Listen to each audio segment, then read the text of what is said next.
With Clifton, he spills down, Nelson in, shoots and scores!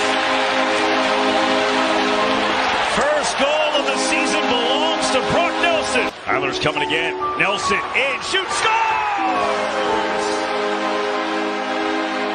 And finished last year with none in his last 27. Here's Nelson alone, scores! Happy Brocktober to all. Brock Nelson with an immediate response to put the Islanders back on top. Well, maybe it's their night, Brendan.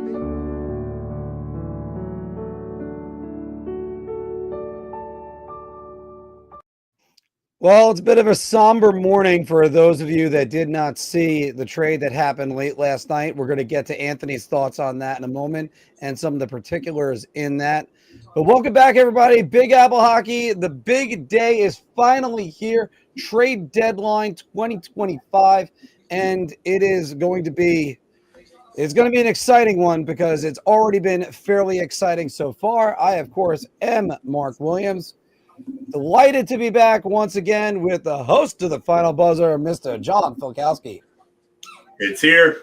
We are finally here, boys. It's the most wonderful time of the year, or one of the three most wonderful times of the year for this show, I should say. So it's here. We're going to have a big show today. A lot to talk about already. And then we're also going to have some guests on with us in a bit. So be prepared. It's a big, big show today. Going to be a lot of fun. And when you have a big show, you need the man from the Hockey News, Mr. Anthony LaRocco. I think Santa Claus would like a word with you, Phil, because I think he has a certain day that's the best time of the year. But you know what? Obviously, yeah, really excited. If you're a diehard hockey fan or media member, this is always a fun day. Start with the Islanders. I just want to say thank you to Brock Nelson for all the memories. You were a fantastic Islander, always a heart and soul player, gave us a lot of memorable playoff runs. 30th overall product in North Dakota, just developed into one hell of a hockey player. And, any Islander fan that maybe holds any ill will towards him, finding out that he rejected the 3-year, $7.5 million contract, not warranted. You have to understand he's 33. This is going to be his last payday, and, he wanted at least 4 or 5 years. So if Lou offered 5 years, he's probably still a New York Islander, but good on Lou to maximize value and, welcome Callum Ritchie to the island. He's going to be a hell of a hockey player. And like I said, we're going to have a lot of guests coming on with us very shortly. And as a matter of fact, we've got 2 of them right now in the green room. And let's just bring them on in right now. We got Evan from Ranger Central and Matt also from Ranger Central. Boom, there you guys are. What's going on, gentlemen? What's going on? Well, recapping some of the headlines for right now, guys. We have some of the trades that are in there, okay? But how about this one? Breaking right now, Dylan Cousins going to Ottawa. Evan, what are your thoughts on that one? Potentially. Such a weird trade.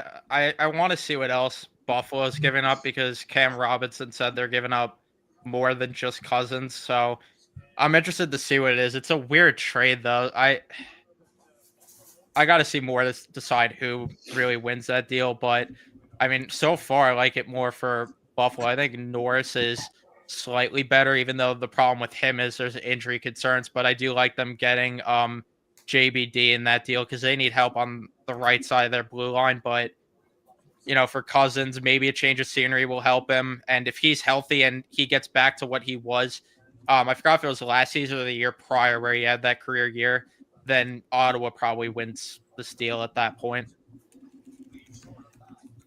All right. And also, they extend Jason Zucker? Yeah. That made no sense. Still a bit of a shock. We got some of the trades that went down yesterday. Jake Wallman going to the Edmonton Oilers for a conditional first. Brian Dumoulin going to the New Jersey Devils. Odd that they're buying, considering that Jack Hughes is likely out for the season. Then you had Carson Soucy going to the New York Rangers. Brendan Brisson going to the New York Rangers, or Brisson. And Riley Smith going back to the Vegas Golden Knights. Yeah. And of course, the guy that we're going to be looking at, conflicting reports, Rangers involved potentially for JJ Peterka, a trade we were talking about last night that we thought was done, guys, which was Mikko Rantanen situation. That looks like it's going back to the drawing board. And, of course, this one, once again, that Anthony was reflecting on before. We'll talk about Callum Ritchie coming back. And, obviously, Oliver Shillington was immediately flipped right after that. And Will DeFore also going to Colorado. But, Phil, I'll start with you on some of our questions. What player has your attention today? I mean, it's got to be Mikko Rantanen. I mean, I hate to say the obvious one, but this is a big, big piece that could end up being moved anytime now today. And if he's not moved, I mean, he shifts the dynamic of two different conferences, whether he goes or stays. If he goes and Carolina gets a package of primarily futures or maybe young talents that aren't fully established yet, it weakens them for a playoff run. If he goes and he goes to the West and it's Dallas, then the West becomes a murderer's row. I mean, you've got Vegas that, they've made improvements. You've got, Colorado shifted everything, obviously, by dealing him, but they look to be playing better hockey as well. And then you have Dallas. If they make that deal, oh, geez, they'd have to be the Stanley Cup favorites. They really would. They just get one right side defenseman, and then you're looking at them as really kind of like the team. But then you got to remember, President's Trophy leading Winnipeg Jets haven't addressed their number 2 center spot yet. Could they go and make a trade to address their center spot? Would Colorado deal Casey Middlestat there?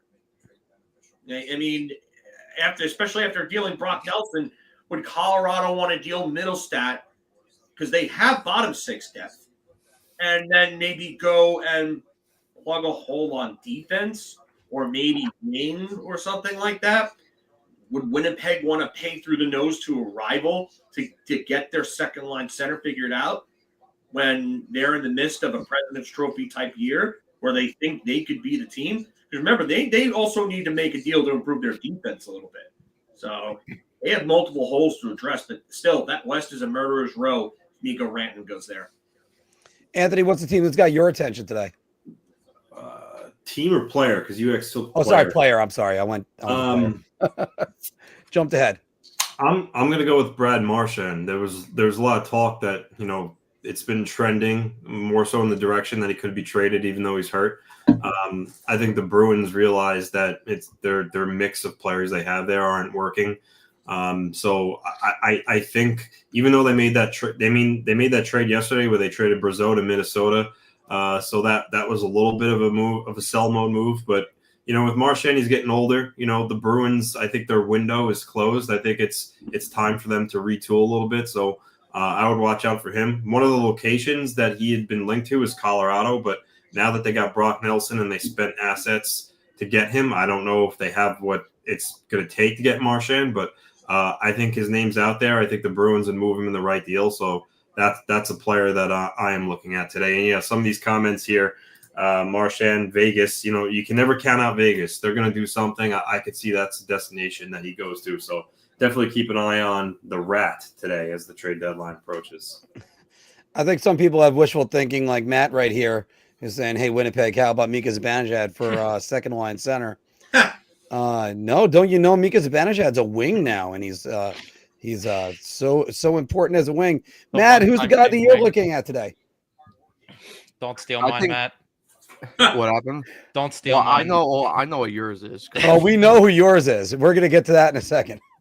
Yeah, I gotta agree with Phil. I think Mikko Rantanen is the guy to watch because it's like he was saying, he could shift the dynamic between two conferences. I mean, if he goes to Dallas, then especially because we've been kind of hearing that Stankoven's probably the one to go the other way back to Carolina if Rantanen is dealt there, but it depends on the extension. And as we're hearing right now, I think what Dallas is offering him around $12.5 million, and he's still rejecting that contract, which to me is crazy because I don't think he'd be getting anything higher of 13 to 14 million on the open market.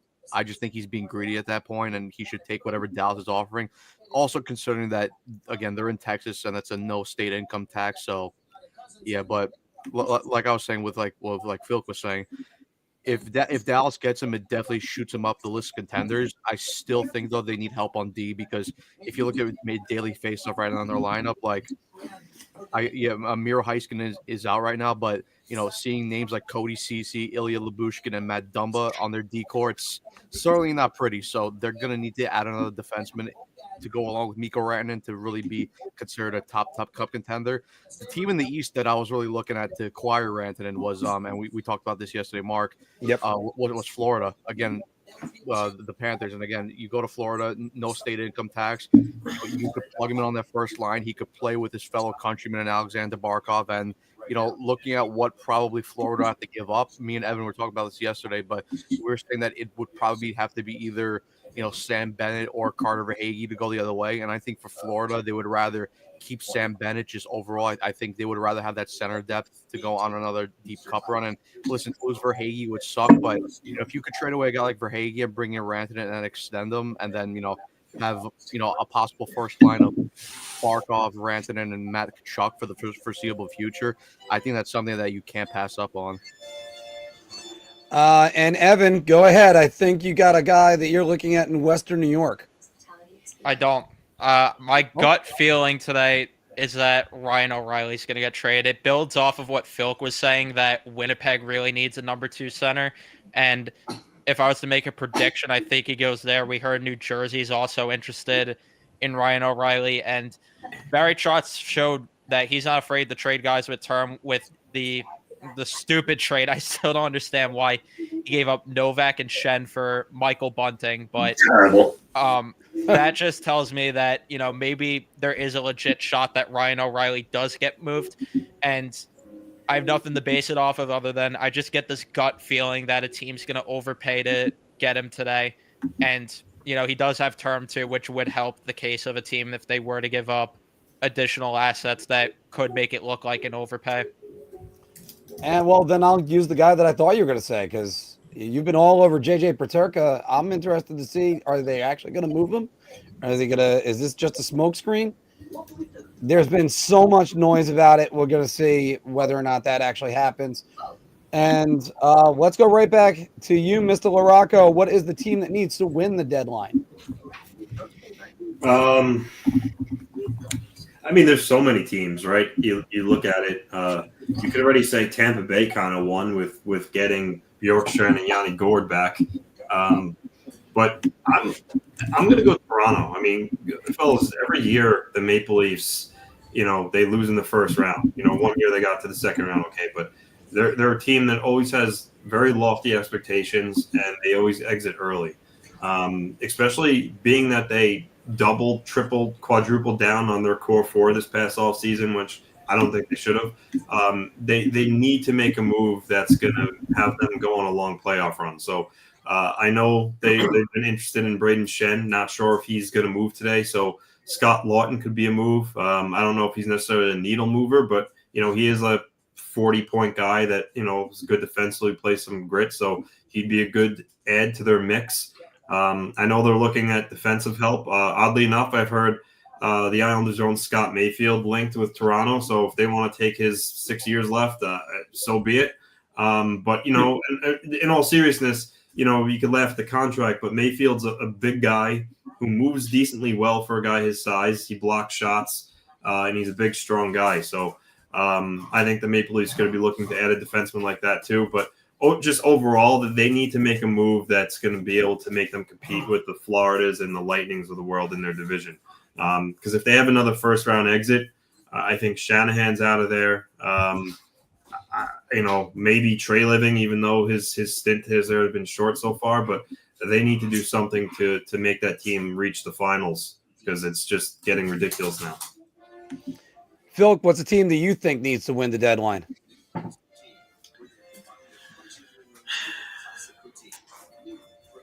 I like the answer for Toronto. I just think that Winnipeg really needs to do something. They really need to make an impact here. A lot of other teams are going around them and making moves. Colorado got the guy that they should have gotten, if you ask me, and they need to be better. We have a fake Dave Pagnotta in here saying Zach Jones. That is a fake Dave Pagnotta. We know the real one very well. Guess. Yeah, we know the real one. Yeah. You're gonna have to do a lot better than that. Yeah. So yeah, I think Winnipeg is going to have to really kind of wake up and get their act together and really start making moves, because they were a really good team last year and they didn't go far in the playoffs. Now they're a President's Trophy contender right now, that they're the leader, and they have not really made any big moves to help solidify themselves for a playoff run. So I don't know what's going on with there, but and they need to get on the horn and start making moves real quick. Matt, who's the team that you think needs to win the deadline? Yeah, Phil took mine again, but I'm going to say Winnipeg again. I think for Winnipeg, it's the case of, they're a very good team. We saw last year, Just to make this is not the real Dave Pagnotta, fellas. Yeah, please. It's a fake. He's kind of working right now anyway. I actually just texted him. I said there's a fake you in our stream right now. No, but just to continue on, they were one of the top teams in the league last year. They made the playoffs. They came up against Colorado and really, they shit the bed. Connor Hellebuck, again, did not come up big in that series at all. He had a really poor series. And again, they come back strong this year. As Phil was saying, they're one of the top teams in the league this year, probably along with Washington, the favorite right now to win the President's Trophy. And yeah, they got to make another big move down the middle, because right now Vladimir Meskov is their 2C, and while Vladimir Meskov is a solid player and a solid center, he's more of a 3C on a really good cup contender, and they just need that just really good dynamic 2C. And Brock Nelson would have been a really good fit, because again, offers you goal scoring, offers you really good two-way defense, but he goes to Colorado, and as Evan was saying, I think Ryan O'Reilly would be a really good fit in Winnipeg. Well, let me tee you up for this one, Evan, because it's sort of like when you're the number one team in the league. By design, boys. Here it comes. Yeah. You got a chance. You got a chance to really improve your team, and then you pass on it. Like, I don't know, like the Jake Gensel of the New York Rangers last year. Does Winnipeg need to make sure that they get Ryan O'Reilly today? I mean, what are the other options really? We had the center position now that Brock Nelson's off the board. Outside of Ryan Donato? Donato might get extended, so I'm not quite sure, honestly, if that's even feasible at this point. So I don't know. They're in a tough position with that one. But if I'm gonna, I wanted to jump in and answer the question here about the team that I picked, because I was gonna say Toronto, but similar to Toronto, a team that's in a position that is entering Toronto's territory, in my opinion, because they're just getting constantly owned by the same team in round one. It's the LA Kings. I think the Kings need to make a splash today. They got to get help in that top six. It's been the problem that they just don't have enough premier talent to get over the hump. Yeah, I mean, they'd be a great fit for Rantanen, or just they need to get some sort of top six forward. They need a little bit help on that blue line, and it's getting to a point where they're just losing to Edmonton every year, and they got to make that splash to get over the hump. Whoa, Senators went after Ryan O'Reilly last night. How about that? That's an interesting one. Interesting. Oh, thanks, Ev. You took mine. I was going to say the LA Kings. So I'm going to have to stay in that division, and I'll go with the Edmonton Oilers. They're going to have to do something my other pick too. Oh my goodness! Like they got to try to bring this home. But I don't know. I don't know what the move is for them. They got Trent Frederick. That's good enough. And Anthony, by the way, you saw the Steve Dangle post on additions and subtractions for the Toronto Maple Leafs. None in either column. How about that one? All right, let's go to the next question. What team is hiding in the shadows, do you think, right now, ready to make a deal and surprise everybody? Think of maybe like Vegas that did it last year with Tomas Hertl. Matt, we'll start with you. I'm not too sure, to be honest. Not a layup. No, definitely not. Definitely not by design. I mean, I think the honest answer would probably be Vegas again because you just never know with them. Yeah. I mean, we've heard them connected with Brad Marchand. I mean, could they maybe be a team that just sneaks up and gets Mikko right in the last minute? I mean, it's certainly possible. You can never count out Vegas on acquiring anybody. It seems. How about you, Ev? It's hard to not say Vegas too, just because it's just their MO. It's just what they do every single year. If I'm trying to even think of another team that maybe could. I mean, maybe Boston makes a surprise move today because we heard that the Rangers were interested in a guy like Pavel Zacha. If Brad Marchand does get moved, that would be a little bit of a surprise, even though we've heard him linked to Vegas. And then, they could be shopping Carlo. They could be shopping Geeky also. We've heard all of those names. So they could make an under-the-radar move here. But it's hard to not just say Vegas is going to be that team. It's just what they do. Anthony, are you going to say Vegas too for this? No, I was gonna say the Atlanta Thrashers. They need a player to build. They're gonna try to get somebody today. Well, we know if it's the Atlanta Thrashers making the trade, they're going to lose that. I heard the Minnesota North Stars also need to make a deal. I don't know. I'm actually gonna say Detroit. And I say that because the Yzer plan kind of has been coming. Hasn't really come to fruition yet. They've missed the playoffs. What now? 7 years in a row or so. Maybe 8, but I think the pressure is there, especially after missing out in the playoffs last year in such heartbreaking fashion.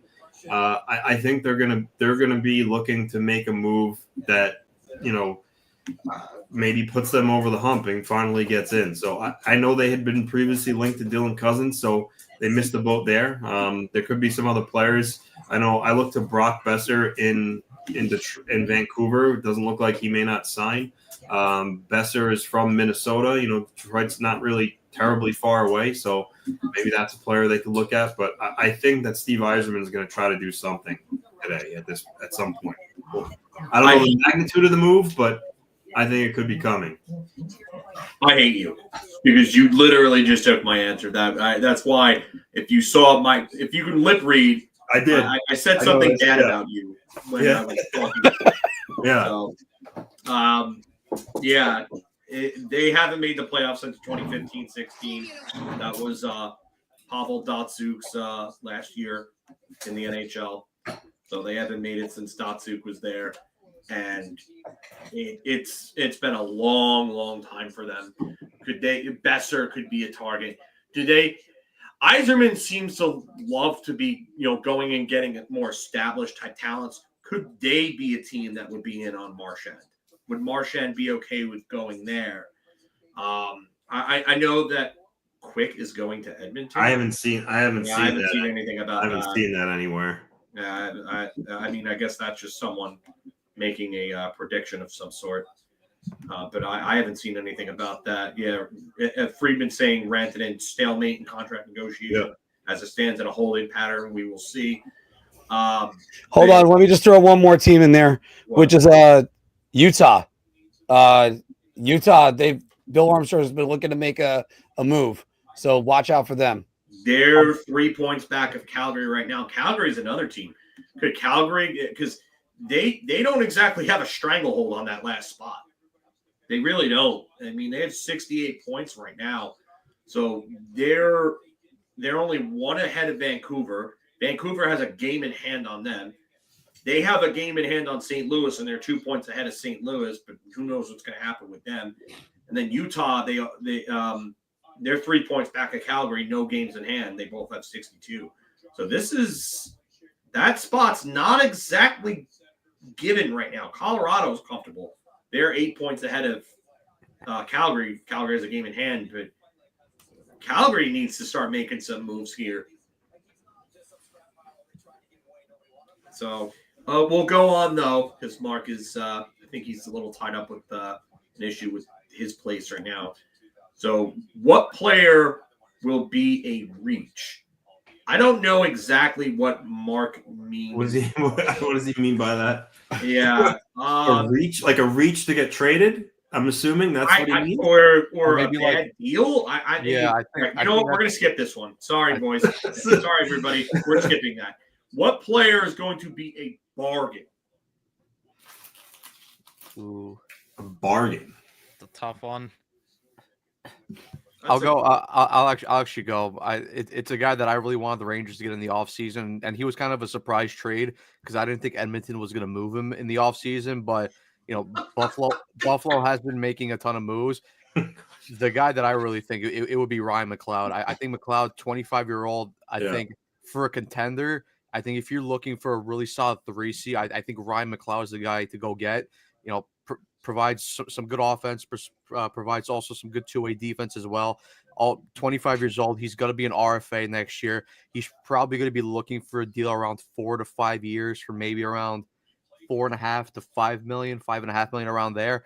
And I think that would be a really good and solid contract for him. So I think Ryan McLeod would be a really good under the radar pickup for a team. Hopefully the Rangers pick him up along with a JJ Peterka, but we got to see. Yeah, that'd be a big deal. That would be a really big deal if that happens. Evan? I'm trying to even think of a player that could. I mean, similar to Buffalo. I mean, Bowen Byram could be a real good pickup for a team that needs help on the blue line and gets a controlled RFA there by the end of the year. Guy could move the puck well and could really be a good third pair defenseman, quarterback, the second unit of a power play maybe for a team. So I'll go with Byram on this one. Anthony? I'm going to go Luke Kunin in San Jose. Luke Kunin, yeah. He was kept out of the lineup last night. He's got 11 goals on the year, so he's a guy that could play in the bottom six, but, still chip in offensively. He's a little bit of a hard-nosed player, so I don't think he's going to be cost anything really significant to get him either. So, therefore, I think he's certainly going to be a bargain to any team that picks him up. Me, what do I think in terms of a bargain? Well, I know one thing for sure. No one knows what the hell this means by a reach, Mark. So yeah, what did you mean by that, Mark? Yeah, we take for instance, who's going to overpay for somebody? Yeah, then you got to use the word overpay because the wording on that's terrible. Yeah, okay. Well, it's a good thing. It's a good thing we went back to that. Yeah. I mean, if you saw the comment in the chat, Sean said that question was a reach. Was a reach. Okay. Yeah. So, but yeah. This is a really, really tough one. I think Ryan O'Reilly could end up being a really good pickup for somebody because he's got term left on his deal. He's got a cap hit of under $5 million. He brings playoff experience, Cup winner, Conn Smythe winner. I think and he's really kind of like the last center that's kind of available out there right now. Oh, here's a update. Yeah, I was bring that up now. I just saw the tweet too. Yeah. Yeah, I'm with you, Chris T. I don't understand. You could get a lot for Palmieri. I don't know if it's a first round pick, but I mean, Beauvillier just got a second, so yeah. I mean, it could be similar. There's no doubt that if Beauvillier got a second who there's got 13 goals and 20 points, like Kyle Palmieri would return a significant amount more. But similar to Zucker, guys, there's something to be said for players staying in a situation maybe even when you would think they would want to move. You need veterans in the lineup. Kyle Palmieri is a hard-nosed player. I think he leads the right way and with the game that he plays. And you can't just trade everybody. Like you need to keep people around for morale. For you still want to compete. So honestly, I really don't have a problem with them keeping Kyle Palmieri. He's still a 20 to 30 goal guy. He's not going to break the bank. and they're not stripping it down completely. So honestly, I don't have any issue with keeping Palmieri. Nelson, I could see he was the guy that was going to get you a haul. He had to go, but Palmieri, I honestly, I don't see a problem with it. Yeah. Pierre LeBrun just tweeted now about it. That they're not trading him, and they're working on a contract extension. So looks like heads up on that, because you never know. That could break down. Yeah, it could. I mean, not only that, but all it takes is one GM to give a call to another GM and say, I'm going to up my offer. And, then there you go. And it could be that just because we know Lou doesn't like to leak things. So this could be like, all right, we might be near an extension. So up your offer or we're keeping him. Yeah, that's another good point. And then also there's the clarity on things that get leaked. So there's also the fact that they're only 4 points out of a playoff spot. Lou at the same time, he's not giving up. So I understand that, but if you're not giving up, then why trade Nelson? Well, again, that was a little different because he was your meal ticket to getting a really good return. Palmieri, while he would net you, Okay, but you're not going to make the playoffs if you deal your best center, especially with. I mean, that's true too. What is your center depth now? Pajot and Cizikas are your top two centers. Well, Horvat. That's right, because he doesn't really play wing anymore. Okay, so Horvat, and then what is it? Pajot 2, Cizikas 3. Yeah, right now. Yeah. I don't know how you get to the playoffs with that. I really don't. By the way, 1,900 of you are watching right now, and we've got at least 4.5 more good hours of hockey talk coming, guys. Yeah, so, we're going to be here for a while, everybody. So yeah, settle in. We're trying to make sure we have enough people so we can cover bathroom breaks and lunch. So this is like a day at work. With lunch break shifts and everything. Oh, that's okay. It's I'm going to conclude my night with a 9-hour shift, so can't wait for that. All right, guys, what player will be a surprise if dealt? Evan, I'll start with you on that one. Brad Marchand, I still feel like would be a surprise for me. I don't know. It's just weird because he was a named captain recently, and it just would be weird to see him not in Boston. It just seems like he's the type of guy that would be a Bruin for his entire career. And even though Vegas is heavily interested, apparently, and a team would probably give up a really good return to get him, I still would be surprised if it happened.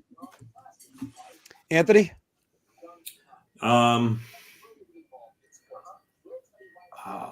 It's a tough one because there's a lot of different guys. I'm gonna say Elias Pettersson because his name kind of resurfaced, and granted how badly he's struggling right now, I could see why the Canucks would maybe want to move him at this point. But I think he's gonna stay. I do think teams are gonna circle back, kick the tires on him, but it's just an off-season move to me, just because of his salary. But I do think his future in Vancouver is coming to an end, probably as soon as this summer. I'm not convinced it's going to happen today, but I can tell you there have been teams that are circling back on him and having those discussions. I just don't know if it gets to the finish line. Phil, who do you got that you think is going to be a total shocker if he's dealt? Chris Kreider. I know there's been chatter about it, and I know that the situation has become quote unquote untenable, as Vince Mercogliano and others have reported. But I don't think I see it happening today unless somebody comes out of nowhere and offers something crazy that Drury can't turn down. I see it as an off-season deal. I really do. But I do think that his time in New York is coming to an end very, very soon. I think if he wasn't hurt, I think you could have seen him dealt today. I just don't see it with the injuries. Ricky Pickle, he has no trade clauses, but if you've read the reports from all the beats, he is not on good terms with management right now. They are not very, very happy with him. So that relationship has gone sour, and he's definitely getting moved at some point. I don't think it's today. I think it'll be in the offseason.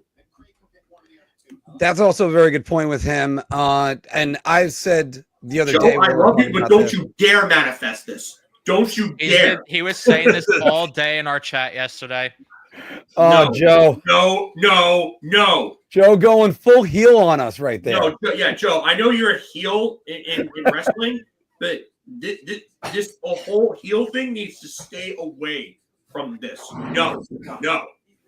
I do think that there's some momentum today if Chris Kreider does get traded. No. I think I'd be more surprised. It's right now happening than with Kyle Palmieri not getting traded would be a little bit more of a surprise to me than that. But Matt, who do you got that you think might be a shocker if he's dealt?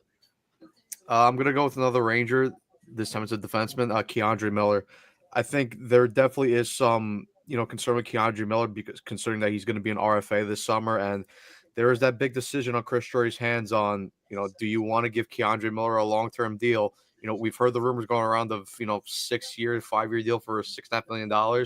And I know, Mark, we've discussed it on here, and we don't feel comfortable with giving Keandre Miller that deal. But I definitely do think it's definitely more, if he gets traded, it's going to be more of a summer deal, because I think right now with the Rangers only a point out of the playoffs, I don't think, and with Fox also on IR right now, I don't think Drury is going to deal our best defenseman right now, Keandre Miller. And so, yeah, I think if he does get dealt, it's going to be more of a summer thing than at the deadline right now. I still can't believe, by the way, that Zach Jones is being talked about being traded. How about either? I don't think he's getting dealt right now. Good, because the Rangers need to play him. Try doing that one. All right, bold prediction time. Evan, is Ryan O'Reilly your bold prediction? Yeah, that's my bold prediction, that he's going to get moved. All right. Matt, go with yours. Bold prediction. Vancouver trades Elias Pettersson. Philk? Mikko Rantanen goes to a team other than Dallas. Anthony? So we're supposed to get crazy with these? Something that's not really Go ahead. real. Go get crazy, Cotton. All right. Or Pepper, I should say. A couple of weeks ago, there was a lot of smoke around Noah Dobson. So if we're talking about like crazy predictions that likely won't happen, I'll say Noah Dobson is traded for a forward of similar age to help the Islanders in their retool. I like what Abe said in the chat. McCann could be a bold move today. That would be Seattle's McCann, right? Yeah. His name has been out there though, kind of like rumored. So I don't know. I don't know exactly how bold that would be, but it's just because he has term left that they don't have to move. I'm going to say that's bold. It's bold because it's been out there a little bit, but you haven't heard a lot about him. And I mean, with the term that he has left at the price that he has left, Seattle doesn't have to deal him. Yeah, Sean, that's definitely not happening. That's not happening. Tom and AB. What is the more like ABCTE?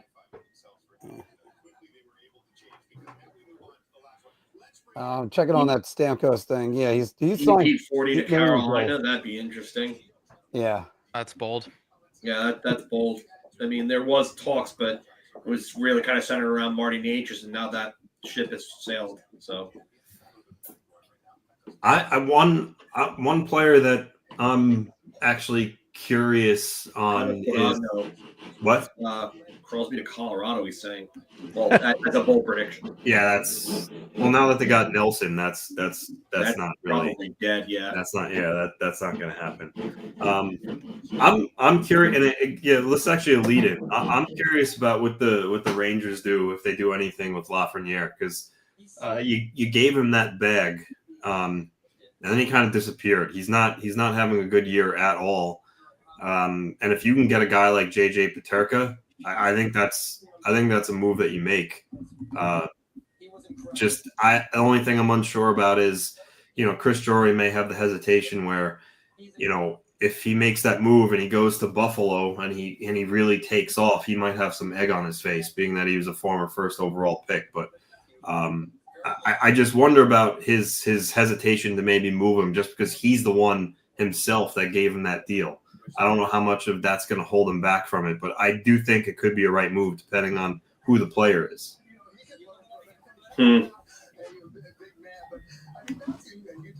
Yeah, I really want to see where Luke Cunningham goes.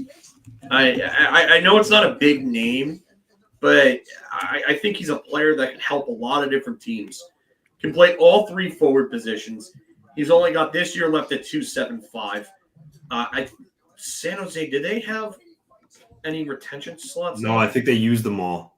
I don't think they have any left. No, they don't, because Burns is in his last year of retention. Carlson's got 2 years left of retention, and then Hurdle till the end of time. So, Rempe to the Flyers for Ristolainen. Oh God. Besser to the Rangers. That would be an interesting one, but I don't think the Rangers are going after Rentals unless they feel that they have a very strong chance of re-signing him, or they could work out an extension before bringing him in. I don't see the Rangers going after any player that doesn't have term beyond this year. That leading with that also, I think the only way that happens is if Lafreniere goes in a Peterka deal, because then you open up cap space to where you could extend Besser without it being, really a big hit where you're tied up into another huge contract. That's actually a great point, Evan. That really is. I'm sorry, Raymond. I do not see this at all. I don't think the Bruins would trade him to the Rangers either. I don't think that would be an issue. They've already made deals. They have, but I think they prefer to send their captain and one of their best players in the last decade out west. I get that, but if they're selling him off to any team, it's likely as a rental. And if Boston's going to sell him off, they're likely calling the white flag on this season. Yeah. So I really don't think that's going to matter all that much. If he had term left, I would totally agree with you there.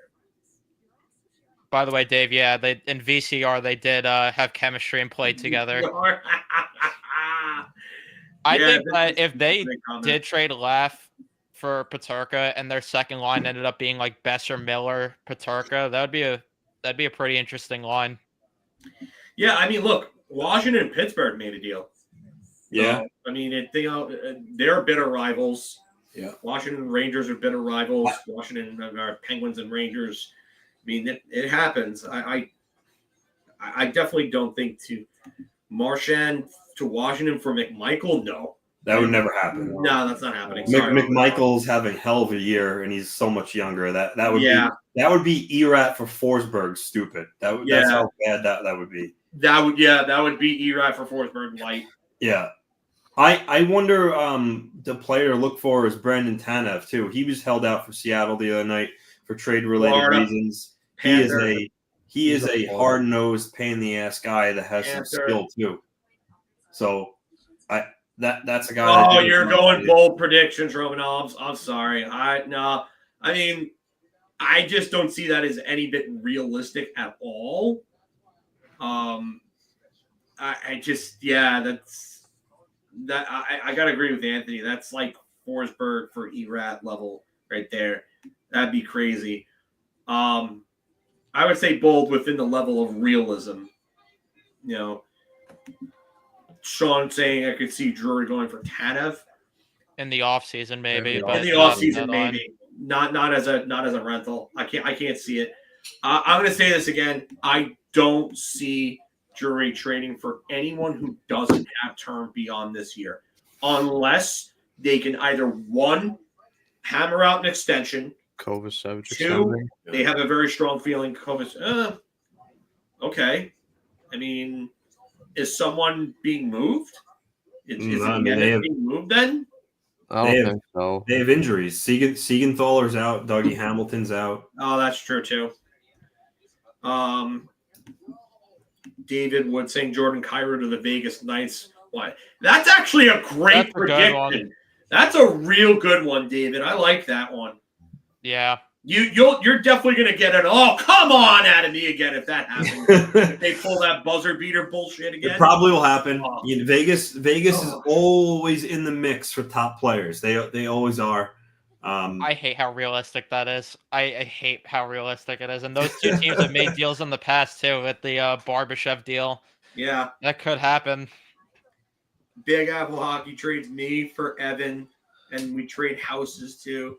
I think I get a Blake Griffin jersey and a Johnny Gaudreau jersey in my background now. That'd be pretty awesome. Oh man, I think Marchand to Vegas is a realistic one too. If I remember correctly, there was a certain someone that's on this stream right now that's supposed to get that Blake Griffin jersey. Am I wrong? You are correct. And I really wonder how his ankle's doing today after the other day. Is your ankle all right, Mark? Do you need crutches after you got crossed up? After Maria Iverson on Jordan did? Oh my God. I'm gonna unmute my mic, and yes, that was classic. That was absolutely classic. Oh man, Mark, I was this close to filing a domestic violence report with the police because you just got battered by Maria there. Or can we make an agreement that if someone from your Ebola list gets traded today, you have to eat pizza with a fork? And record it. Get footage of that.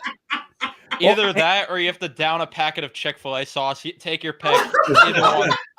I think I might still have a packet of Chick-fil-A sauce here right now. Oh my God, yes, please. Oh, I'm so down for both of these. We had Chick-fil-A sauce here last night. Available by trade for cap space purposes. Oh God. This is where we go off the rails, everybody. This is why we have more people jumping on, and we're gonna be here for hours. We are eventually gonna go straight off the friggin' rails like Ozzy Osbourne and Crazy Train. Yeah. Well, I'm on and off right now. I got to mute because I haven't work done that's right behind me. But yeah, it's one. Here's the one question for you guys. Looking at what Kevin Adams is doing right now, how would you fix the Sabres? And Anthony, we'll start with you on that. Relocate and start the franchise again. That's a good way to do it. I mean, there's a lot to unpack there. I think first off, with how long they haven't been in the playoffs, their fans can't endure yet another rebuild. Like, so when we talk about Peterka, hold on. That's sorry, boys. Bob McKenzie's on TSN right now saying that the $12 million wouldn't get it done for Dallas, but Toronto and Florida are teams to look out for Mikko Rantanen. Yeah, he's a Panther. Matt, we're back on. Yeah, we're back on, boys. He's a Panther. Well, first off, that doesn't make any sense because Toronto, like if Toronto gave him $14 million, he would make far less than he would with $12 million in Texas. So that is just that's asinine on Rantanen's part. I don't. I get it, but it's the AAV financial aspect. It's some of these guys just they care about the AAV. And I don't think it's going to be less than $12 million that he's making if he gets 14 in Toronto. I'm pretty sure into that. Yes, you got to remember the taxes are only on what games he plays in Toronto, in Canada, in that province. So it's 41 games that he's going to get taxed on. Yes, correct. And it will be, isn't it also going to be, is it for all Canada games? Because then it would be more too. That's true. Because they're going to play more games in Canada if he's on Toronto, because he's going to play Ottawa and Montreal a lot. Yeah, I mean, that's true too. I do agree there. Yeah, like what David Wood's saying now. Yeah, I think he's going to end up in Florida. I've had this feeling all along. That's perfect. That's a perfect spot for him, honestly. The weather, the no state income tax, good team. Played with his countrymen in Barkov. So yeah, that's a great fit. I could certainly see it. But it would be stupid for Florida to trade to make that trade when they could probably get him in free agency ahead of time. Like why give up the assets? Because repeat. What? Repeat. They want to yeah, I guess you want him for a playoff run, yeah. They want him for a playoff run. That's really what it comes down to. But again, though, what Carolina is going to make, Carolina is going to make him pay through the nose. Like, they're going to 3 years under $5 million per Andrew Gross. That's not. Yeah, I see the tweet. It's not done yet. He's just saying they're working on a 2 or 3 year extension. It'll come under $5 million. Okay, not done yet. Okay, but we're also very close to that. Back to what I was saying about Buffalo, because Mark asked that question. I think when you talk about Peterka, they're not as their fans can't do another rebuild. So they're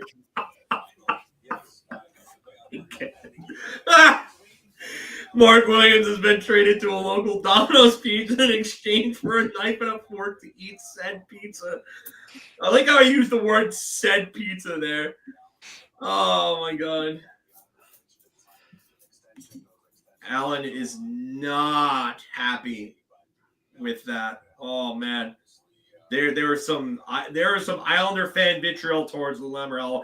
Let me just stop and say right now, we have got 2,100 viewers in this already. Evan, Matt, I saw you guys' mark last night. We had about like 2,500.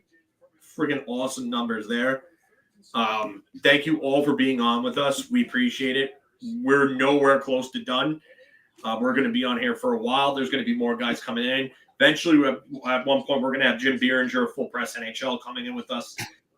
Devils correspondent for Big Apple Hockey, if you will. He follows the Devils.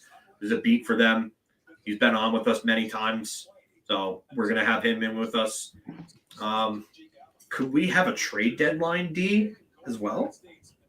I don't know if deadline D's gonna. He's busy. Oh, that's right. That's right. He did say that. Okay. Yeah, he's agriculture D today. He's getting his farm ready for the fresh pizzas today. Oh, he's gonna toss some pizzas up the middle of the ice. Yeah, fresh basil, some fresh basil, some ricotta. Yeah. Oh my god. Yeah, well, before in the chat, he's just like, hell yeah, I got fresh basil. I love this comment right here. Watching your stream while I'm doing basketball drills and weightlifting. That's a day, man. Bailey Rogers saying, Kuzmenko to Los Angeles. Trade breaker. Where is it? What a snooze of a trade, though. Like, LA, that's your move. I like Kuzmenko, but LA, come on. Elliot Friedman, Kuzmenko. Oh, Anthony, you found it? No. Was that Mark that did that then? Mark in the back room. Yeah. Did what? From the meat locker. Mark from the meat locker. Mark did what? The handshake. Found the trade thing. The trade gift. Elliot Friedman, Kuzmenko to LA. I mean, the return on that can't be much. I wouldn't. 31 Shesterkin saying everyone is at MYR practice today. Susie meeting in Ottawa and Cooley is sick.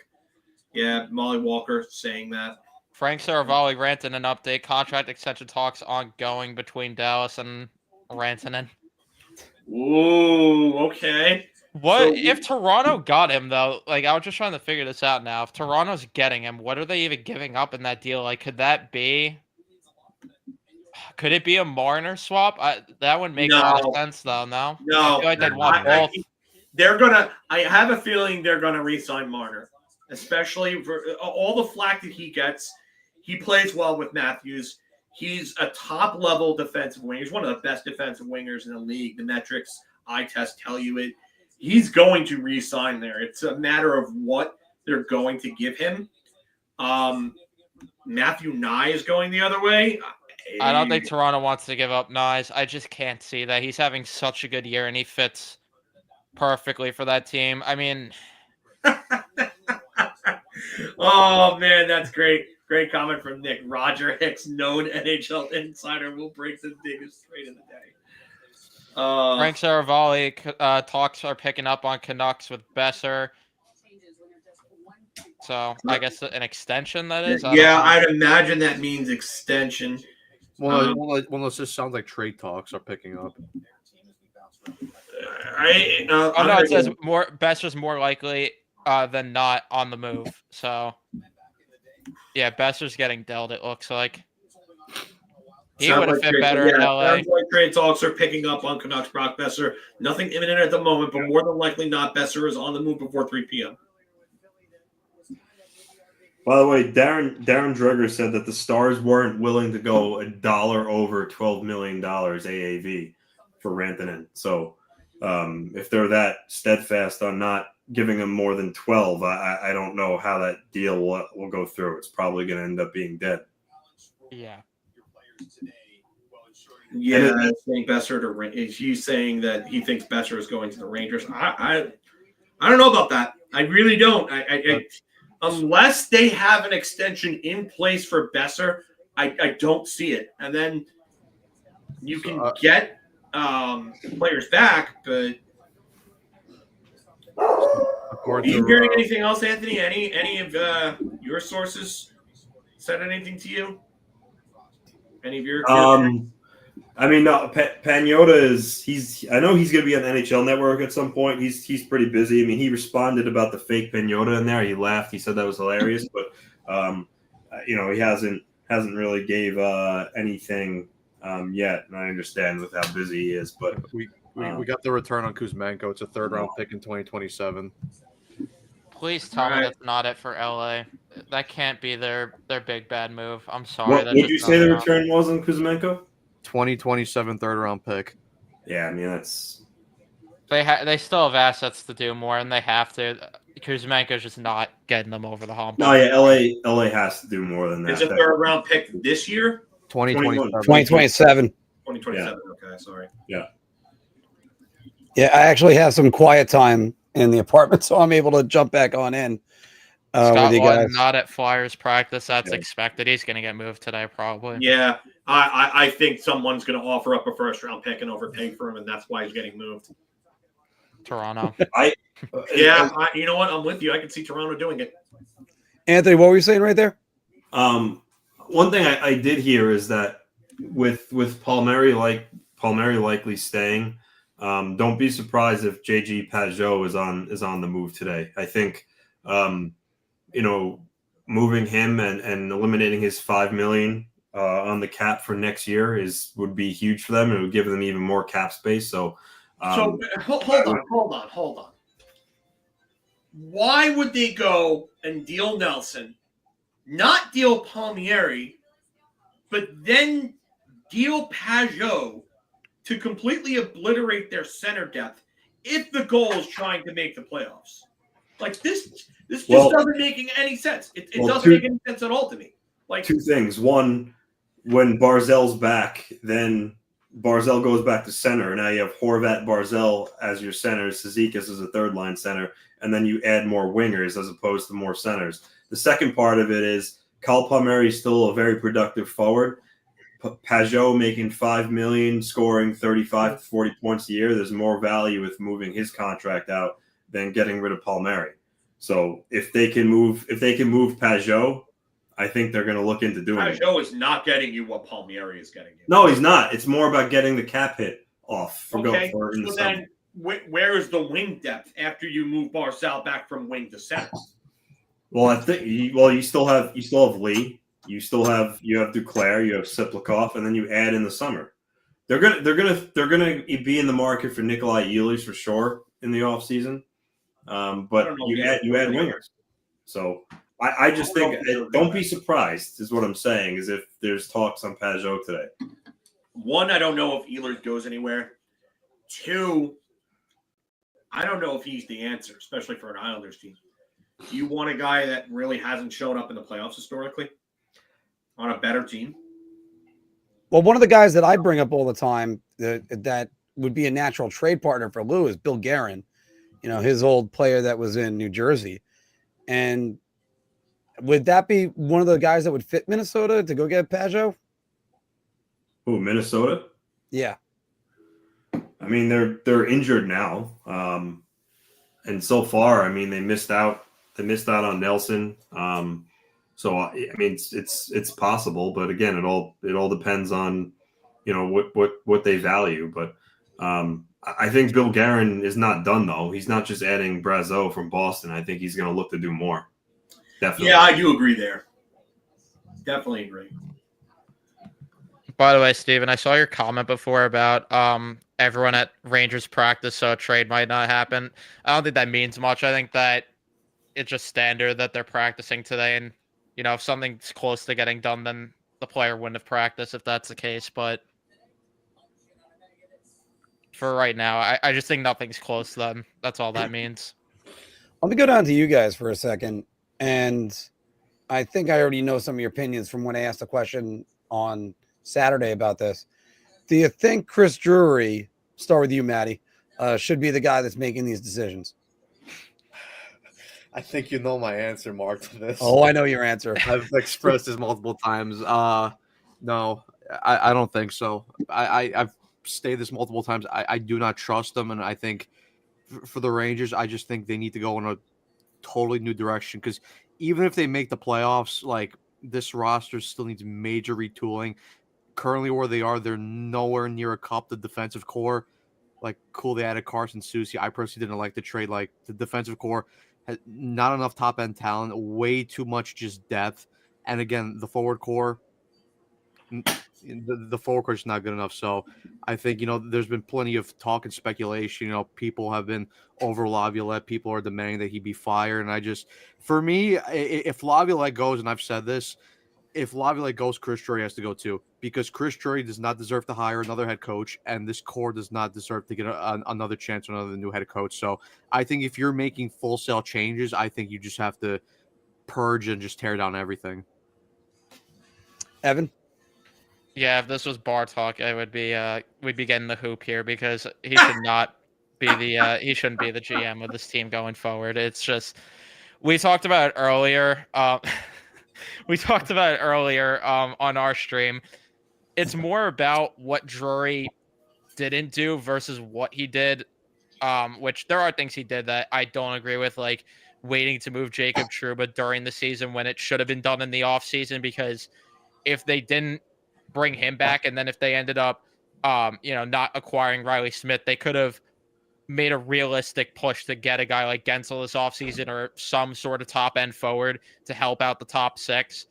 And then just on top of that, the way the culture's been just with him as the GM, it's just something so off with everything. And I just don't like a lot of the decisions he's made here, but it seems like his job is safe, to be honest. So it really doesn't matter what I think. And yeah, but I wouldn't let him make the decisions.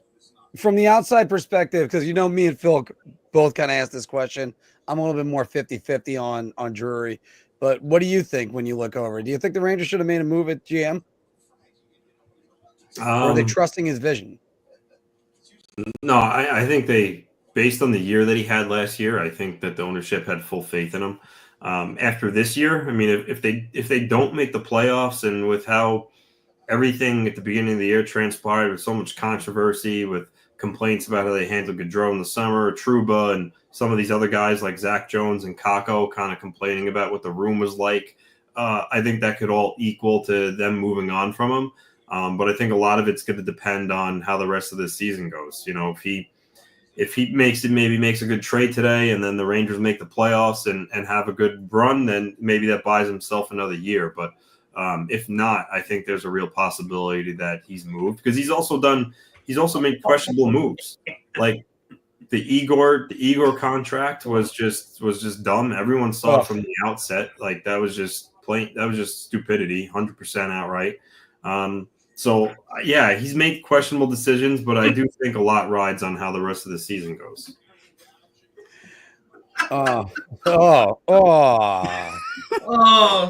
It's shit sandwich versus a turd taco. Which one is worse? You've asked this question before, and yeah, I'm like split on it. Friedman's breaking down the trade with Ottawa Buffalo. He says it's Norris and Bernard Docker for Cousins, Gilbert, and a second in 2026. Hello, people first, Yukon. I've never seen him before, so welcome to the stream. Welcome to the channel. This is interesting with this whole Cousins. And that's why I was saying before, I just think it made too much sense, center for center swap there. Guys that both need to change of scenery with similar cap hits. So as for Drury, I don't know. I feel like it's almost like with what he did to kind of, I forget who made the comment the other day in our stream, kind of like, I forget what the word was used, but somebody made a comment about how he kind of like sidewinded this entire season with the stuff that he did behind the scenes. Does he deserve the chance to right his wrongs there? I mean, that's debatable. I don't think they're moving him anytime soon unless this team just absolutely bottoms out and shits the bed and misses the playoffs by like a lot. But I don't think that's going to happen. I think they're finally committing to playing the way that Laviolette wants them to play. And I think JT Miller has really kind of dragged them back into the fight. Now it's on Eigor Shesterkin to play consistently and consistently give them the efforts in net that this team needs.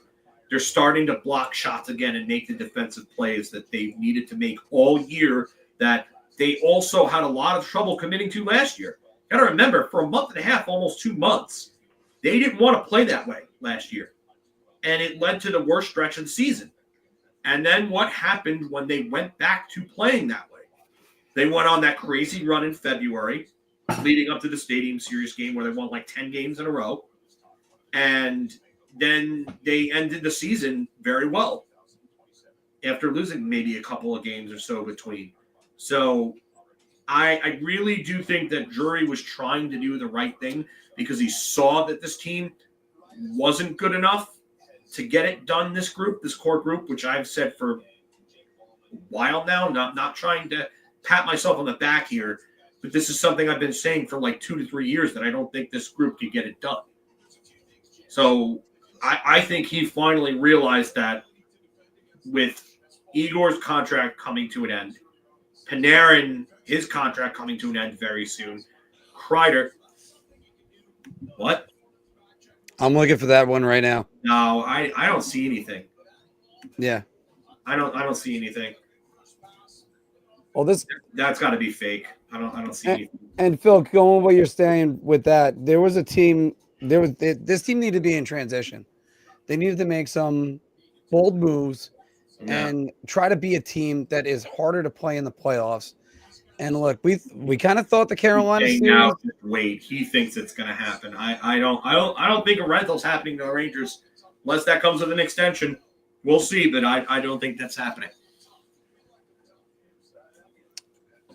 Yeah, and look at what Anthony Beauvillier got. If Chris Kreider was healthy, you can get a lot more. Yeah, I think Chris Kreider, if they would have dealt him today, if he was healthy, I think it's. He still could get traded. Being hurt doesn't preclude you from being dealt. I mean, Trent. No, I get it. Yanni Gord is hurt. Yeah. So I totally get it, but I think it's tougher with Chris Kreider because everyone knows what's going on with him in New York. Cousins trade's official, Raymond. Yeah. Sorry to jump in there, but just wanted to address that. Just was made official now. Yeah, it's just made official. So Bourbon good. I mean, I have a twisted tea, a tall boy twisted tea in the fridge, so I could always pull that out if I wanted to. Nothing wrong with drinking at 12:30 on a Friday afternoon, you know. Yeah, TSN's breaking it right now too. Here's a good question from David. If the Rangers are asking to make the playoffs, why would you trade Kreider? Easy answer. The vibe with Kreider and management has become untenable. We're at a point where the relationship there is so damaged. Abe, I like the comment and I agree. I don't want to harp on that. I don't, because Will Borgen's been good for them. I don't like the Will Borgen contract extension. I think you could get a similar type of player for far less than that. But he's been good for them, and he's actually played better than I expected in bigger minutes than I thought he was going to get. So I think they kind of jumped the gun right away, giving him that much money with that little time given. But he's someone they could have got a first for today. Yeah. And I just want to jump in with David's comment about Kreider quickly. The other reason is because look at the difference, and I was bringing this up on our stream before, that the difference between Zibanejad, who's actually starting to buy into changing the way he's playing a little bit and actually starting to show improvement, versus Chris Kreider, who just looks like he's checked out entirely. And ever since the memo, the writing's been on the wall that he's done. yeah, and I didn't like him the other day looking off Laviolette after Laviolette told him that he was not playing. I don't like that. And and after reading Vince Mercogliano's article about how things are with Kreider and management, and a lot of people told me, "Oh, you're looking too far into things. That's a reach. You don't know what you're talking about." Oh, only less than a week later, we're looking at Chris Kreider is probably gone sometime between now and the offseason. Okay, I don't know what I'm talking about.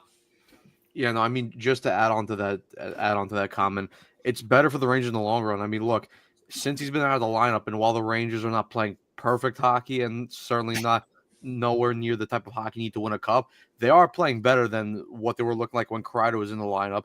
And plus, if you can find a way to move him and you don't have to retain any salary for the next 2 years, that's $6.5 million coming off your books in terms of AAV and money wise, which can allow you to go out there and maybe in the offseason make a trade for a big time player, or maybe go out there and sign a bigger, free agent in your top 6 role. So I think for me, like, listen, it's right. The Kreider's time in New York has run its course. Listen, I appreciate everything he's done for the franchise, but it's time to move on. Both parties need to go their separate ways. And the bromance with him and Mika, it needs to be done and over with. Like, it's overstayed its welcome for way too long. I agree. I definitely agree there. I think we've gotten to a point where he understands that his time is probably done here.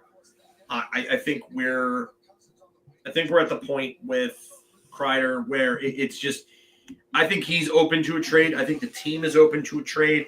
It needs to happen sooner than later. And I mean, if an offer comes along today, make the deal. If not, then try to get, I guess, what you can get out of him and then go forward from there. But with Dane Lederer, with your comment here, I'm going to say right now, Soucy has been better in the past than what you've seen this year. I would say it's probably a down year for him. I know that a lot of people like to chart watch, and they don't actually watch the games. They just look at the chart and they say, oh, well, this guy is bad because chart says he's bad, and they don't actually know the first thing about a player. And I get it. It's hard to watch players like that play for other teams, especially with not having out-of-market access. So I think a lot of people just don't have it, and they're not going to watch it. But historically speaking, he's been a better player in the past. And playing with Noah Juleson is not exactly going to help your analytics out. So could he be a bounce back? Yeah. And if he sucks, you can move him in the offseason. He's got 1 year left at 3.25 after this. He's movable. Yeah, and that's the thing what G is saying right now. It depends how they utilize him, because he's a guy that thrives in sheltered minutes. If they're truly going to pair him with Adam Fox, I'm telling you, that's not going to go well at all. No. But then again, he hasn't played with a defenseman as good as Adam Fox. That is true, but that's because he's better in sheltered minutes. I do If he's agree. on the third pair, then it's easier to tolerate this. But if he's playing with Fox, this made no sense if this is their answer for the left shot defenseman with Fox, because it's not going to work the way they think if that's the case. I agree with you.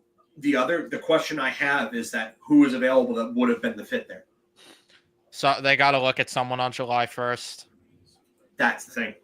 They needed depth now. DeHaan ain't the answer. We all know DeHaan ain't the answer. I personally, I would rather have Soucy there than DeHaan. They're not going to break up Miller and Borgen. That's been too good of a pair, and I don't blame them for doing so. So what's your other answer? Like putting Jones there with Fox? Okay, you're going to have two undersized defensemen that are weak defensively, not strong, and can get muscled off the puck easily. Yeah, Bukaboom was somebody who played above his standing. I've been saying this for years now. Rangers employ too many defensemen on a year-in basis that play above their standing that shouldn't be near top pairings. Roosevelt and Malik were a top pairing for 3 years. Ron Greshner was a number one defenseman in New York for a while. No offense to Ron Greshner, but he wasn't a number one on a championship-winning team. Ray Ruotsalainen played number one minutes for them for a bit. Again, great puck mover, not the greatest defensively. Barry Beck was brought in to be a number one guy. He was never a number one guy. So that's my issue, though, is that I'm worried that this is going to be a similar deal, and I have the same concern as David that they're going to give an extension to him in the summer. I don't know about that. It really depends how these games go, because as Will Borgen showed, you just need to play a week worth of games well, and you can get your bag. Anybody else feeling like everything's a little bit too quiet right now? Yes. Can't find any information. Yeah, with less than 3 hours left, we have Vegas, where are nothing. Vegas is certainly going to do something. I mean, Colorado did something. They're going to. It's just a matter of time. It just a matter of what. Man, Nevada's a no state income tax. I guarantee you they're going to kick tires on Rantanen. They don't want him going to Dallas. Don't be surprised. They'll make it work somehow. Good question here from Matthew Serini. I'm trying to highlight this, but there's a friggin' thing in the way. How does everybody feel about Vakanainen? I would want him as a 7 guy that fills in as a 6th. It's pretty vanilla. Okay, first pass. Gets muscled off the puck too much defensively. For his size, there are quite a few times in these last few games where guys just blew around him to the outside and drove to the front of the net and got high danger chances. And I don't like that. I don't think that he's all that good. I think Noah's right here. He's soft. What do you guys think? The same thing I think about 80% of the defensemen on this roster, a bottom pair defenseman. Yeah. I mean, he's a depth 6-7 guy. There's not really much to say about Vakanainen. Well, it was the best the Rangers could do to get back in the Trouba deal. Yeah, I mean, getting rid of Trouba was whatever it was in return. I didn't care at that point. But I wouldn't give Vakanainen any sort of extension unless it's really cheap for him to be the 7th D-man.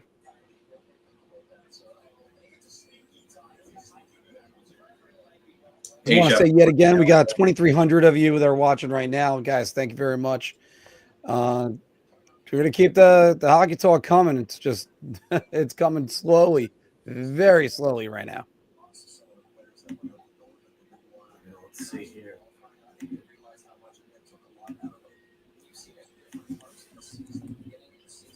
Mark, did you talk to Jim? So Nick Kiprios is saying that 21 seconds ago, hearing the Stars and Canes have made significant strides on trade for Rantanen, and the deal now appears likely. So, okay, we're back on for Mikko Rantanen. I love the insider buzzwords there. Yeah. Phil, what was Making what's right there? I asked if you talked to Jim. Yeah, I sent him a message. I sent him a link. It made it more.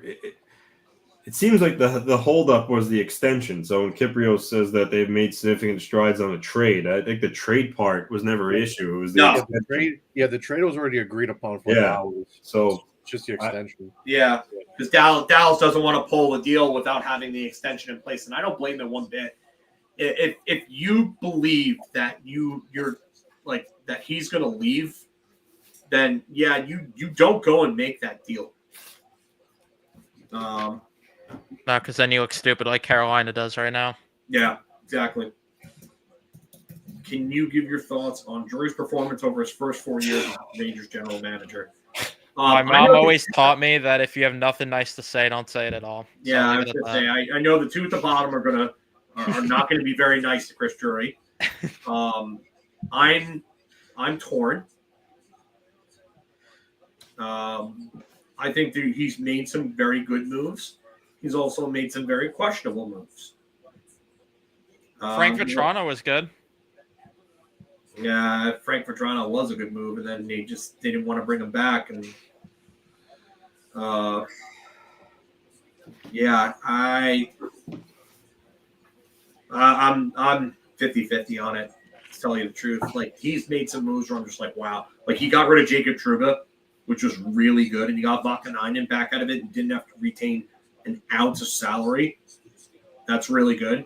He went and got JT Miller, and like the biggest piece that he gave up was Philip Hedl for it. And as much as everybody seems to love Philip Hedl, I think he's one hit away from retirement. And I think that he is what he is. He's a good middle six center that's probably going to get you 20 goals and 40 points, maybe 50 points at his best. And he shows you flashes that he could be better, but I don't think he ever puts it all together and becomes like that number 2 or number 1 center that some people think that he was going to be. So for me, I think I got to stand with Rich here. I think there's a little more questionable moves made than the good ones. And I think the questionable ones outweigh the good ones. Like the Buchnevich trade was just all sorts of stupid, all sorts of dumb. Not getting Jack Eichel really hurt. You had a chance to get Jack Eichel, but you didn't do that. I'm here on Drury. Yeah, see, the thing for me is like, I'm not going to sit here and say that Drury has never made good moves. He has made good moves over his tenure as Ranger GM, but there's always a catch to everything because like Dallas, Mikko Rantanen and Dallas Stars closing in on an extension, 8 years, $12 million. Finally. Okay, but going back to what I was saying, like, there's always a catch. Like, okay, cool. He traded Trouba. He was able to offload that contract. But one, he should have really forced Trouba out during the summer, you could have say. And then like I was saying, yeah, he forced Trouba out, mid-season. But then he took that money on which he unloaded and gave Eigor that dumb contract. So you're basically swapping bad contract for bad contract. And then again, trades for Frank Vetrano, but because in that past offseason, he decided to go out and overpay Barclay Goodrow 6 years, $3.6 million. That didn't allow you to bring back a guy like Frank Vetrano in later that offseason. So here's smaller news.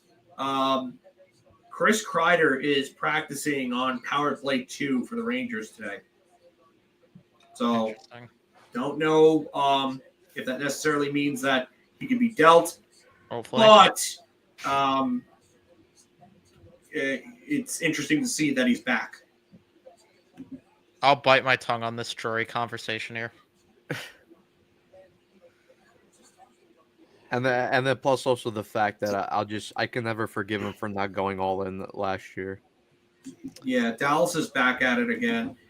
Yeah. All right, so let's look at this. So what would the move be if they like moving on and Rantanen, adding them to the lineup? Well, I mean, Jordan Smoltz, who, former NHL player that I sent you guys earlier, he claimed last night that Logan Stankoven was going to be part of the return. So, I mean, that would be a massive return for Mikko Rantanen. Stankoven is a phenomenal young player. So, if that's the piece that Carolina is going to get back in return, that's the home run for Eric Tolsky, considering he gave up Natchez to get him, and he's going to get back a player whose upside and ceiling is really high as well. I think that would be a fantastic return. Obviously, we don't know that's true. We'll see what it turns out. But I can tell you this, though, the Hurricanes are a contending team. they're not just going to give away, Mikko Rantanen. So when you look at their roster right now, the Stars are going to have to give back a player that's going to be useful to them. Like when you look at, like Sam Steele, that's not going to cut it, So like, I think it's going to be a player like Logan Stankoven. I mean, maybe Mason Marchment. Mason Marchment is a good, solid hockey player. He's a good player. So that's a guy that could maybe go back the other way, but it's not going to be for peanuts. The Hurricanes are getting back someone that's going to help them compete for a Stanley Cup. Maverick Bork too could be a piece that goes the other way. Yeah, Maverick Bork is a good young player for sure. That is another option too. Stankoven has the higher ceiling, but I that's still a good haul for them. Yeah, this is definitely a balance of power type trade. Carolina gets worse short term, but they get probably multiple long-term pieces that are going to I can't say they committed franchise suicide, Romanello. No. I can't. I mean, yeah, you could talk about Natchez, but you turn Natchez into Rantanen and then turn Rantanen into possibly Stankoven, Bork. and possibly even Maverick Bork, depending on – and you got to remember, Dallas has got a real good farm system. Their farm system is very good. And on top of that, too, like – we can't forget the narrative with Natchez was that he doesn't show up in the playoffs for a while. Like, he's been a guy that does disappear come playoff time. You can't also forget the narrative that Natchez was at ends with management. That's so, yeah. And he wanted out. Probably going to trade. Out and say he wanted out. They're getting a better return than they would have got for trading Natchez by himself. So, especially if it's something like this. Stankoven, Maverick Bork, and that's a good return. That would be a haul. Yeah, then my hat would have to go off to Tulsky then at that point, because he turned something that looked like it could be a real bad situation into a pretty good return. So my hat would really have to go off to Eric Tulsky for that. Welcome aboard. Mine did in the summer when he signed a certain player. It also number 50. It also makes you wonder, like, the Hurricanes are a good team, yet players like Jake Gensel, they got him. He didn't stay there. Mikko Rantanen didn't want to stay there. So it makes you wonder why some of these guys don't want to stay with the Hurricanes. Especially, Rod Brindamore is a great players coach too. You would think all these are attractions, but seemingly players don't want to stay there. So it's odd. A pretty good environment too. The one thing I'll say is that Dundon has been notorious in not wanting to pay.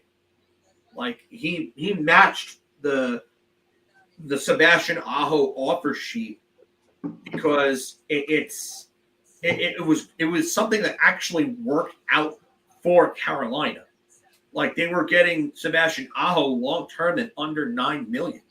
It's really good for the player that he is. Like, but that's not a team that likes to sign guys to big deals. So I would highly doubt Matt Duchene would be in this trade. Duchene has been one of the Stars' best players this season. Yeah, he's been about a point per game. Yeah, he's been revitalized in Dallas. So yeah, and Dallas would just bring him back next offseason because it seems like he wants to be there only. Mark, why is this Kuzmenko banner just still randomly up? That's because we've been answering comments the entire time. That's me. I put that up earlier. Sorry. Yeah, don't disrespect Leo and the Finns. Make sure that second N is on there. one of our two big Finnish contributors. I think Jacob looking good. Still waiting to hear this return because that's curious. Yeah, we definitely want to hear this return because this.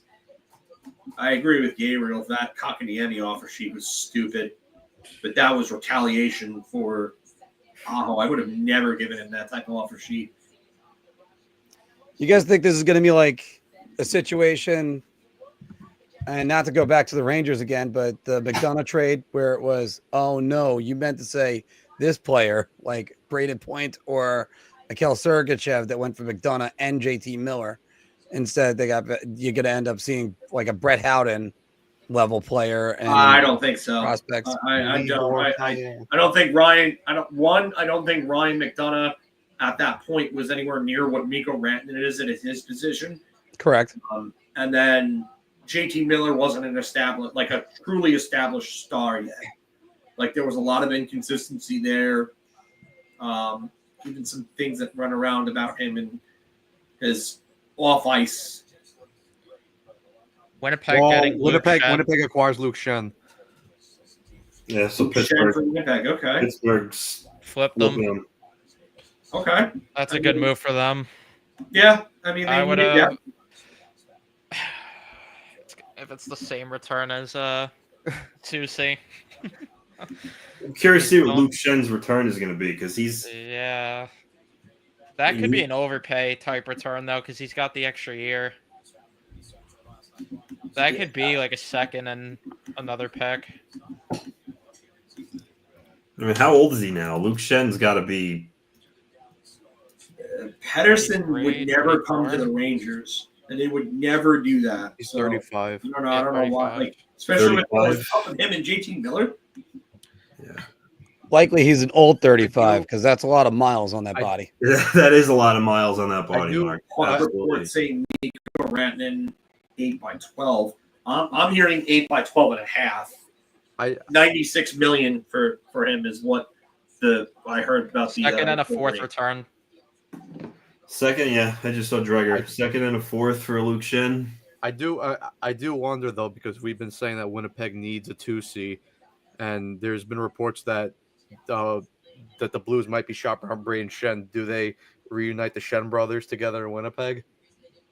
I'm not convinced Shen moves, but I mean, yeah, he'd be a great fit. He would absolutely be a great fit. I just don't know if they're actually going to move him today, especially in division though too. Yeah, I mean, the center wise, not much. Scott Lawton is probably the biggest prize, but he's not really a second line center. Nor is Brandon Tanev. You can go get Tanev, but he's not really the answer there either. I mean, they would add depth for sure.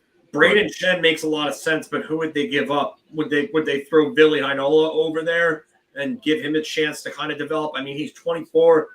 He was picked with the pick that the Rangers gave up to get Trouba, but do they? Do they? They'd have to give a good prospect first or something. Yeah, I would say they would have to send away a prospect for in that deal. Winnipeg. Emily Kaplan is saying Canes are getting roster players, so yeah, that makes sense. Yeah, I feel like Winnipeg would have to give up like a Brad Lambert type to get Shen away from St. Louis. You know what's funny is Lambert in his draft year was somebody that I thought was going to be a very, very high pick, and he kind of fell off a bit that year. But he's kind of gotten back like a bit of his stock. It's kind of come up on the rise these last few years. I think of him as a pretty good prospect. So I mean, yeah, maybe that could be something that would go to St. Louis. Maybe Angola and something else. Colby Barlow or Braden Yeager could be other options to move. I don't know if they'd want to deal Yeager and a deal for Shen. I think Yeager is really their top prospect right now.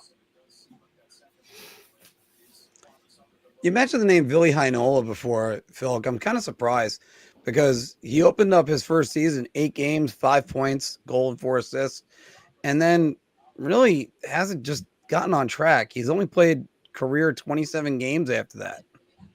Oh, sorry, wait, there's another 17. So 44 and a career total of 12 points. Yeah, somebody that was really highly regarded in his draft year that ended up being, I don't know what Evan's laughing at in that. Something on Twitter because they just announced Susie's number, and I said we could salvage our Kako jerseys now. Oh, they gave him 24? Yeah, he's going to wear 24. Is that the one that it says Carson with he does the duct tape, Carson over Kako with a K, and then it's Susie under it? Yeah, it'll be something like that. Yeah. The NHL Arthur Staple tweets, I wish I had a veteran 5'6" defenseman to sell today.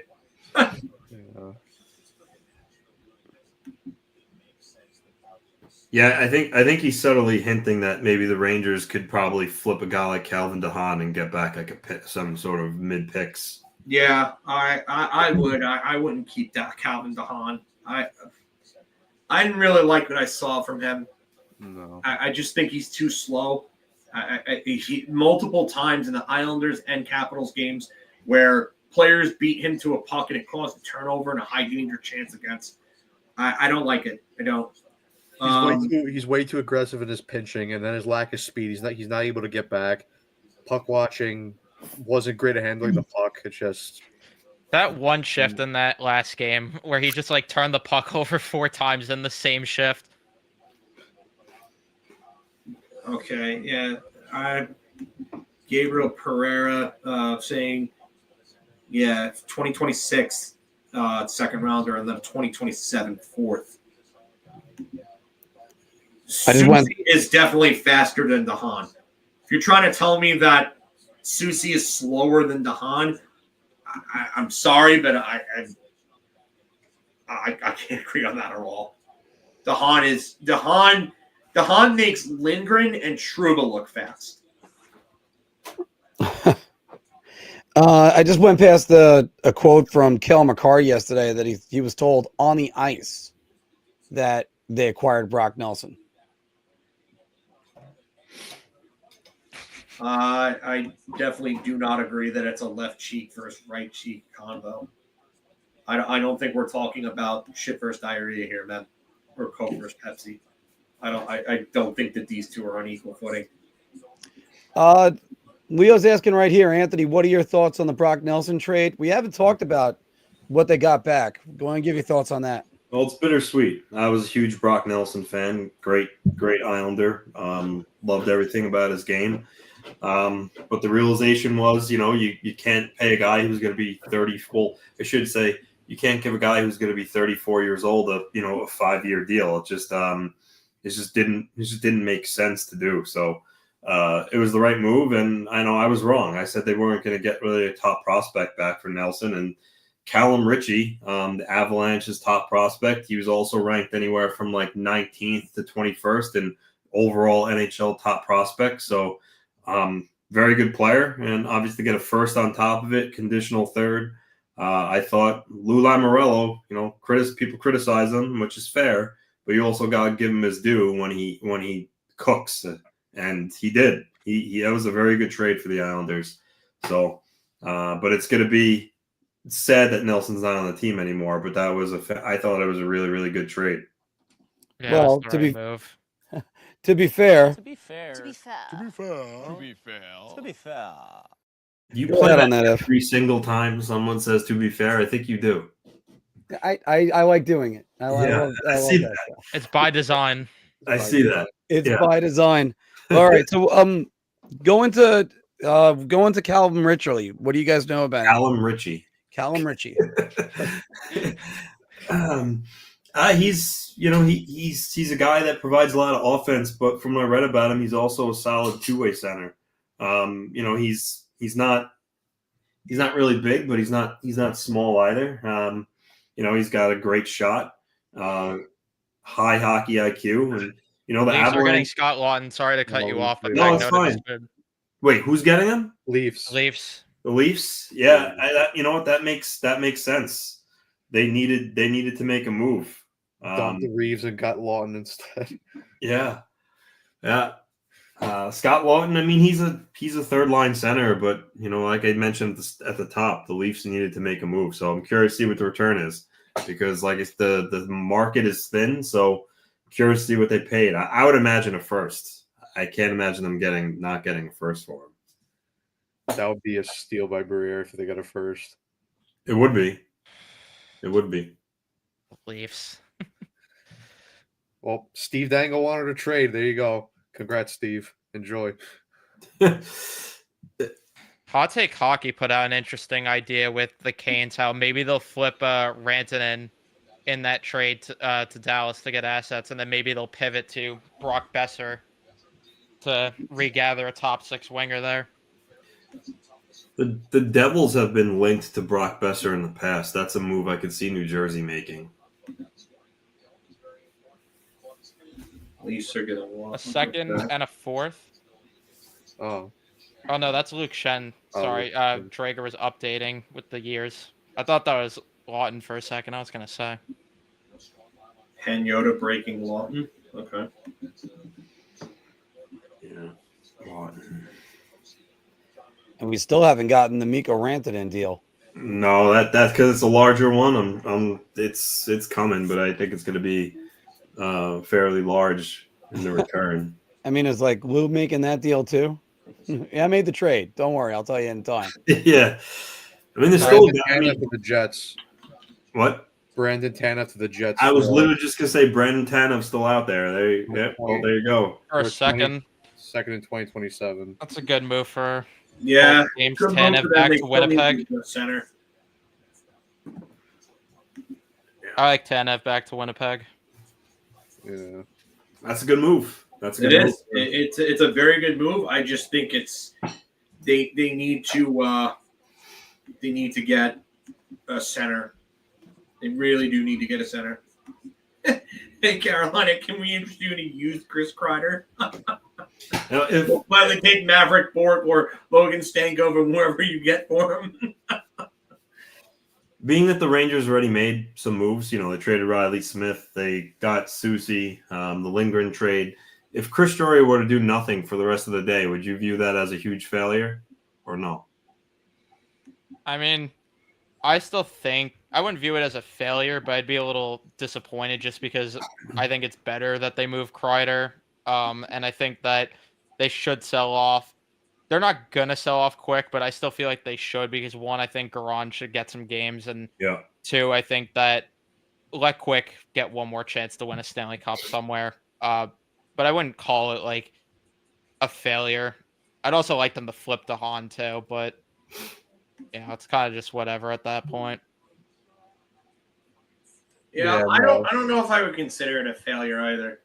I mean, he made the big move earlier for JT Miller. He made a big move earlier to get rid of Trouba. I don't think he would necessarily classify it as a failure. Sure, would you be disappointed if they didn't get JJ Peterka? Okay. I mean, it depends on what Buffalo was looking for. Supposedly, Frank Saravalli's last update on it said that teams are calling on him, but they're being met with resistance by Buffalo. So Buffalo's not really looking to trade him. It's just that teams are checking in on it. And, yeah, I get why people are down on Soucy. But, again, a lot of the times, a lot of what people do not understand about analytics is that despite claims that they're independent, they're not independent. They're not independent of partner, line mates, anything like that. So, Rick Dewally was saying keep an eye on Carolina for Brock Besser. Dahlwall, yeah, okay. So what Hot Take Hockey was saying could be could happen there. This comment, if Tulsky pulled Wyatt Johnston in the deal for Rantanen, that would be masterclass. There's no way. That would be very dumb by Jim Nill. Yeah. Very dumb. Very dumb. For a GM who's not dumb, that would be very... for a GM who's been really good over the last few years. Yeah. Dumb. Yeah, Frank Saravalli just said don't expect Braden Shen to be dealt to Winnipeg. Sportsnet just interviewed Brady Tkachuk apparently, and he's not happy about Norris going. That's definitely something to keep an eye on this offseason. Soft tampering. Let's go. Yeah, soft tampering. Soft tampering, boys. And well, to every Ranger fan that's out there that thinks Brady Tkachuk is coming today, don't hold your breath.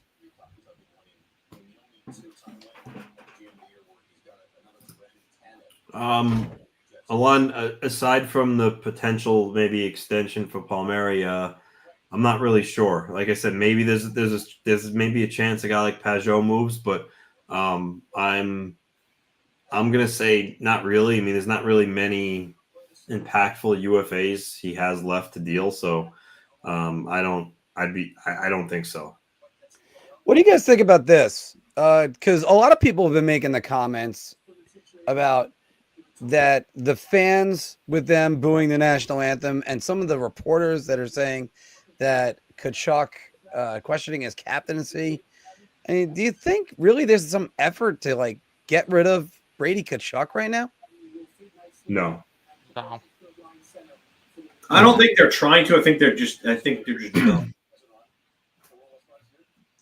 Yes, it goes back to this. I think at some point, if things don't change in Ottawa, meaning like they don't make the playoffs, or I think he could eventually force his way out of Ottawa, but I don't see it happening right now, and it may not happen at all. You know, he may not be like his brother. You know, Matthew. Everyone's saying because Matthew did it, he might, but that's not necessarily the case. So, but we'll just see how it plays out.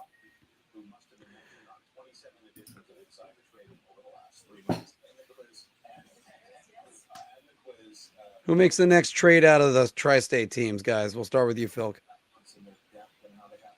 Devils, I think easily. All right, I was Devils. going to say that now. Devils. I mean, there's not much. It's too easy to say Devils. It really is because they need to make another move. Yeah.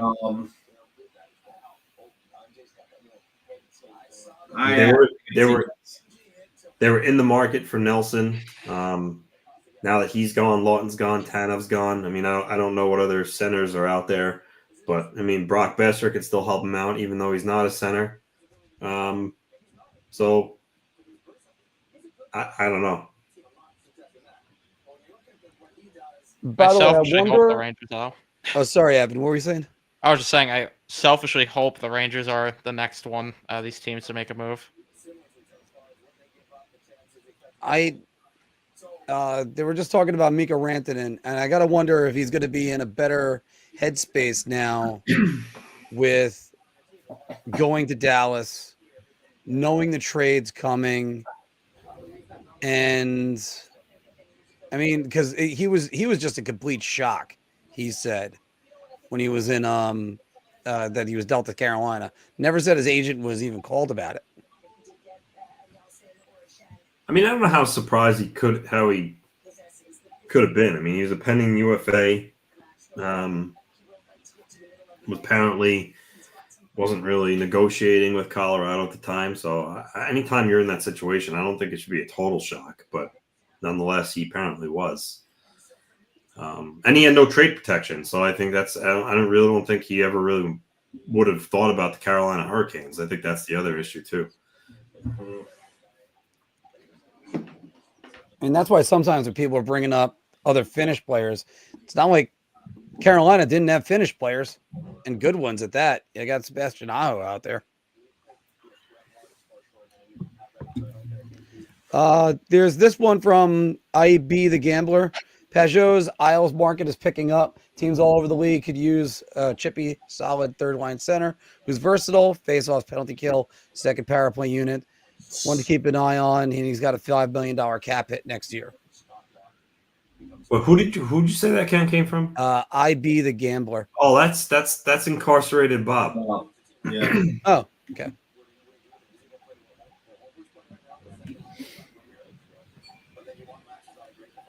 Incarcerated Bob is hit or miss, though. There are some times where he does get things, and then there are times where he's just incredibly wrong on others.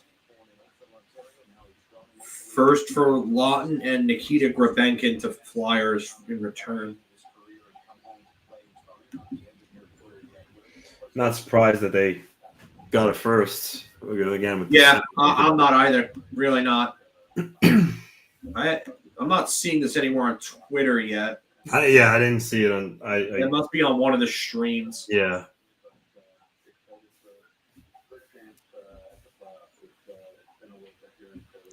You know, one of the best parts about going through Twitter, trying to get some information, is you get to see some highlights like a pickoff throw going into some guy's nuts.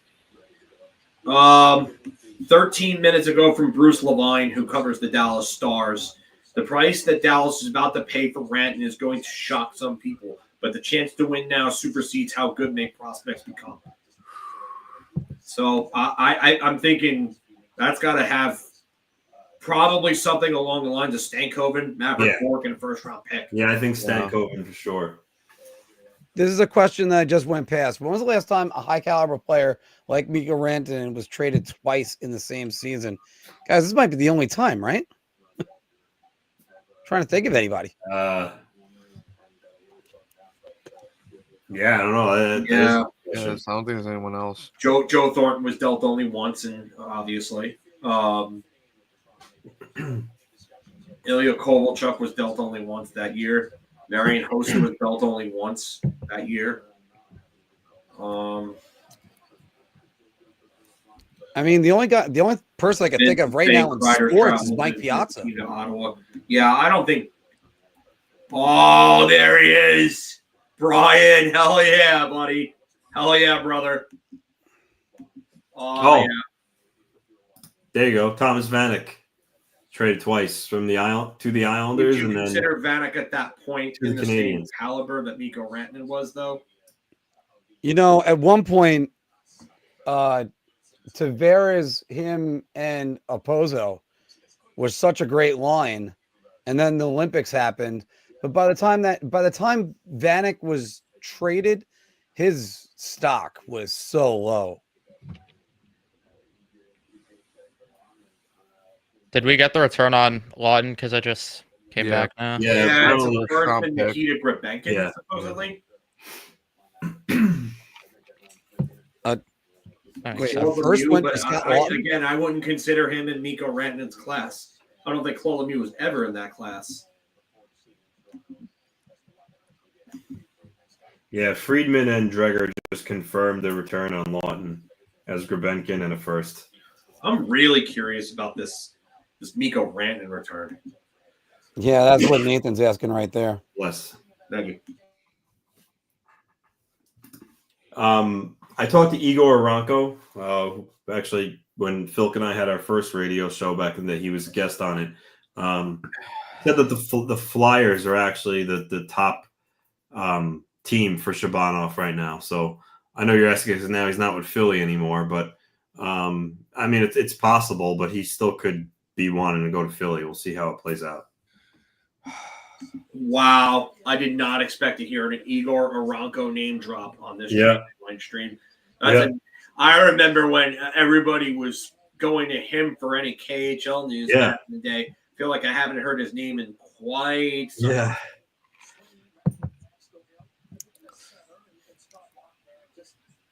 I'm still wondering what's happening with JJ Peterka because we haven't heard anything. Yeah, we haven't about heard him. anything. I'm starting to think that might not be happening. It's just too quiet right now. 2 hours left. Yeah, I mean, then again, there's always a quiet before the storm. Yeah. Always a quiet before the storm. So, 2 hours left from that's now. when Vegas jumps in. saying Rangers are more willing to trade Kreider to Buffalo. Kreider's traveling with the team, so Yeah, I don't think he's getting moved. I doubt that's happening. Then Unless, again, unless there's a last-minute offer that the Rangers can't pass up, I don't think. We got the Kovacevic extension, 5 years times $4 million. for Kovacevic, Yeah, That's their Will Borgen. good lord, that's bad. That's their Will Borgen. Oh my no, I think Borgen's better than. Well, Borgen's better, but it's the contract's like basically the same. Yeah, same. Yeah, I get what you're saying there. That's true. 50% retention on Lawton. That makes sense too. The prospect the Leafs gave up is actually having a solid year down in the AHL right now. For the Marlies, yeah. That's crazy. Scott the Shining Lawton. I'm guessing one of his pictures looks like he's friggin' Johnny from The Shining, or what's his name from The Shining? Speaking about pictures, Brandon Tanev. Oh, that's the best picture ever. Yeah. He looks like he's either zooted or he's like on coke or something. Or Well, friggin' Bender. Could be both. Phil, is it The Shining or is it The Shinnin? Well, I don't think The Shining has two N's in it, Mark. No, The Shinning. It's the Simpsons reference. Oh, Ugh, you want to get sued? You're the Simpsons guy here, man. That's a lot of those I'm not gonna get. I might get some of them here and there, but like a lot of them I'm not gonna get. Who's ready to jump and get the first sandwich? I think I might. I think Kreider's an off-season move too. Yeah. I don't see it happening today. I think what Brendan Azoff just tweeted a couple minutes ago is I kind of feel similar right now. That might not be the worst thing if they just do nothing today at this point and then just see what this group has and then, just see what you could do in the off season. I know everybody wants this move to happen in the NHL. Crosby to go to the Avs, to go play with McKinnon. There's no might to this. There's nobody that's been talking about this. Yeah, I actually I don't think it's going to happen. And I mean, generally speaking, I mean, almost ever. Because Crosby just re-signed with Pittsburgh. He's not going to just jump and leave just because the Penguins want to sell. That's not who Crosby is, and I think he's going to try to be a one franchise player. Just don't need that Sammy with the floor. The character assassination of me over the last few days. First, I eat pizza with a fork and knife. Now it's sandwiches. With your And it's buffalo wings. leg propped up from it, your ankle being broken the other day. Oh yeah, well, Joey D, if the Rangers don't trade for Peterka, use the last retention spot to broker a deal and get a draft pick. I like that idea.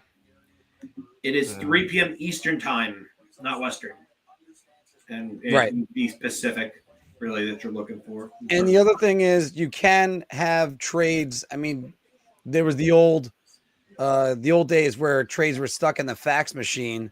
That they have that, but they have trades that, as long as they're agreed to before 3:00, and they can still be processed, I think, shortly after that. Yeah, I mean, as long as they're into the queue by 3, then they can be processed afterward.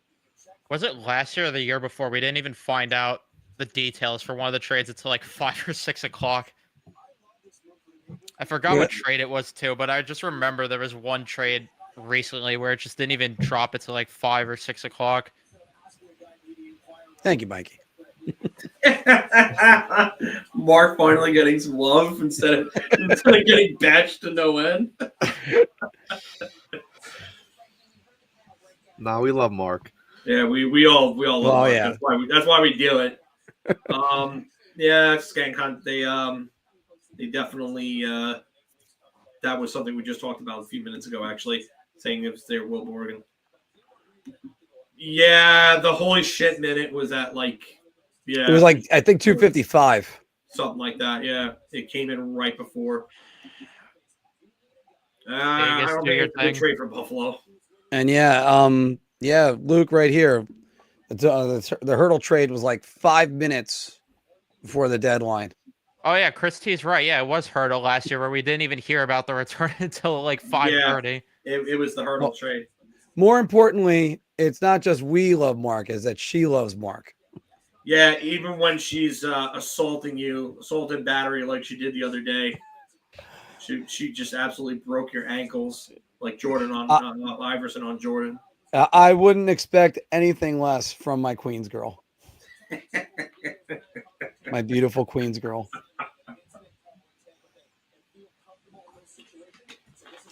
Which I also want to just direct her.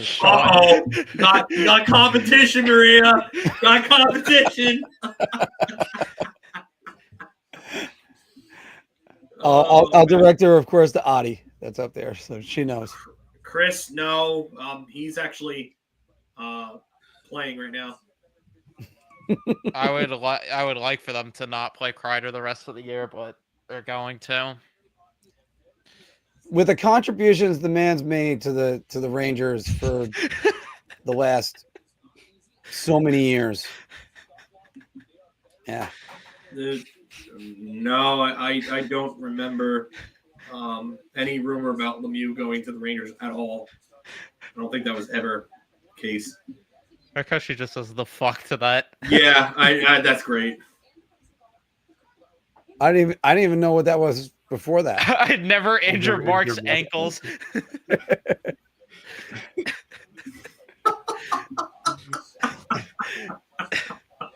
See, this is where it's good to have three older brothers that have prepared me for this sort of abuse for the rest of my life.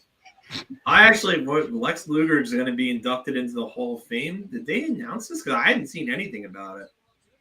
I mean, good for Lex. He deserves it. But I know Luger's been rehabbing with Diamond Dallas Page, and Diamond Dallas Page has made it a point to make sure that Lex Luger walks again. And it's sad. Anybody who knows Lex Luger and knows the story with him is, a lot of years of steroid abuse, and his body is broken down. At one point, I saw a picture of him years back, and he looked like the freaking Crypt Keeper. He looked in really bad shape. But he's been rehabbing, and he's been in a wheelchair for a very long time. And, if Diamond Dallas Page could get Scott Hall and Jake Roberts back to health and do what he did for that veteran Norman, who was like his first real success story, I think Lex Luger, I think he could get Lex Luger back on his feet. So I'll stop the wrestling talk here, but I just wanted to get that in. But if Lex Luger is, if he is going into the Hall of Fame, then really happy for him. He deserves it. He's really turned his life around. Yeah, the Leafs 2026 first round pick that I'm just saying the Phillies top 10 protected. Yeah, that makes sense. No, you don't have to defend anything. We all approve that. We all approve that. That was definitely some ankle shattering right there. Mark got crossed up there. The only one that doesn't approve is Mark's left ankle. It's his left ankle specifically.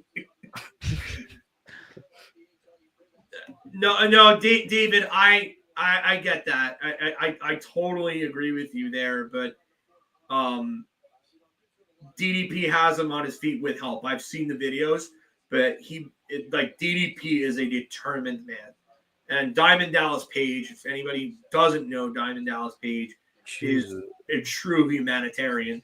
He is absolutely. Oh my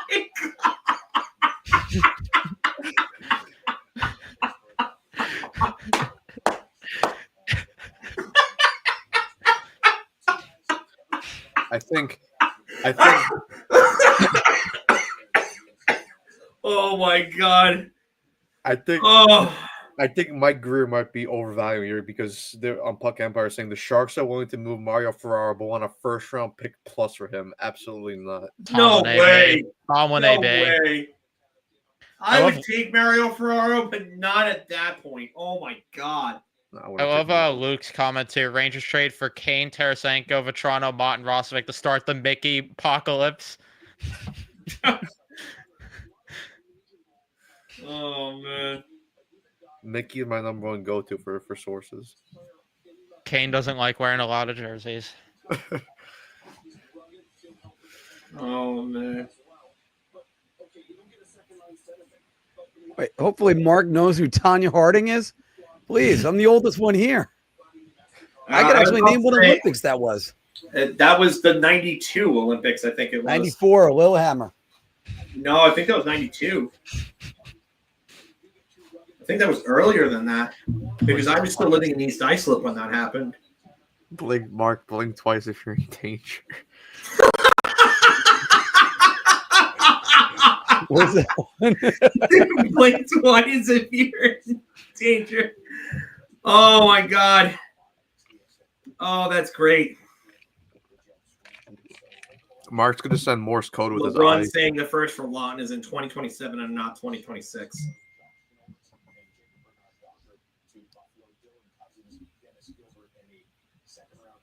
Yeah, I'm with Noah. This is a little too quiet right now. Vegas, where are you? Yeah, Vegas is definitely lying in the weeds, waiting. Kelly McCrimmon's in Mark's meat locker right now, cooking up a trade. He's cooking up some buffalo wings in Mark's meat locker. He's fine. Don't worry about him.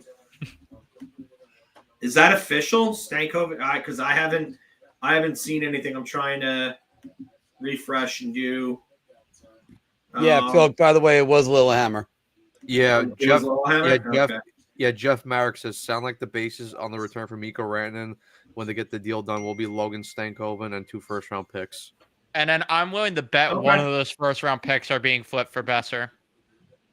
Yeah, it might be. Yeah. Oh. They go get Besser. I mean, Besser, I think, is more likely to re-sign with them. And I think that's something that Dundon would be willing to do. I don't think Dundon was willing to do 12 or 13 million. I don't. Something about them just.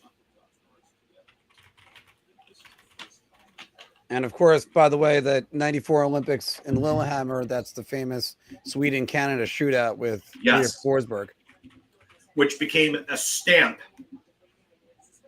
So.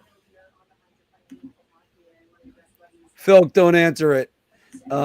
Evan, Matt, who was the former Rangers goaltender that was on that stamp? I know it. Well, say that again. Peter Forsberg's famous shootout move. Who was the goalie in that? Yeah. What team? Going on mute, guys. What team did he do it against? So it was Peter Forsberg for Sweden against Canada. Who was the Canadian goaltender that was in net for that move? The one thing I can tell you, it's a former Ranger. 90s.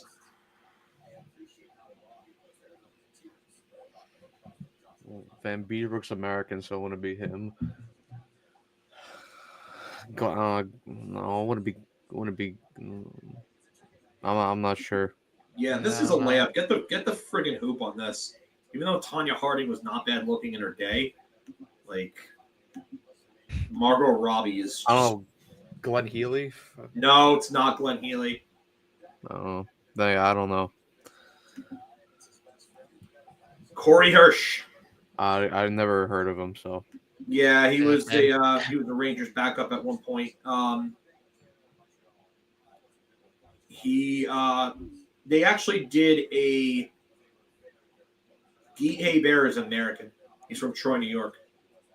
They did an interview with him recently. Like I think it was Sportsnet did it, and they asked him about it. What do we think of the Cousins-Norris deal? I said it was change of scenery. I mean, I think it's a little better for Ottawa to get Dylan Cousins back because they don't have to worry about the shoulder injuries. But Josh Norris is having a better year than Dylan Cousins. It's a risk on both sides.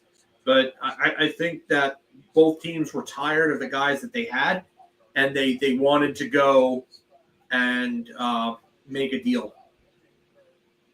Yeah, I think it's a fair deal for both sides. Like you said, Cousins needed to change the scenery. Norris needed to change the scenery. And Bernard Dockery's not having a great year for Ottawa, but again, Corey Hirsch. I think he's a decent, depth defenseman. So, and again, right-handed shot. So I would imagine Connor Clifton comes out of the lineup in Buffalo and he slots in on that third pair, or you play him with Connor Clifton. So, but yeah, I think both teams need to make that deal, and I think it's going to work out for both sides. Yeah, Brady Tkachuk's not liking it at all. I think he's going to – if they're trying to force him out, they're doing a good job. I'll tell you that. I don't want to leave. I don't want to be traded. This is all BS. And just some of the things that are going on recently are just – Question, can I name them the Finnish Hall of Famers played for New York Rangers? Jari Kurri. That's real easy. Jari Kurri. Olli Jokinen. No, I'm joking. We're talking about Finnish players that are in the IIHF Hall of Fame. Then, yeah, Jari Kurri is the first one that comes to mind. Olli Jokinen, that save that Olli Jokinen, Olli Jokinen that saved that was it was Boucher in that, or was it Brian Boucher? Yeah, that was one of my first memories for watching the Rangers, seeing that penalty be saved. He just went backwards and just slammed right down because he knew he was going 5-hole. Like you had the entire net. Good job. Yeah, not good. Well, I never forgave Torts for not shooting Gabrick there.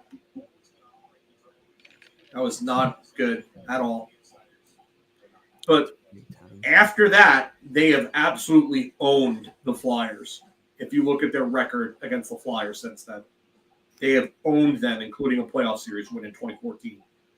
Well, also, Phil, to be fair, I know Jussi Jokinen had the best shootout percentage of all time at that point, but I think Olli Jokinen was still like 60%. No, he wasn't that high. He was well over 50. I know that. I don't think he was over 50.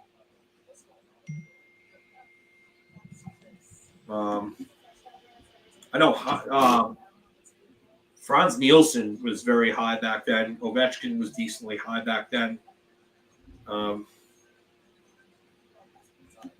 Sean was watching this at Zach Jones's dad's bar. Rolston was another one that was good in shootouts back in the day. Oh, Esa Tikkanen, I believe, is he in the Hall of Fame? I think he is. Tikkanen's in the Hall of Fame? Tikkanen's got to be in the Hall of Fame. No, he's not. He really isn't? No. I just assumed he was. 5-time Cup winner. I'm surprised he's not. 3 straight years of finishing as a finalist for the Selke, and then finished as the runner-up in 95 to Ron Francis. Surprised he's not. I mean, 630 points in 877 games, 5 Stanley Cups, one of the best defensive wingers of all time. I mean, his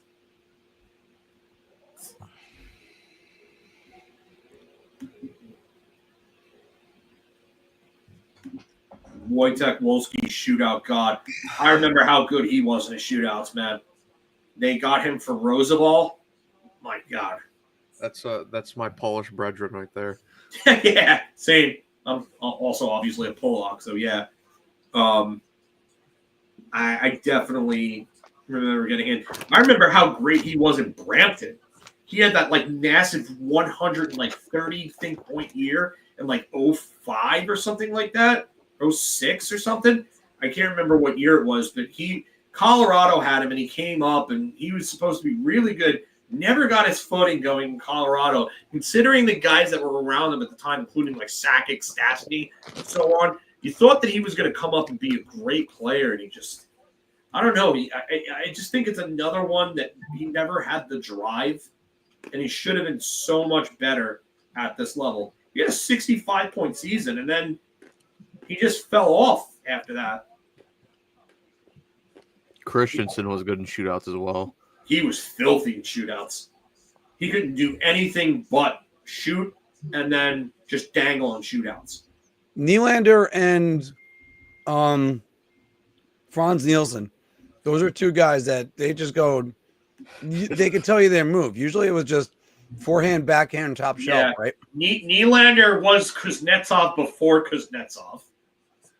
And Franz Nielsen had 3 different moves that he could beat you with. And you knew it was one of the 3 that was coming, but you didn't know which one. You didn't know if it was that 5-hole shot, because he could get that 5-hole shot off quick, or if it was forehand, backhand, or if he'd go the other way. But it was the 2 moves he used. The 2 moves he used the most were the forehand, backhand, and the 5-hole shot. And then he would throw in a backhand forehand every now and then.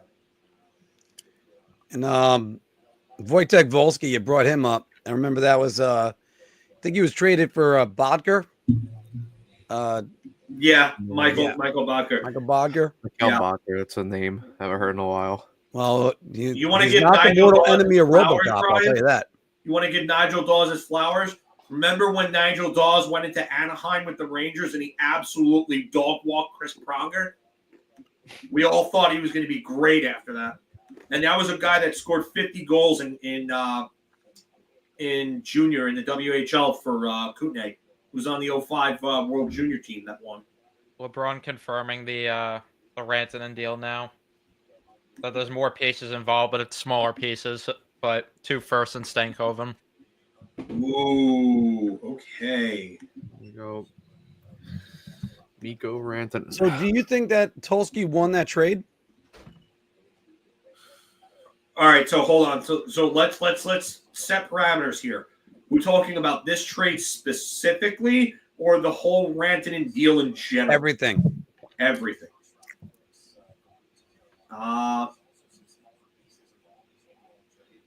Yeah, that LeBron is talking about it right now on the stream.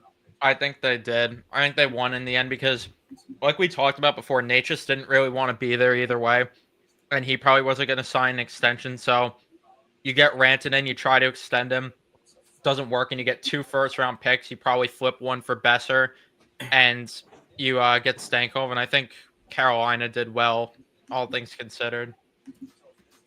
No, they have not added Alexander McGillney to the Hall of Fame, and it's a crime that he's not in. One of the best talents I've ever seen. It's a much better return than I originally thought it was going to be, because when we first heard the rumors that they just couldn't get an extension done and that they could flip him again, I thought they would have to settle for like not a great package. But considering this is what you get Stankoven, a young winger who's capable of being a really good goal scorer in this league, plus 2 first-round picks and some smaller piece to whatever that's going to be. I think Tulski did a good recovery job on this. Yeah. One. I'm going to have to say Tulski played this very well. We got to hat goes off to Tulski. He got a lot of jobs up. You know what, Landon, this is a great comment. Wolski, Christensen, Zuccarello, and Hank, shootout code. You know who else we're not talking about, Rangers fans, with shootout gods? Freddie Sjustrom. That guy was clutch in shootouts. I remember they couldn't lose with some of those guys. Pruka was even good in shootouts. Matt Larkin put it into perspective good, though, with the trade. Basically, Carolina, in the end, traded Natchez, Drury, a second, fourth for Stankoven, Hall, and 2 firsts. And that's still not a bad trade at all. That's really good. They did a good job there. Tulski did a really good job. I mean, he took an untenable situation in Natchez, who wanted out.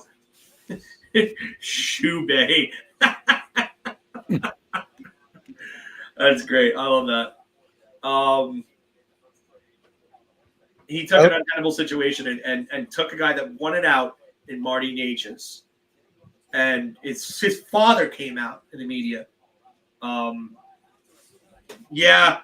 That's what Evan was saying before, Brian. He's saying that you could take that one of those first and flip him for Besser now. And if he does that, man, oh my God. Yager hated shootouts? Yeah. I was there for the very first Rangers shootout between the Rangers and the Islanders, and Yager broke his stick in the shootout. And I feel like we rarely ever saw him again after that. Yeah, he was not a big shootout guy. No. Peterka off the table per reports. I don't know where you're seeing. I haven't seen any updates on Peterka. So I mean, this guy Chad Dominicus, I guess he's with Buffalo. Yeah. He says, I'll reiterate what I said last night. Got more confirmation again today. JG Peterka is not in play anywhere. Teams have asked and been shut down for the most part. Okay. I mean, I'm not surprised by any means. I mean, I do think that Lance Lasowski may have heard something, and then I think maybe Saravalli and Lavoie kind of piggybacked off that then at that point. But Marek Malik was not a big shootout guy aside from that one moment. And once again, everybody forgets the guy that tied that shootout, Jason Strudwick. Remember the guy who put them ahead? I forgot. I know who put them ahead. The Capitals, yeah. I forgot. Yeah.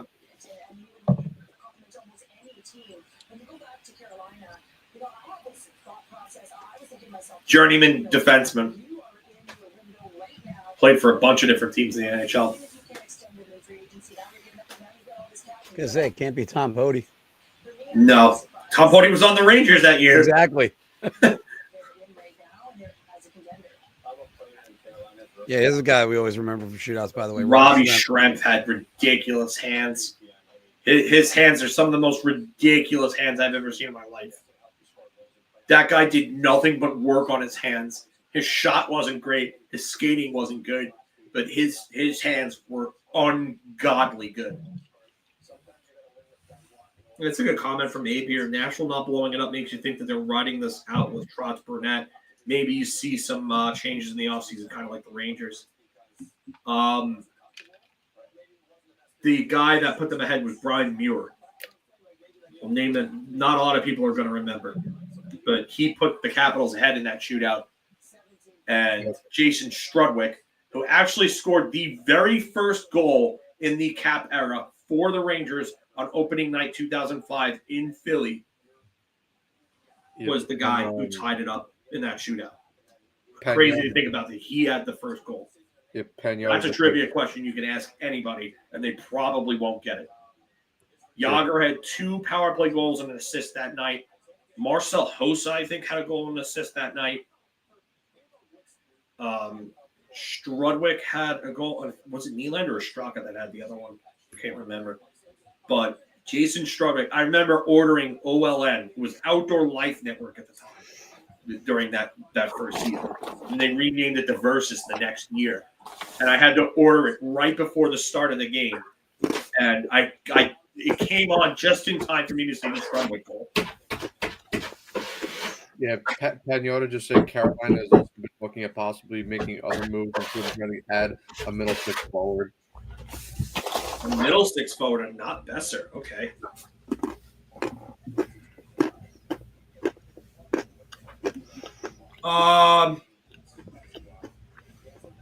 That's a good question.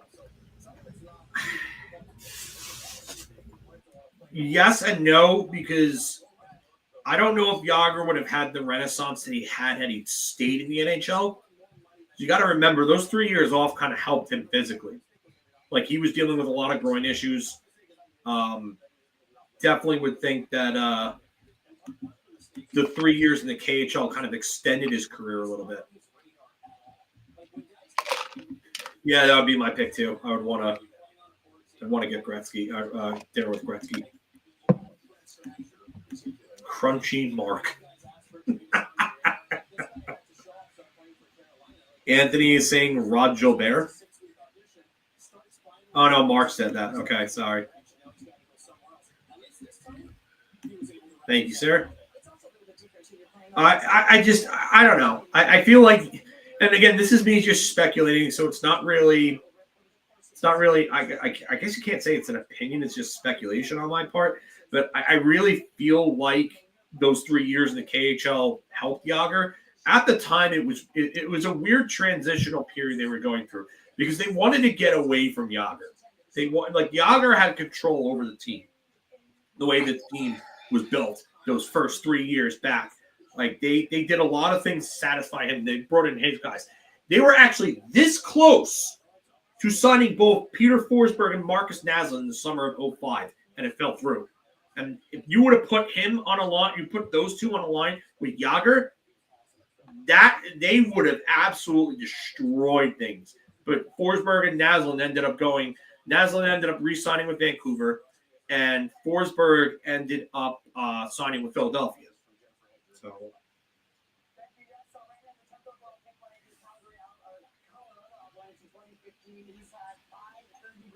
All right, so the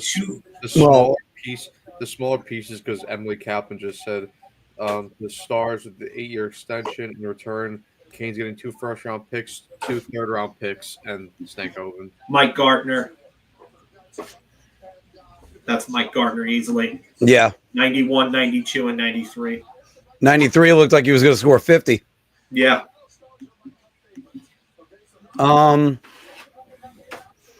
But Time to Wake Up was saying it right here. I never thought about it in terms about Jágr going back to the KHL. Problem was, I hate to bring up Alexei Sharaponov. I just gonna say that. Oh, they had the collision, and then he went into cardiac arrest. I ordered his jersey in June of 2008 from RussianJerseys.net. I got it in September. I went to the game that night against the Devils.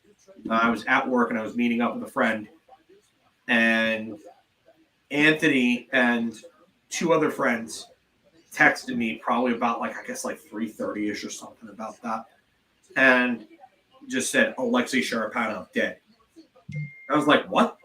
And I thought Anthony was playing a joke on me because Anthony's quite the prankster, as Mark knows. And I thought he was playing a joke, and I was like, are you serious right now? And he's like, dude, this is not something I joke about. I was like, holy shit. And then I ended up getting a flood of text messages about it afterwards. I was like, oh, shit. And I had the jersey in the car with me because I was going to wear it to the game. So I just gotten it. And I held it up during the moment of silence. I don't know if they got me on TV or not, but I held up the jersey. So.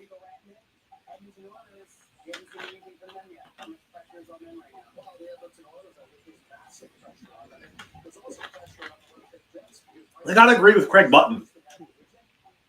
A lot of pressure on Edmonton right now. A ton. I think a ton of pressure on Edmonton.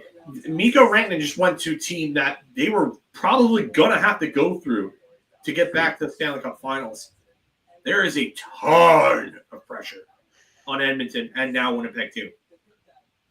Well, let's go with this question that Max threw out there. Who has the edge right now in the Dallas-Colorado first-round series? Dallas, without question. Yeah, Dallas. You got to kind of look over at one of those, the old-fashioned NHL where everybody's got the check marks. I'd have to put 2 check marks to Dallas's goaltending over Colorado's. Colorado might have the edge on the blue line, and I'd still say the forwards go to Dallas's way. The forwards, the defense is Colorado. The goaltending is Dallas. But I agree here with Brian.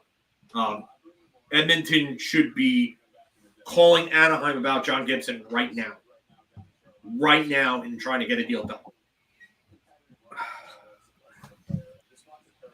I can't believe that we haven't heard another goalie go. I know when we talked about it earlier, one of the guys said, gun to your head, do you trade Jonathan Quick? Short answer is no. I mean, if you got a good deal for him, yes, you would trade Jonathan Quick, but I just don't see it really happening. Edmonton can't fit Eigor Shesterkin. Yeah. I don't know how do they fit that. Good. Give us back Leon. Well, give the Rangers back Leon Draisaitl. Yeah, that's not happening. I wish. I would do. Oh my God, I might go streaking in this weather if that happened.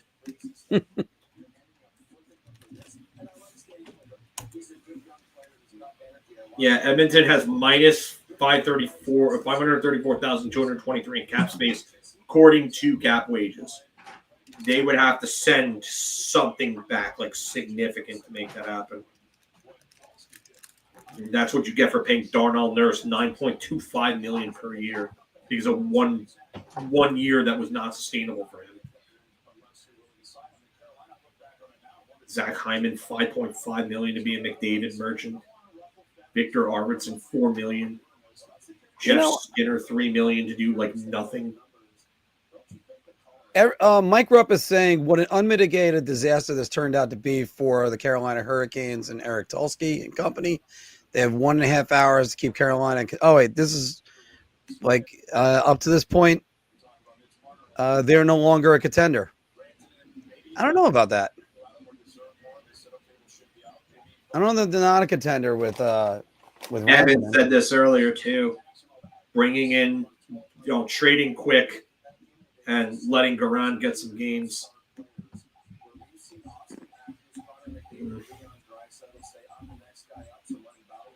Would a later year first from Canes get Kreider?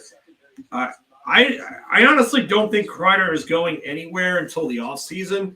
And I don't think Carolina would be the team to go get him. I don't. Hyman's contract isn't bad. Nurses, yes, it is, but Hyman's contract isn't exactly great either, because you know that he's a McDavid merchant. You know this is a guy that's not going to do anywhere close to what he's done these last couple of years without Connor McDavid. Like if he gets dealt, whoever gets him is going to regret that contract. Raquel would be a good pickup for Edmonton, but they need a goaltender. They need defensive depth. I don't look at that team, and I don't think that they can get the job done defensively. I just don't. I think they need another acquisition there, aside from Wallman. I like Wallman, but I don't think he's – and I always forget that they have John Klingberg, too, for puck-moving purposes. But I just don't see – Ekholm's a minutes eater. He's a minutes eater that can take on tough assignments. Nurse is – nah. Definitely not 9.25. If you would have told me that Darnell Nurse was like a $6 million defenseman, okay, I could see that. But Bouchard's going to get crazy money this offseason. And then you have Wallman and Kulak making a combined over $6 million. One of those guys is probably going to have to go to keep.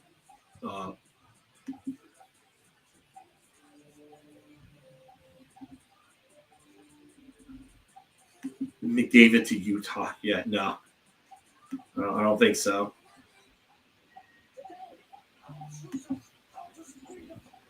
Gentlemen, I guess you're talking about me. This is my channel here. Big Apple Hockey is the top three here. It's all Big Apple Hockey. Mark, I'm John, and Anthony is on the right. He's away from, I guess, his computer right now. But I thought I changed that to this. That was weird. It was on trade deadline 3 p.m. So I had it originally counting it down. And then the guys at the bottom here, Matt on the left and Evan on the right, are Rangers Central. So follow them, check them out. They have their shows as well. Usually Joey D from Ice Cold Takes jumps on with us. He's been in the chat, but check his stuff out as well. Jim never got back to you, Mark? No, I haven't been able to get back to him yet. He might jump on later. Yeah, he's probably doing his thing. But It's too quiet right now. An hour 20 left. remember, it got quiet this time last year, too. Yeah. I mean, I think that last hour is going to be filled with like ones that are coming in. I don't think it's going to be like this till the end. Hopefully. Check this man out, too. Going to Megalo at Ice Cold Takes. It was Ice Cold Date. Replying from the farm. from the farm. Farm D. Agriculture Day. Agricultural D. Harvester D. Harvester of D. Go Metallica. Funny story. I got into 2 car accidents, my first 2 I ever had in my life. And Harvester of Sorrow was playing both times. You said funny story. You say funny story and then lead in funny story, yeah, car accident. Oh my god. Well, there were no fatalities. Thankfully there were no fatalities. Mark's ankle was fine in that.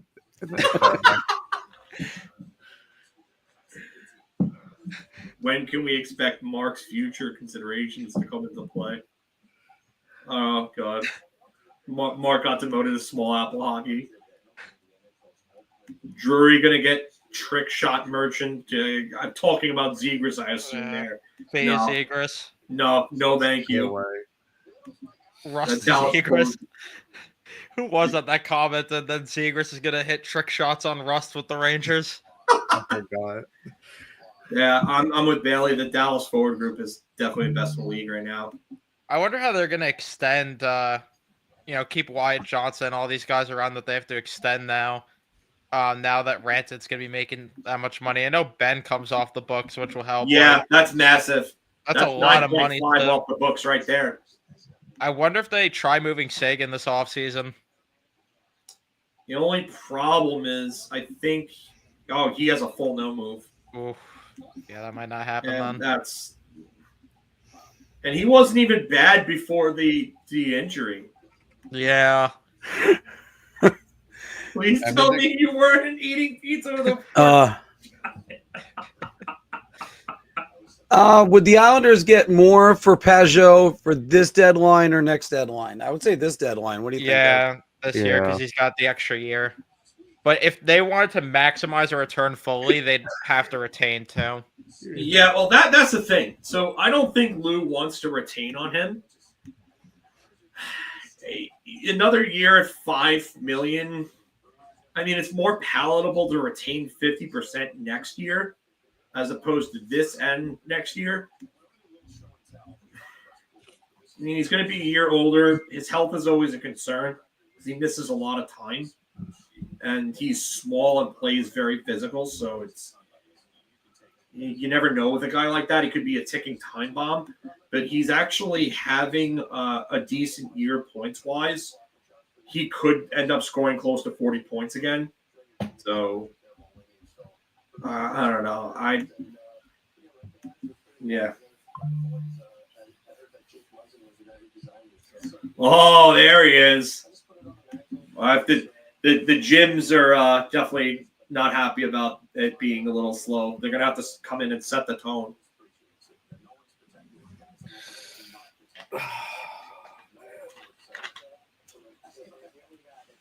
I'm actually working at a farm right now. Oh, I got Puck Rock and Joey D working at the farm. Straw Hat Day. Straw Hat D. Overall days. Overalls D. I don't think it's going to be dead for much longer, everybody. Tractor Day. John Deere D. John Deere Day. Manure day. Old Gloves McDonald Day.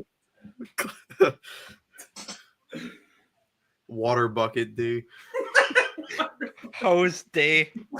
Hose D. Don't say that because he's gonna. Mark will come in and he'll be like hose A, hose B.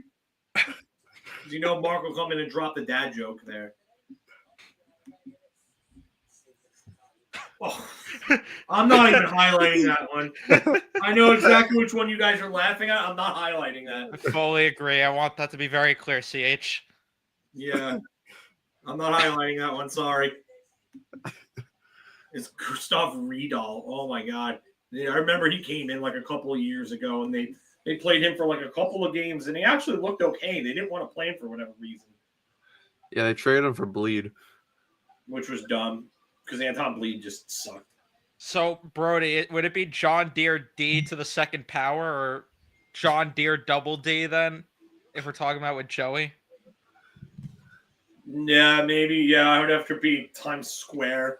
Or times 2 or squared, whatever.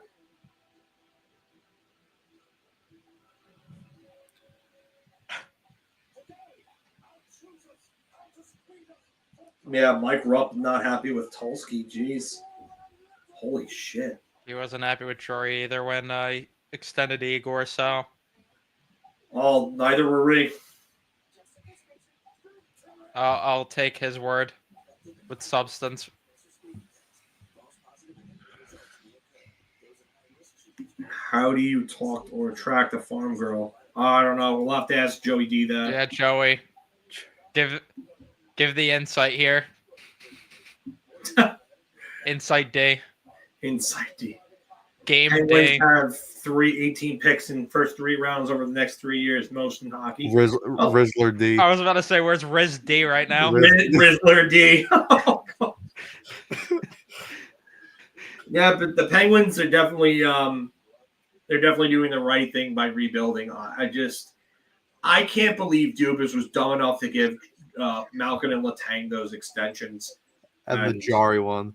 Yeah, and the Jari one was the Jari one was the worst, if you ask me, just because how do you go and make the guy the scapegoat as to why you're losing in the playoffs and then turn around in the next offseason and give him 5x5? How dumb do you have to be to do that? Especially when he was the whipping boy there. Well, that's what I said. He was the scapegoat. Yeah. Oh. When is Drury going to make a move? And furthermore, that it's like that couple that you're like, are you guys going to break up? And then they do, and then yeah, I guess we'll stay together. Like, wait, what are you doing? Yeah, it just made no sense. You need Rizzler. Oh God, fertilizer D. Fertile Rizzler. God. Nisa. Fertile Is JJ Rizzler. Peterka still a possibility? No, I mean, from what we're hearing on the Buffalo side of things, one of their beats is saying that he's not in play. I don't think so. It's not looking good, bruv. Yeah. Sadly. All right. There was hope last night, and it got dashed. Just like every year at the deadline for me. Arthur Staple ended up being right. So. Kars Clesion. Are we going to make another trade today or no? I think if there's a player that has term that comes along, I think they could. But I don't see any rentals. So I think they might be done. Troy's sleeping. He's done. I don't know if he's sleeping, but He's sleepy D. Meanwhile, we have Buffalo gassing up the Zucker extension. Even though that's like the textbook definition of the meme, the guy gassing up the bike. I would take a fourth for DeHaan. I would take anything for DeHaan. Yeah, he's just not good. It was good to get rid of Ryan Lindgren and have a body come back, but oh man. Tyler Mott for a fifth. That's the only buying they should be doing. Tyler Mott. I don't even know if I want Tyler Mott at this point. No, yeah, he's scratched by Detroit every night. It's sad to see, but the Tyler Mott run is done. Heiskanen officially on LTIR according to Puckpedia. Yeah, he'll be back for game one. Yeah, he'll be back.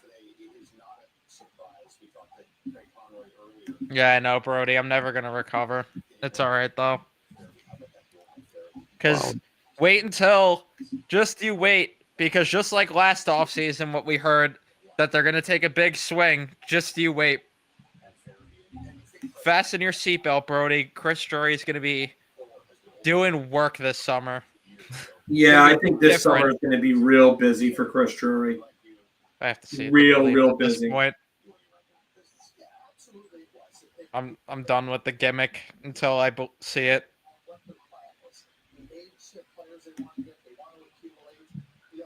And even at that, they got to be the right players. Can't just go and sign everybody like the 2000 Rangers.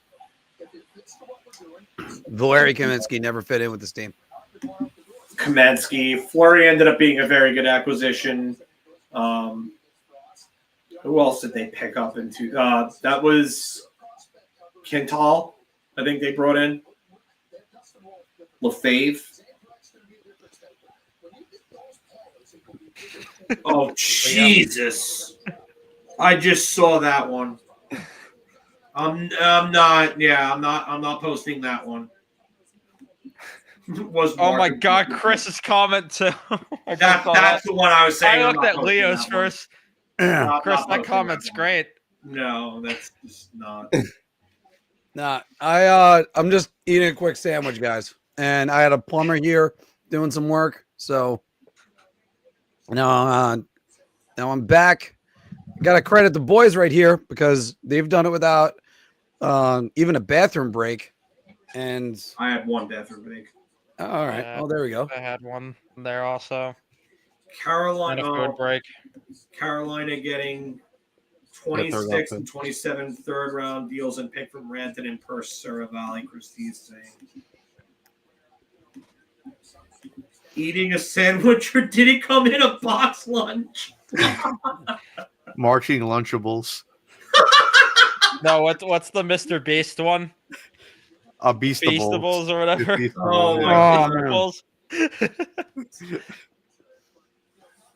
Yeah, let's see here. We're with a cosmic We brownie. are 68 minutes away. I have Cosmic 152 right now. Mark's gonna eat the cosmic brownie with a fork and knife too.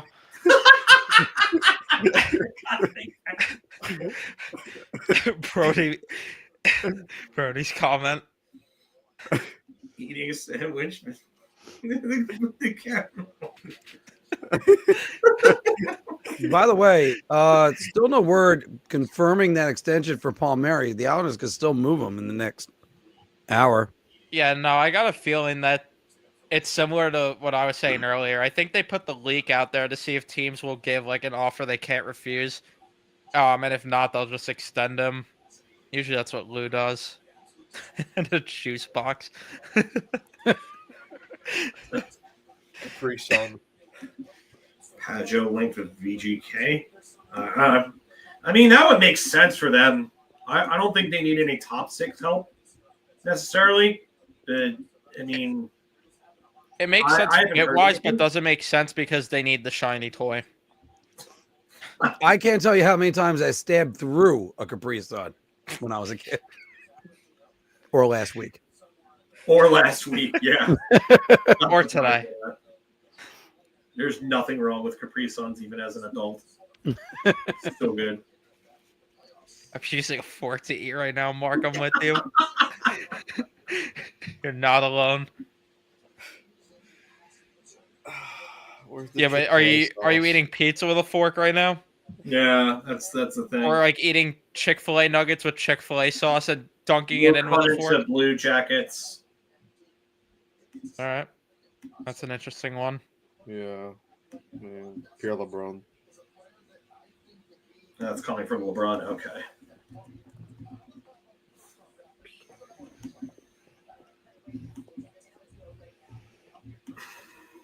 That's actually a good move for them.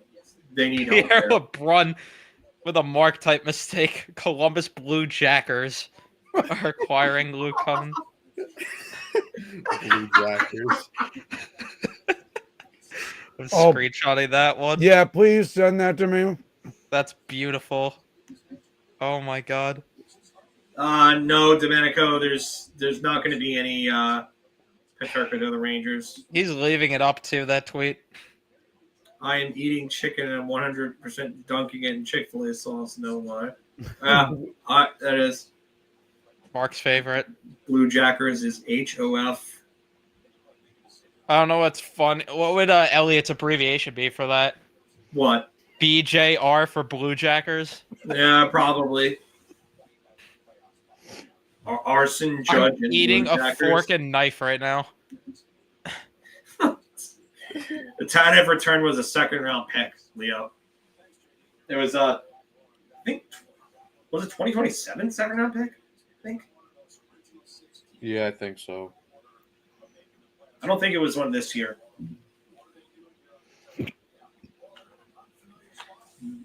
BJCR. It would just be the squirt emoji. Oh my god. Sean's comment too. Yeah, I saw that. I'm doing pretty good over here, Michael. Pretty good day so far. Little slower than expected, but definitely think it's going to heat up within this next hour. So the Rangers are the Giants of hockey. This is disgusting. I laugh at that as a Giants fan. I had to lower the volume at work because of the constant talk of Blue Jackers.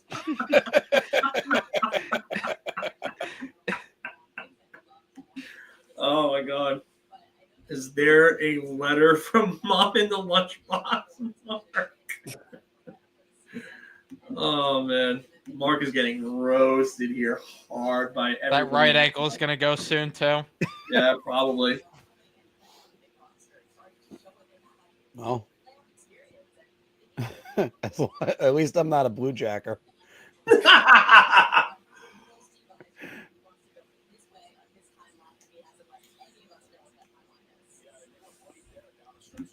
Don't you ever manifest this on me, Raymond. No, I want nothing to do with Captain Ayahuasca. Guy is a friggin' walking drug trip. No thanks. Don't you wish that evil on me, Ricky Bobby? Yeah, pretty much. The only thing I could say is if he comes in, it likely means Devontae Adams as well. So having Devontae Adams plus Malik Neighbors would be like arguably the best receiver tandem in the league. Yeah, well, until Neighbors wants out because Rodgers is just throwing Adams the ball instead. Maybe. That's what happened with Garrett Wilson. If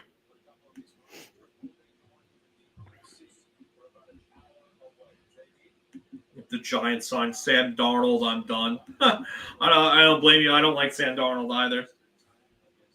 Plastic or metal knife and fork, Mark. Yeah, I could just picture Mark using plastic utensils on a steak. Now,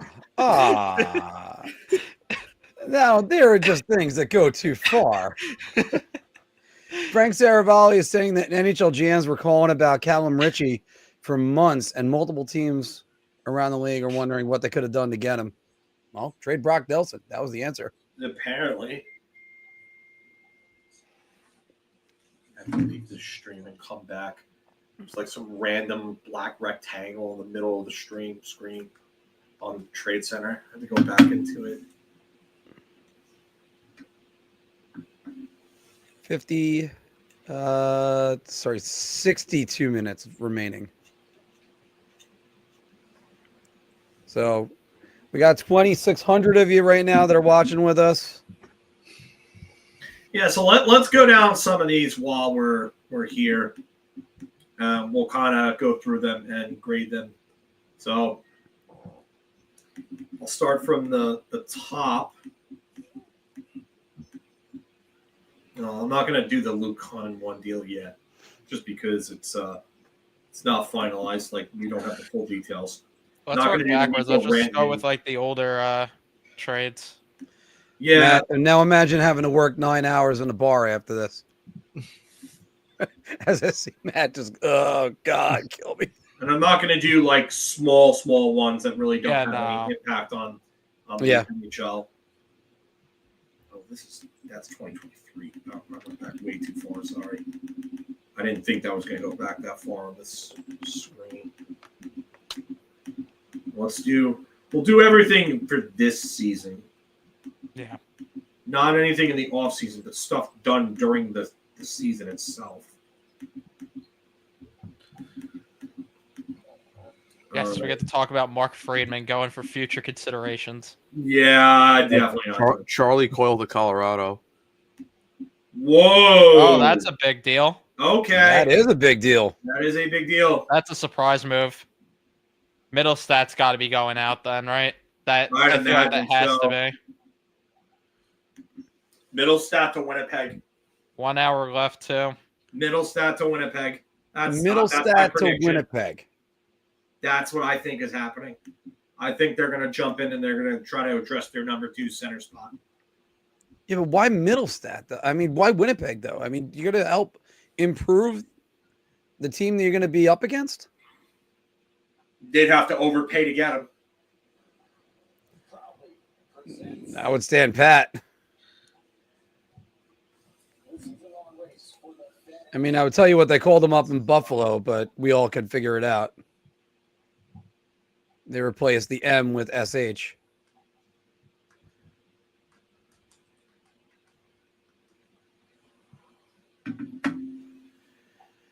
Full no move in that Rantanen contract, 8-12 per according to Drager, and there also are rumblings of an extension with Wyatt Johnston. Yeah. Yeah, Jamie Benn's money is going towards all that. Jamie Benn, a UFA? Yeah. Yeah. $9.5 million off the books. Yeah. Which is massive for them. He'll probably come back, but he'll come back at very, very cheap amount. Maybe like 2-3 million at most.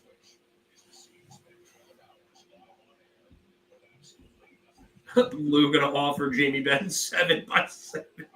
Casey Middlestat's part of the deal. That's what LeBron just said. Okay. Oh, yeah, there you go then. There you go.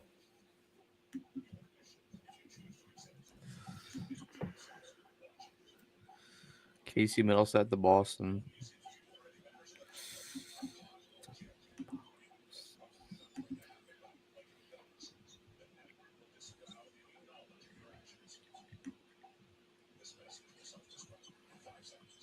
$11 goals, 23 assists for Middlestat. He was good for them after the trade deadline last year, but he seems to always be like a team scorer and in the 30s in assists. I definitely think we're looking at. I mean, for this deal itself, you have to look at it from a Boston perspective. They get back a scoring center, and they needed something like that. I mean, I don't think he's a first line center. I think he's a second line center, just like Zacha. I don't think either of these guys are true first line centers. Same with Elias Lindholm. Their center depth is better now, if you ask me, just because there's more of a need for scoring up front as opposed to two-way centers. This works out for Colorado because Colorado has some of the best center depth in the league now. I don't know if there's a team that has better center depth down the middle 1, 2, 3 than them. With McKinnon, Nelson, and now Charlie Coyle. I mean, Edmonton when Frederick's healthy is pretty. So the return is Middlestat, Zellers, and a second-round pick. Yeah, I mean, Edmonton, yes. Wait, But say that again, though, Matt? Middlestat, Zellers, and a second-round pick to Boston. It's not that much. No. That's a good move for Colorado. Yeah. I mean, they could also put 2 is the best, obviously, but I mean, their 3 is what, Henrique? I'm saying when Frederick's healthy. Oh, Fred went, I don't know.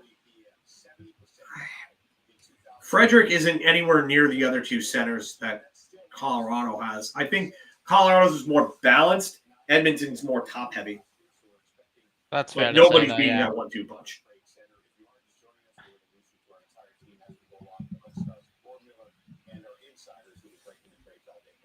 I'm surprised no one claimed Reeves. I don't think anybody's surprised by that, honestly, otherwise. There's nothing there anymore with him. If he was just a locker room presence, that'd be great, but he can't play. Florida's also got a good 1, 2, 3 down the middle. I don't know if I'd say they're better, but their 1, 2, 3 is still really good. Yeah, with Barkov, Lundell, and then Bennett, yeah.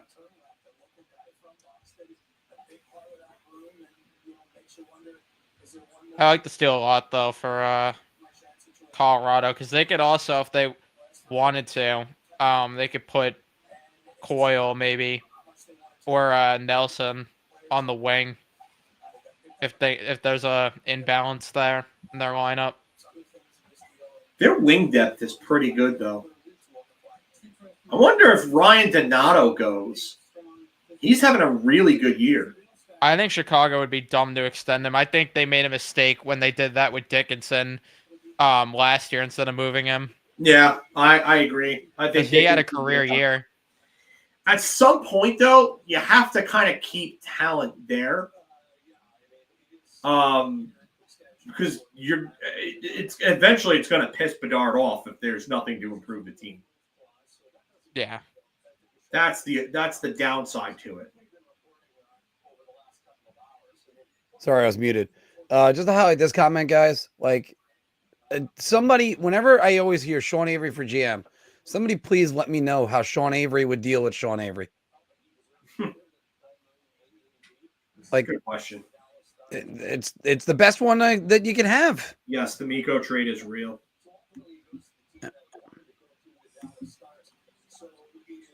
I would love it if Boston's still selling. I would love it if the Rangers, if that report that they're interested in Zacha, I would love if they found a way to get him.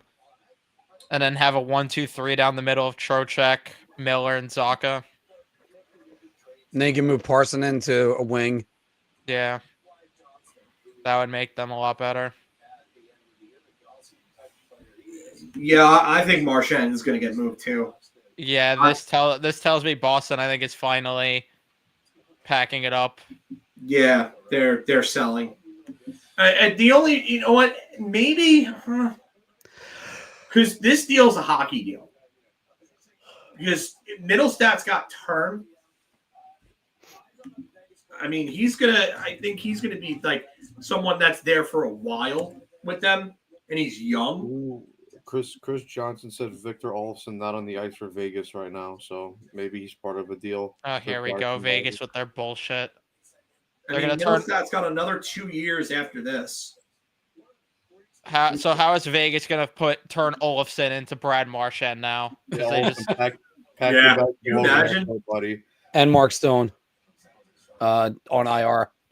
what'd you You say, know, Matt? he's got to have his yearly LTIR stint. No, I said Victor Olofsson should pack his bags for Logan Airport right now.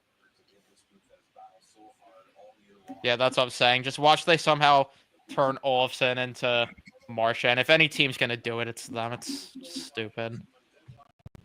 I think, though, just to get back to the point with Boston, I think they're packing it in with the older guys. I think they're gonna try to just do a retool here, though, and get younger talent in. So we have another guest that has joined the show today, Mr. Jim Beeringer of Full Press Hockey. What's going on, there we go. fellas? What's going on? Oh, you know, it's the trade deadline. Big names moving. Look, are we shocked that Rantanen goes to Dallas? No, I think everybody kind of figured they'd get across the finish line.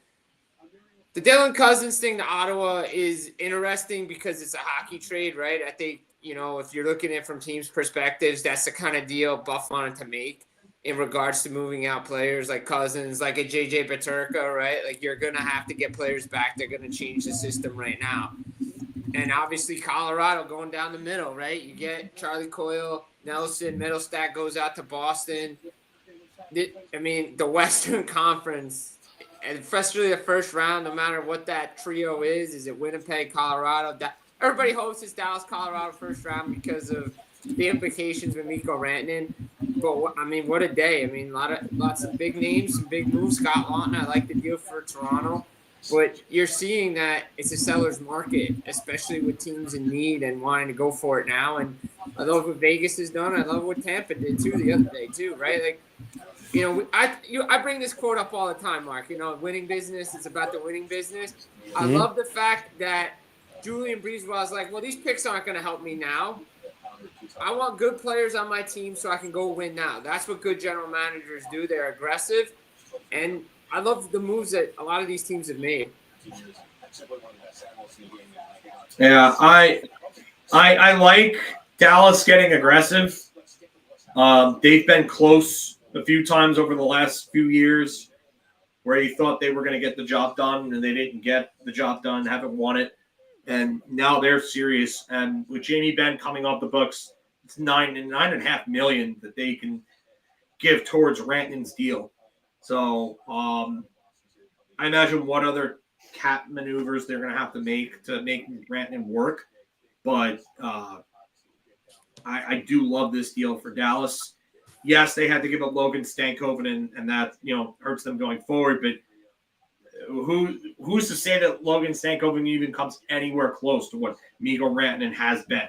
You know, it's not there. It's not even close to a guarantee. So I like this. I'm waiting to see what happens with Winnipeg. That for me, they still haven't addressed their number 2 center spot.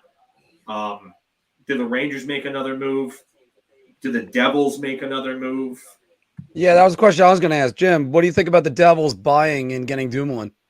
I mean, it's a good – I mean, they need help at defense. I mean, Dougie Hamilton's out week to week. Siegenthaler's out most of the rest of the season. He's still several weeks away. The problem is yeah, you're sitting in third. Jack Hughes is out. And I've heard a lot of people say the same thing. You can't be a one-man team. Like, this can't be a one-man team. Oh, yeah, it's a Jack Hughes show. Well, then what's that say about everybody else and the team that you've constructed? If it was really built around him, then you did a poor job of building your team.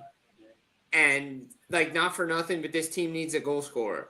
And, look, I know everybody's knocking Carolina, and, I'm not saying this is happening, but with those first-round picks, do they go back to Vancouver and say, what do you want for Brock Besser to address goal scoring? because they need a goal scorer. They don't have it. They got rid of Mikko Rantanen. You got rid of a guy that was going to be that dude in Marty Natchez, who's in Colorado, who's thriving. Do they go back to revisit anything? I mean, like, they have picks to make moves, because if this was the move for Tulski, he's really put his team backwards and changed the direction of what the Carolina Hurricanes are. So that's something to watch. I think New Jersey, look, I think the market was like, first of all, anybody who watches this, everybody's seen it. You guys saw it. Devils were not getting Brock Nelson. Devils were never getting Kyle Palmieri. Like, that was never happening. I get it, he's a franchise center, but the problem is then you did a poor job of constructing your team, because is he really a franchise center? Like, I'm not trying to be that guy that says he's injury prone. I want to speak as a fan, but has 3 shoulder injuries now. Your team is small up the middle, and your team's small on the wing. That's the Montreal Canadian problem of about 5 years ago. It's a similar feel to me. That's why you could have gotten a Rantanen, but they didn't want to do it. Like, the offseason was good, but the expectations were playoffs, and the expectations still have to be playoffs. You have to get in, because if you don't and you mail it in and you just say, "Oh well, guys hurt," what's that say about your general manager? We got to trade Peter Mrazek and Craig Smith to the Red Wings for Joe Veleno. No, there's Detroit, but that's not the move that I was expecting them to make. They need another goaltender? Apparently. That's not the goaltender that I thought they should have went after. Yeah, it's There were apparently two it's moves that I thought 2015 that all they over could have made again. that would have helped them out. And as a Ranger fan, you got to be thankful that they didn't make them. But John Gibson and Brock Besser. I do like Craig Smith, though, for Detroit as a bottom 6 forward. Nobody's taking Cam Talbot's spot, though.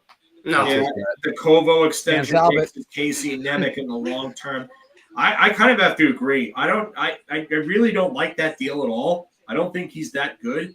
And I think you have 2 prospects that I think that are going to be better than him. And now you just committed long term to a guy that you probably could get in free agency any offseason. But if you look at the contract, first 2 years stinks because it's no move. But it's a 10-team no trade come year 3, and it's $4 million. I just think that's way too much for him, and I think with their depth and their farm system on defense, why are you committing that to a guy who's really not worth that? No, I mean, look, it's a fair point to make. I think they just loved him when they brought him in. I don't think Casey goes. I think Nemec is the one that's going. I think they love Seamus Casey enough to where they have to keep him. I think Nemec is the guy that goes, and if they make a deal, Nemec is involved. Because he's already voiced his opinion that he doesn't want to go back to the AHL. He doesn't want to be there. He doesn't want to be – he's like – you saw the interview. He's like, 3rd year, coming out of draft, I'm still in the AHL. I think the Devils have a Jurek situation on their hands. Yeah. I think that's a piece you have to move to get scoring. I don't think they're going to move Seamus Casey because they didn't want to do it last year for UC Saros. I was told he was part of a package that included Mercer and Schmid to Nashville. That would have been Saros and Carrier going the other way. So if they didn't want to move it for a goaltender and they didn't want to move him in a Markstrom deal either, that tells me they value Seamus Casey higher than they do Nemec. And Nemec is playing his offside, by the way. He's playing the left side when he's a right shot D. It's not easy to do at that level. I always talk about that. The reason why you see less players these days playing on their offhand side is because it's harder to receive D-to-D passes and transport the puck and move the puck out of the zone because everything has to be done like that, and it has to be done quickly and accurately. Because if you turn over the puck, your pass is off, anything like that, it results in extended zone time in your own end, and that leads to goals against. It's literally everything happens within split seconds these days because the game is so fast. So, I mean, if Nemec can play his offhand side effectively, it might he might have more value to other teams that way. Right. No, but what I'm saying is you see the same issue in Buffalo too with Byram, right? He's a left shot D playing the right side.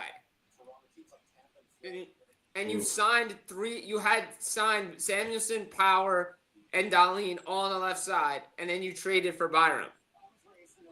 It didn't make sense to me. I get they wanted to get defense, but it just, I don't know. That trade never made sense to me in the first place, and you can clearly see that Colorado never believed in Middlestat either with him going to the Boston deal.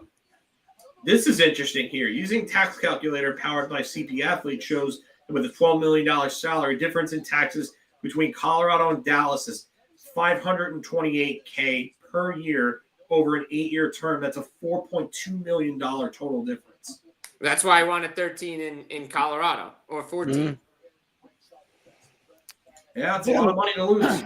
That is a lot of money to lose. It's just interesting because like we can Monday morning quarterback. Well, we all kind of said it at the time too. I don't want to say Monday morning quarterback because I think a lot of people said it. When you make that trade for Rantanen, you need to have an extension attached. Like Carolina needed an extension. I would have never made that move for that price without an extension. I think they took for granted that he was going to sign. They were like, "Oh, we got a Finnish contingent here. He'd love to stay." No. More factors than just your teammates. And the style of play. Like Carolina doesn't play Mikko Rantanen style. Yeah. He doesn't. No, he just does not fit there at all. No, he doesn't. And I also think that he probably fit a little better in Dallas. I do think that this is somebody that's probably going to see his numbers dip just a little bit because of not playing with McKinnon and McCarr. Like, do I think that he's like a $10 to an $11 million player with what he probably will end up being? Yes. 12.5. It's tough. Yeah, Maybe he ends up being that, but there's a lot to be looked into here when you look at how his production has dropped since leaving Colorado. Yes, we work. I took off today. Guys work. Absolutely. Everybody works. and I got a 9-hour shift at the end of the night. Everybody knows the two most important days you take off: trade deadline and free agency. Bank on it. It happens every year. You don't have to take off for the NHL draft unless you're Mark because it's a Friday night. Yeah. So Well, probably be able to do that again this year. Definitely. Oh, wait, is it a Friday night this year? I think it's Thursday, Friday, something like that. All right. Well, Thursday night I could do that. So Yeah. Whatever it is. I gotta look at the calendar. Jim, do you think the future for Jack Hughes is a wing? I mean, if you saw it at the Four Nations, probably not. He got knocked around and was on the ice a lot. I mean, he did make some great plays when he wasn't on the ice. And I'm not trying to knock the kid, but I always said the Devils should have gotten a big center and turned him into Patrick Kane. And there's a lot of people that feel the same way too, but he also has to get bigger because he's got to win those board battles. He's a good defense. He's turning into a good two-way center, but the Devils need help up front, and they need big forwards. Plain and simple, they do. They need a scoring winger. They've needed it. And, again, I see a lot of people saying, oh, well, the injuries, bad luck. Okay, but that's 2 seasons in a row with bad luck. And then it'd be 2 seasons in a row where you have LTI money that you can spend and didn't address anything. Like last year, you knew Dougie Hamilton was out in December, 4 to 6 months with a torn pec. You could have got a goalie, and you didn't. Now you have $13 million, and this day goes by, and you don't do anything. Say you don't do anything. The only move's Brian Dumoulin, and you're signing Jonathan Kovacevic. So you're season with $13 million that you didn't use. Cody Glass to New Jersey. No. That's really gonna move a needle. I'm not trying to be sarcastic. Like, I'm just,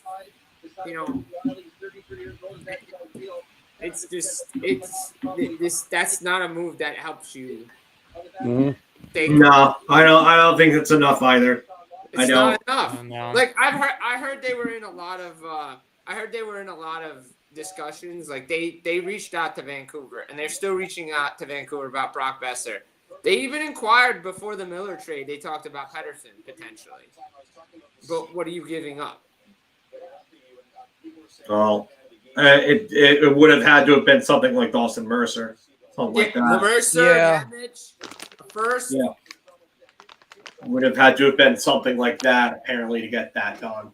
And you're probably going to ask Vancouver to retain because I don't think you're taking on $11.6 million come July 1st. No, extension. That's the big thing. I don't like that deal going forward, and he has been an about 55-point player since then. I mean, that stat that came out like a week or so ago, said that Miller had more goals than Pettersson had shots on net in the time that they were that Miller was acquired. That's pretty alarming. Pathetic. That's awful. That's really awful. That's really bad. Like, he needs a change of scenery. The problem is Vancouver can't wave the white flag on the season because Calgary's right there. Like, if they can get wins together, they're in the playoffs in the Western Conference. That's how weak the Western Conference is. St. Louis is charging. Like, that they need to, he needs a change of scenery, but it may come before that no trade clause kicks in. Now, I saw everybody in here in this room, we're talking about yesterday, the JJ Peterka stuff. Like, you saw what Ottawa did. I mentioned this to you, Mark, how many times? Like, you got to take a guy that before his no trade protection kicks in, They move Josh Norris out before his no trade clause kicks in. If you're going to want a guy like JJ Peterka, and say it happens, doesn't happen, you know who's going the other way. Yeah. And in that case, you're going to have to do that. Yeah. Lafreniere has to go the other way. That's the only way the Sabres do that deal. So, I mean, that's just, again, that's my opinion. No, not talking to anybody, but you look at the math and you look at Puckpedia and you just look as a GM, a hockey trade. That's stuff that you would look to do and will want. Dickie's saying right here, why can't we get a mic drop moment from Drury? Well, because they're hard to come by. Yeah, there's really not a lot. No. At this point. Like, I honestly don't even think the Rangers are doing anything the rest of the day. Maybe a small move, but look, the returns that they've gotten have been like pretty good, to be honest. Like, they've been pretty good. Jim, I said it was a pipe dream earlier. Let me go right back to you on this one. There is no chance for Brady Tkachuk. No, zero chance. Zero chance that's happening. Zero. Like, you can't see them trading their captain in the middle of a playoff race when they're actually at playoff positioning, and the team that's chasing them is going to be in the building tomorrow. So, and the guy said he wants to win there. And as always, hell no to Mark Messier being the guy that runs the Rangers.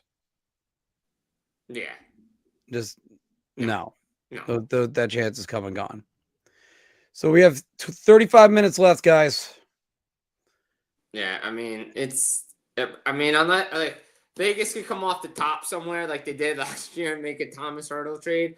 I think maybe Kelly McCrimmon was right. Maybe it's going to be quiet for them this year because they made their moves last year. Who knows, though? I mean, they could be doing something none of us are thinking of. People are definitely cooking up something. I mean, yeah, Walton's gone. Ristolainen is still where he is. Yeah. The asking price for Ristolainen is high. Really high. I just want some sort of news on Donato because I feel like he could get a good return if they do move him. Connor Murphy would be another one. Yeah, I mean, he's out a pending UFA though, right? I think he still has term. He still has a year left. So does Jamie Alexiak. If they wanted to maximize the value, you move both in the same deal. They could get a really good return. But everything's been quiet on the Alex Tuck front. I guess David Savard is staying for a playoff run. I mean, I think unless the Canadians are getting, well, you saw that Winnipeg pivoted to Luke Shen. So yeah, I would think David Savard staying in Montreal unless there's like a blow-away offer the Canadians can't refuse. Same for Joel Armia. Like, I think they're right there, so they should probably keep them. By the way, I'm shocked. No takers for Erik Karlsson. 2 years left at $10 million per. I mean, look, Mike Rupp suggested that yesterday on Pat McAfee's show to sit Carlson to Vegas, but I think you're going to need at least a third team involved in that. Someone's going to have to take some salary on for that to work. And I don't think Vegas needs him the way they play. He wouldn't fit into that system either. My Carolina guy just texted me saying I'm fine with the Rantanen return. What do you think about that, Jim? Unless you're planning for the future, unless you're doing something big where you're moving those first round picks, I'm not okay with it. Yeah. That's just my opinion. Look, everybody has their own opinion on it. I'm not okay with it for what you gave up to get him. I'm going to hop in real quick. I'm sorry, I'm eating, but I'm going to disagree with you. The reason why is that they went and they traded Marty Necas for him, and Marty Necas was somebody who had been at odds with management, and his father came out and publicly said that he wanted out. And now you turned him into Mikko Rantanen. And you got Mikko Rantanen for Necas and Jack Drury. Jack Drury is a kind of a dime a dozen piece, a bottom six, decent player, nothing too special. Then you get Mikko Rantanen, and you figure out that Mikko Rantanen, because you have time to do it the way that they did it. They had time to do it. If you're going to pull off that type of deal, you do it then, and you make that deal, and you try to figure out the contract extension. They couldn't come to a contract extension. They turned around, and they could have gotten a lot less for him, but they got a really good piece going forward in Logan Stankoven and 2 first-round picks. Now, if you turn that one of those first-round picks into Brock Besser and try to go for it and try to get him back, looks even better. But even right now, if they stay where it is, you got essentially 3 first-round picks for Marty Necas. That's big. And Stankoven, I don't think he was a first-round pick. But the way that he turned himself into, the player that he turned himself into, he was a second-round pick in 2021. He probably should have been a first-round pick. There were a lot of people who had him mocked as a first in that year's draft. But that return for Necas, when you think about it, and Drury is a really, really good move by Tulski. And even if they don't get Besser, and even if they say, you know what, we're going to stand pat with where we're at, and we're not going to go and deal for rentals or anything like that. You know what? Tulski did good to recover. He did really good to recover. So I was about to say what James just said, that the Devils gave a third for Glass. It's a nothing deal. Yeah, exactly. Look, I hear your point on it. The thing is, Carolina's in win now mode. They're supposed to be anyway. Like they're a team that's supposed to be making runs. Now you do an about face. You probably should have known about that he probably wasn't signing beforehand. And look, I know the player was at odds with the team, but he was becoming that quote-unquote superstar that they didn't have. Marty Necas was having a good season before he got traded to Colorado. Now he's having an even better season. And you know what? They'll probably lock him in under $10 million a season, too, when he's eligible to sign an extension. That's what they'll do. Vakanainen extended. Sorry to cut you off there. Oh, no, go ahead. No, For go 2 ahead. years. Do we have the dollar value yet? Nope, just I see. They just announced it themselves, too. So 2 years for Vakanainen. I'm just so scared after what that Borgen contract was. And I like the player Borgen. I just don't like that contract.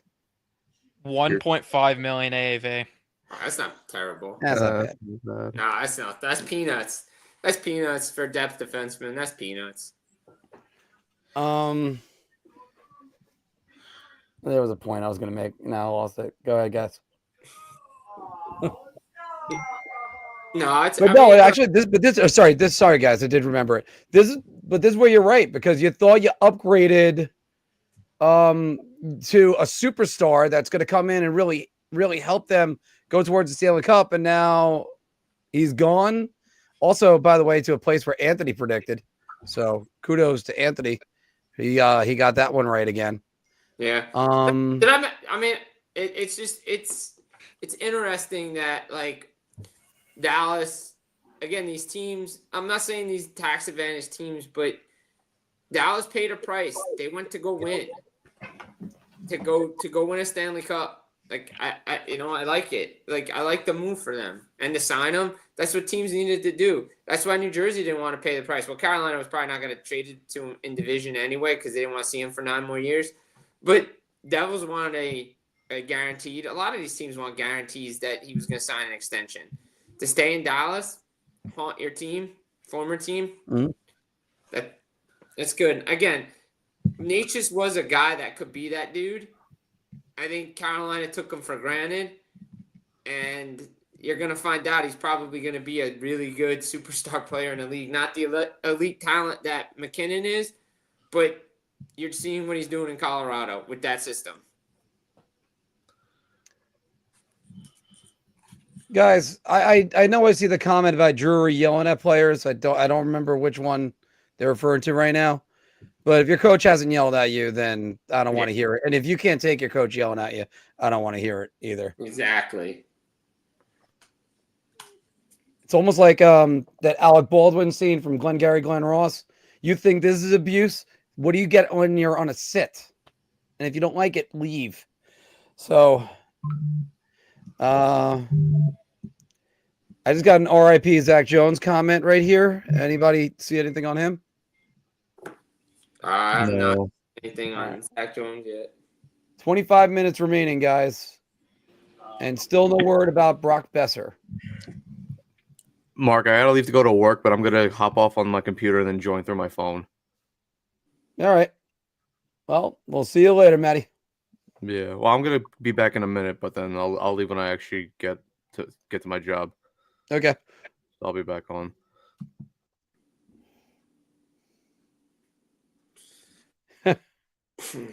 Yeah, Bill yelled. And he also, when he worked us, he said, you feel that? That's lactic acid. The more you skate, the less you're ever going to feel it ever again. Yeah. Yeah, you get used to it. Let's see, what did he say? Where, I have to really think about my life. Yeah, Rantanen's on TSM right now. He's talking about how he had to really think about what he wanted to do going forward. Well, by the way, we have, like I said just before, 25 minutes remaining in the trade deadline, and then see what else is in the queue. Guys, we are at 2,860. Let's see if we get that to 3,000. Keep making sure you're recommending us. And also, everybody, make sure you like, share, and subscribe.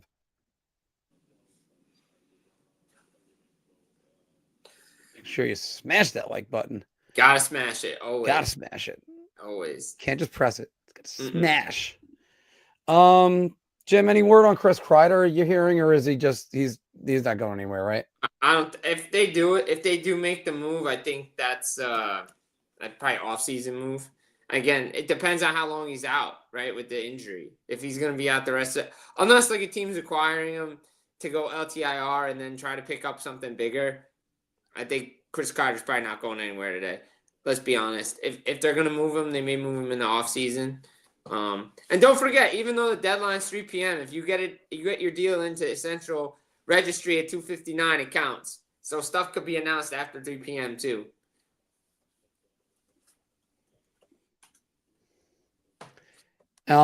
Just pointing out just one thing, when sort of like when great players are like, go get me this guy.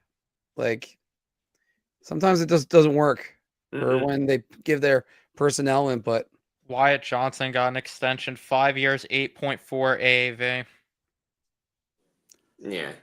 That's going to be a pretty good deal, I think. It's a really good contract. It's a really Max is saying right here, what a steal. It's a great contract for Wyatt Johnson. Yeah. Yeah, I'm actually thinking Jones is going to stay now. I don't think the Rangers are going to trade Jones, but there's still a lot of that guys on that TSN trade bait board that can't help but wonder where they're going. I mean, unless the prices are just so high that teams just don't want to pay it. I mean, you saw a lot of the contenders already made their moves too. But again, we're all waiting on Vegas. We are all waiting on Vegas. We're kind of all waiting on that one. Vegas does not sit idly by. Yeah. And unfortunately, the Rangers haven't made much news outside of the Vacanina extension. Mm-mm. And yesterday, a different story. Mm-mm. There's like an awkward 23 minutes remaining. Yeah, I know. I don't know. We'll see. I mean, a lot of people never happy with anything, that their team does. I know. Look, like I said before in a rant not a rant, but TED Talk on Twitter. I don't know. Devils fans, I don't know what they were believing, but Palmieri and Nelson were never coming to New Jersey. That's just the reunion tour of Kyle Palmieri. No, and notice I know Anthony was on earlier, and him and I were having a discussion off air about this.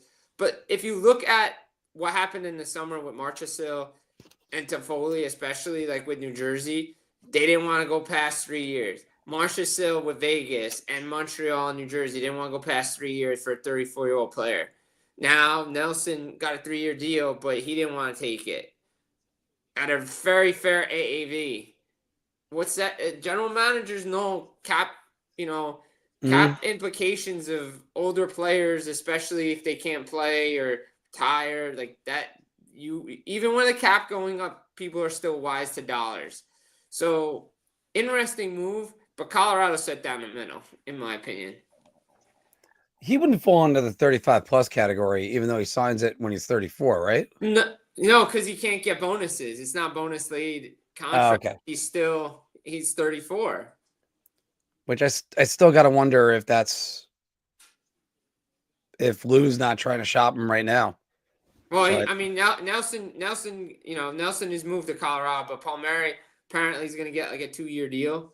I mean, that's in the works, and he's on the ice along with Pajot out for practice. So unless they get pulled last minute, it looks like those guys will be Islanders come Saturday. It's yeah. I know. It's like I wish I had a little bit more concrete information at the moment.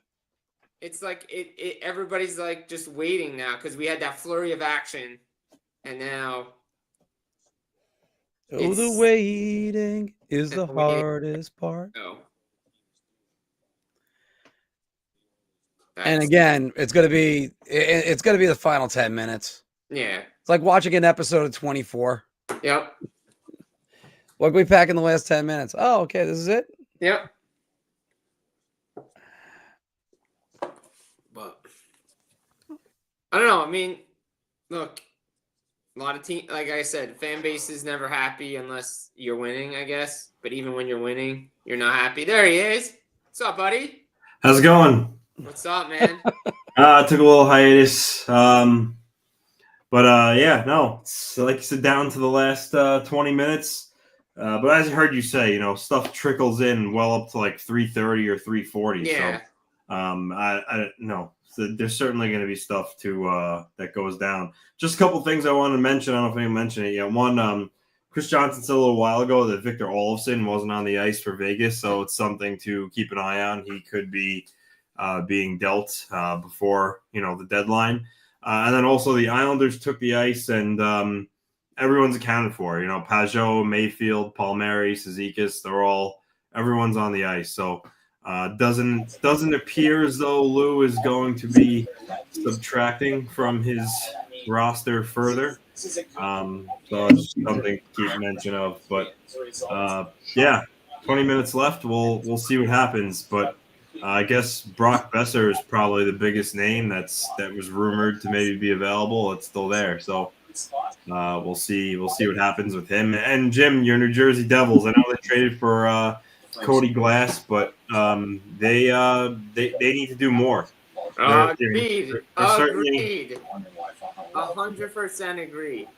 100% agree. Like Yeah. I was saying this before. You can't go 2 seasons in a row knowing you have cap space to use via LTIR and not use it to improve your team. Yeah. And you know what? Let's just some other teams here. Minnesota, I don't think they've done enough yet. They did trade for Brazeau yesterday from the Bruins. Nyquist previously. Yeah, for Nyquist previously. I think that, to be honest, I think the Nyquist move was maybe like a pivot because I think they probably wanted to get Brock Nelson, but I think probably earlier in that time there was probably a feeling that he might stay. Yeah. No, yeah, that's accurate. I agree with that. Let's see. When Washington added Anthony Beauvillier, I mean, they could have maybe done a little bit more, but I guess they don't want to mess with chemistry, just how well their year has gone. LA's disappointing me. Kuzmenko's just not enough. We all said it when it happened. You're right. LA, that's another team. Edmonton, they added Jake Wallman. Vegas. That's a good addition for them. Yeah. So right now, Colorado's got to be the winner, right? I mean, Coyle and Nelson. I would say Dallas, too. Dallas, you got Rantanen in there. Yeah.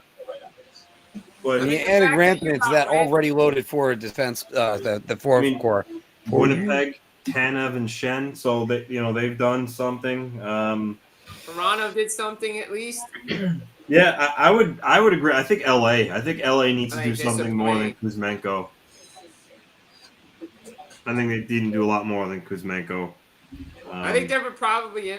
Do you think they were probably in on Palmieri? Who? LA? Yeah. I heard they were. Yep. Right now, 29-23. They're watching us right now, guys. All the collection of talent we got here. Rantanen was given an extension of something about to go down with Kendrick Miller. Not now, but he's a restricted free agent in the offseason. And Vince Mercogliano just put up a post before stating that he believes that he wouldn't be surprised if all 6 defensemen on the opening night roster, Fox, Miller, Borgen, Susi, Schneider, and Vakanainen. The only movement being Miller. But yeah, Miller. I have a feeling. I don't think either New York team has a move here coming up. No. No. I'd be surprised. Just got to say thank you for time to wake up here for the compliment. Yeah, appreciate it. Yeah, we definitely put in a lot of work to this and to get everybody on here that we got on here and get the work that we've gotten out. And especially with a long special like this, got to remember it's kind of hard to not have like dead air time. We've had minimal dead air time where like maybe there's a couple of seconds of silence. Yeah. We have been able to carry on conversation steadily throughout the near 4 hours that we have been on. So far. Kudos to you guys. So thank you for the compliment there. Thank you all for watching. Numbers are still climbing. We're getting closer to that 3,000 mark. So. We hit 3,000. I wish I had a second, the rest of that sentence to go with. I still don't know, but yeah. Mark speaking in always dead air. There's Scotty. How are you doing, Scotty? Scott's been trolling you a little bit. We haven't seen Scotty in a little bit, so he's definitely trolling you. Ricky's asking why Brady Kachuk is untouchable. Because if you're in a playoff race, you don't trade your captain. It's that simple. I don't know, man. He was not happy about Josh Norris getting traded, and there's been some smoke about him for a bit. I don't know. That's something. If they do it, it would be summer. It's not going to be today. No. Right. No. But I will say this: good on him for at the end of the press conference coming back around and be like, "Look, my initial reaction was bad. Nothing against Cuz and those guys coming in. We want to make him feel welcome and all that stuff." So he realized that his initial reaction may not be the greatest and maybe a disrespect to the guys coming into the room. But I know he wants to win there. But there is a lot of like beating of the drum about like Brady Tkachuk out of Ottawa for some reason. Like I just don't get it. Maddie's back with us. Maddie's in the There car. we go, guys. Yeah. And we got the 6. We got like our hockey Voltron up here right now. Yeah, seriously, it's like the Power Rangers with the Mega Dragon Zord going on. Look at that. Love it. Absolutely love it. Love it. Crushing it. Looking at the fourth period's trade board, just going over some of the names that haven't moved, and one is Ricard Raquel.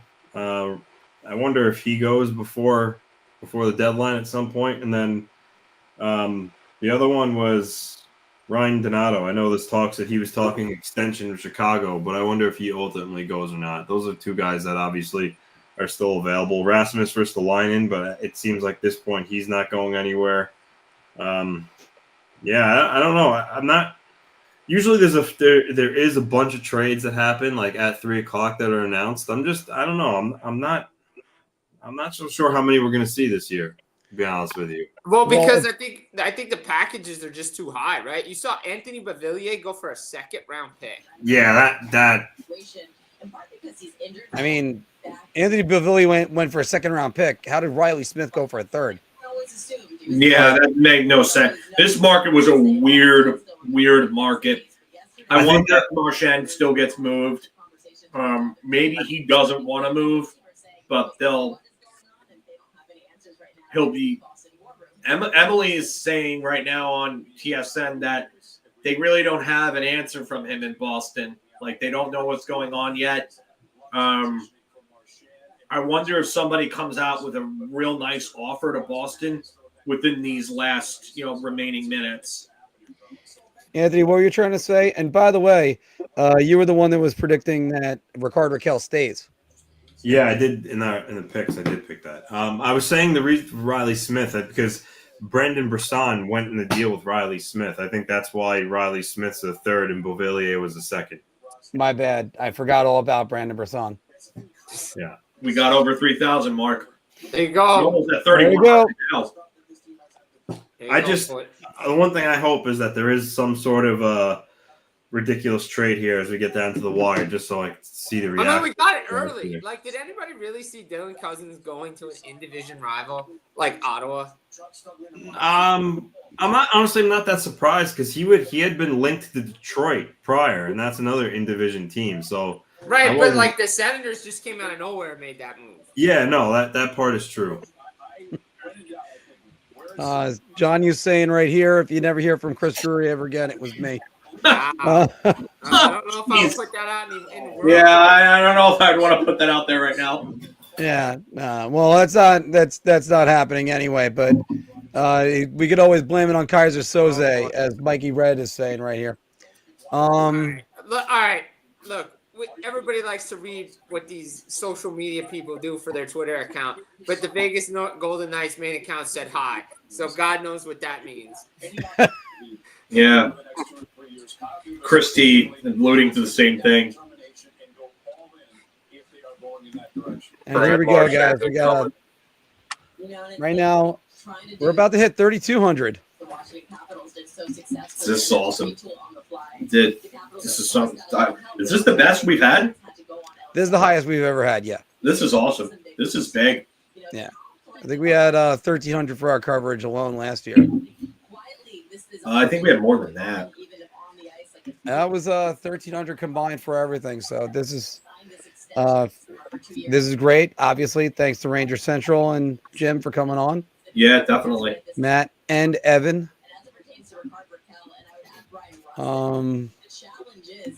I would move Hoffman in a deal for Peterka. I wouldn't even think twice about it. I don't think Peterka's going anywhere. I think Buffalo was just entertaining calls. They probably didn't get what they were looking for, anywhere near what they were looking for. Thank you very much again. Definitely appreciate that. It's It's funny because I remember where we were with our first trade deadline coverage, and we got nowhere close to this, like a fraction of this. And now it's, it's just good work by everybody involved to, everybody that's been on here has been good for us. And I think it helps too having everything on one stream, because sometimes I have people that will pop in the my stream that came from yours, and then they'll say they're going to yours for a bit and then come back. Absolutely. And not only that, but you can cross promote that way. We have all of our guys here. I mean, we should probably put a banner in there for everybody's stuff. Yeah, go ahead. It's better than saying NHL Trade Deadline. No, I'm just saying. No, I'm saying like everybody's ads. Well, let's see if Vegas does it again. I'm really hoping for a Philk angry reaction. Because right now Colorado is my team in the West after the moves they made.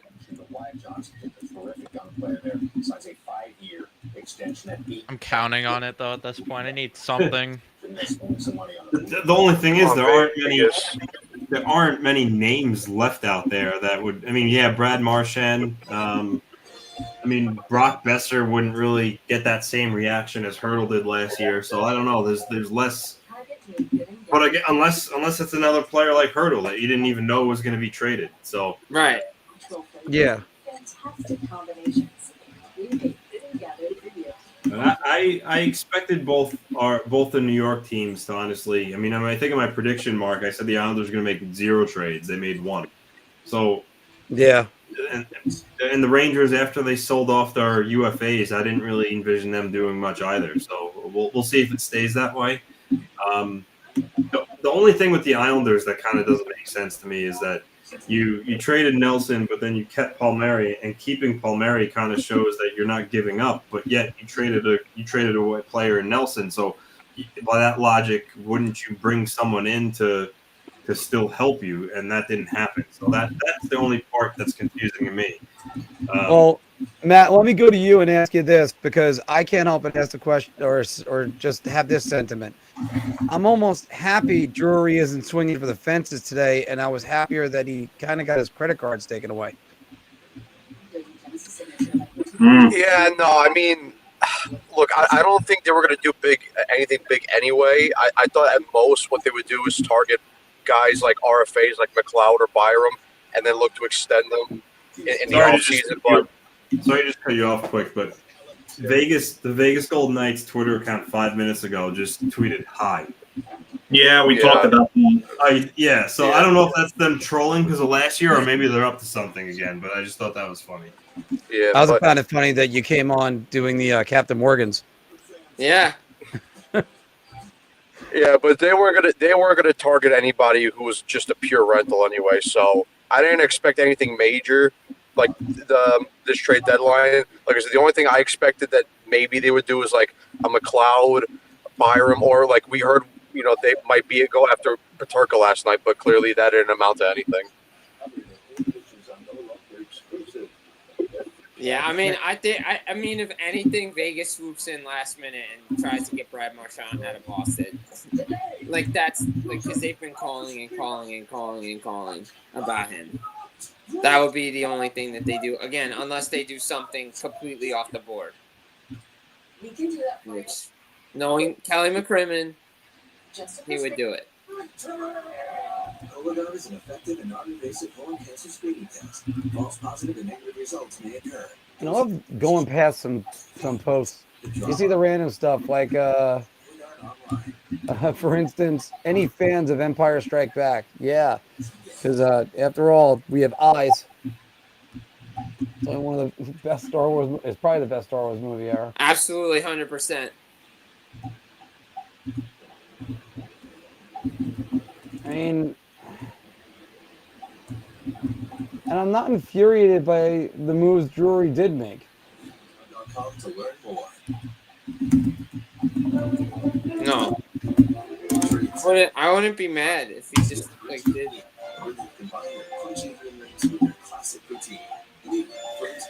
So I put everybody's YouTube channel references and ats on Twitter on the bottom, on the banner below the bottom. Make sure you give everybody in here follow, subscribe on Twitter, like, share, everything. This way we can spread the word about everybody that's in here. So we all got different hockey coverage and different styles. So yeah, and styles are perfect. Everybody works well together, which is great.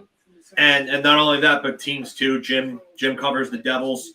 So for any Devils fans in here looking for Devils content, your man right there in the middle bottom is the guy to go to for that. Appreciate it, everybody. You know, Rangers around here, you guys do a great job. We love the discussions that we have. You know, we may disagree, but that's okay.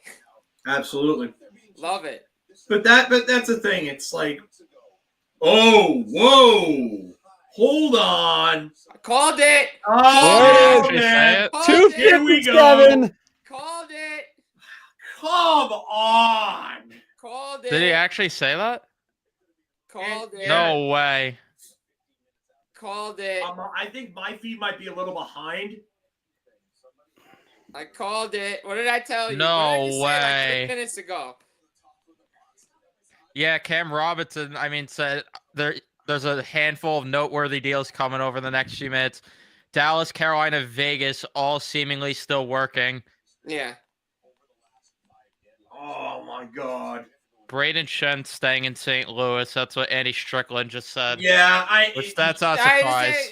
No one's paying no one's paying equivalent of 3 first-round picks for him. I'm sorry, but that much money. Yeah. I mean, anybody who is still got friends that want to watch a stream, remember, we're going to be on here for a little bit because I think deals are about to come in left and right. Yeah. Mike Johnson's right. Toronto needs a D-man badly. Well, yeah, if Tanev's out for a while, yeah, they do. Yeah, absolutely. They're in a great spot to win the division and avoid those guys in the first round. But I do think they need a defenseman. They're hard to find. It's hard to get the right fit. Could Toronto go get Alexiak? Yes. I agree with you on the defense. Because if Tanev can't play the rest of the year, you could use Tanev's money. That's true. You could put Tanev on LTIR and you could go get Alexiak. And then Scott saying huge Rangers Ryan Clone. Oh, God. Sarah Volley saying the Canadians are keeping Armia and Savard. I think not trading Savard was a big mistake there. Yeah, they're come on, Kaylee. It just Vegas has to go and do it again.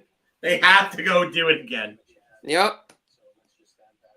Yeah, I haven't gotten the confirmation on Vegas getting Marchand. I was gonna say I'm waiting to react on that one before.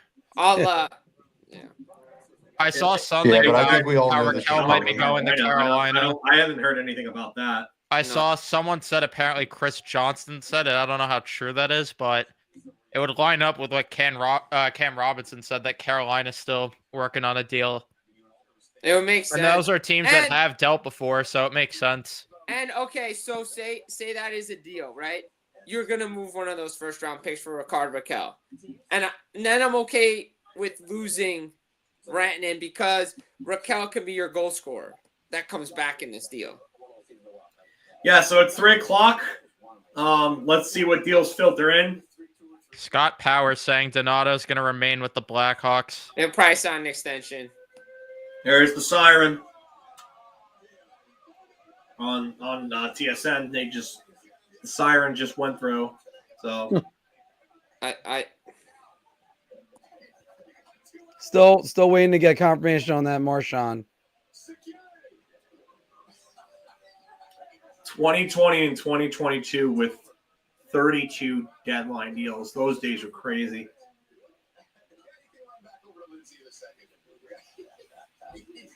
Yes, it's Twister. They're having a tornado over there apparently in Canada. Yeah.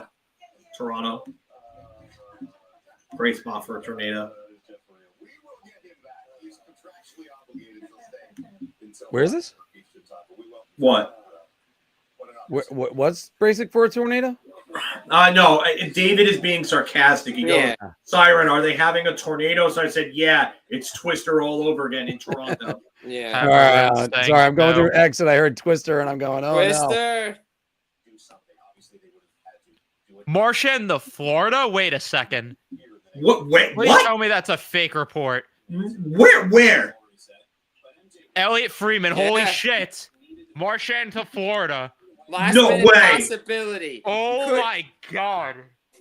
Well, his tweet. Hearing Brad Marchand could be what the Oh Yep. my god. wow.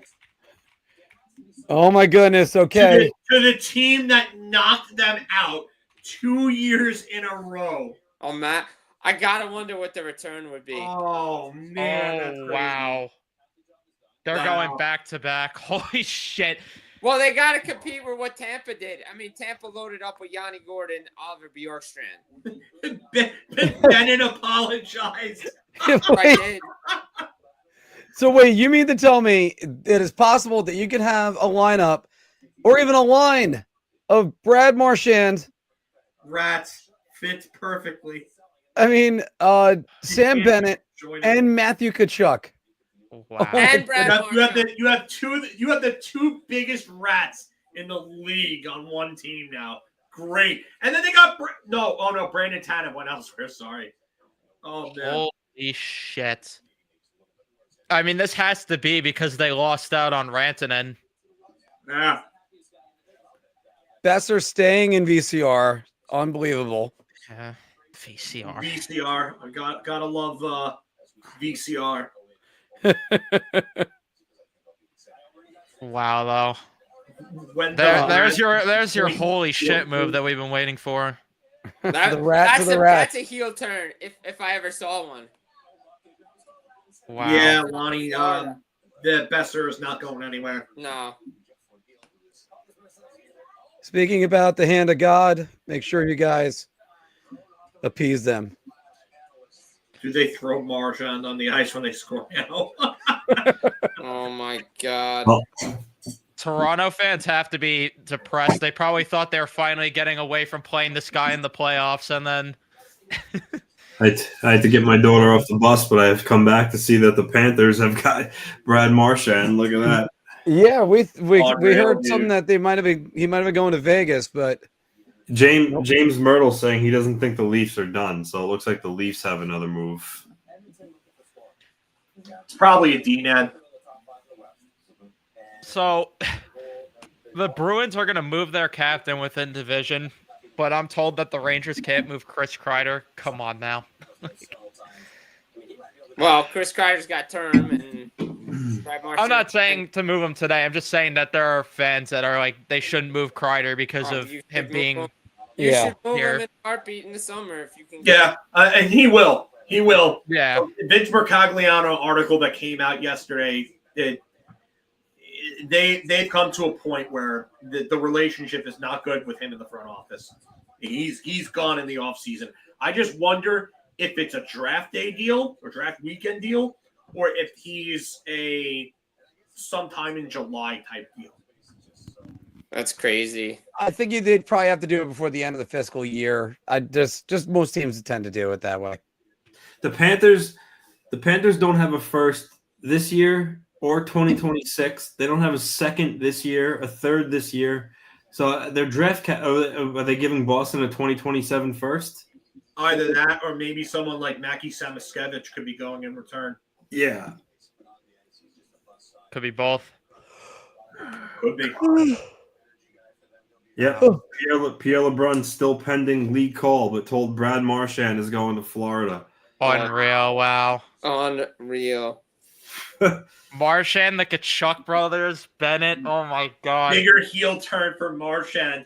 Trade to Florida or Toronto. I think maybe Toronto. Toronto, but still big heel turn right here. Oh man, John Cena level heel turn. Can you imagine? Yeah, I was about to say that. Can you imagine playing Matthew Tkachuk and Marchand on the same team? And Bennett. And Bennett. Oh my god, total rat line right here. Marchand, Oh my Bennett, God. Kachuk, 3 rat line. And Bennett and Marchand and Bennett played with Team Canada at Four Nations, so What poor team would get Florida right now? So Washington, no, the Blue Jackets. Oh, those poor souls. Blue Jackets. Well, Oh god. Unreal. yeah. If the Rangers are getting in, His comment. They have to wait enough time to put together the 2-hour video salute. Oh my god. Julian McKenzie saying the Senators aren't done for the day just yet, so it looks like yeah, I they saw have Bruce Garrish said that too. Senators, please send us Brady Tkachuk right now. Wow. Yeah, if the Marchand Rangers to get in, Florida. Wow. if the Rangers get in, there's no point if they're the top wild card team. There's no point. They're gonna get shit housed. Oh, I already think they'd lose to Washington. Florida's gonna just wipe the floor with them. Florida would kill them. Yeah. It wouldn't even. It would be a 4-game sweep. Yeah, it wouldn't even be close. Man, holy shit. Mark Giordano is on right now with TSN, and they're right there. Sarah Volley saying the Canes are done for the day. That's rough. Yeah, that's what I'm saying. If Canes are done, that's rough. And the Penguins aren't moving Raquel. Yeah, so nope. Wow. Yep, Elliot Freeman 30 seconds ago. Marchand to Florida. It's happening. No, that was 8 minutes ago. What? That was 8 minutes ago. What? The Marchand to Florida trade from Friedman? My He time just tweeted again. No, yeah, he just tweeted again that it's I happening. tweeted it again, yeah, because he has one at 3:07 saying Marchand to Florida, it's happening. I wonder who else the Senators and the Leafs got. Two teams that said they weren't done. And I bet you Florida doesn't retain on that because they have the money. Or Boston doesn't retain. They may, but Florida has cap space to use because of Tkachuk's injury.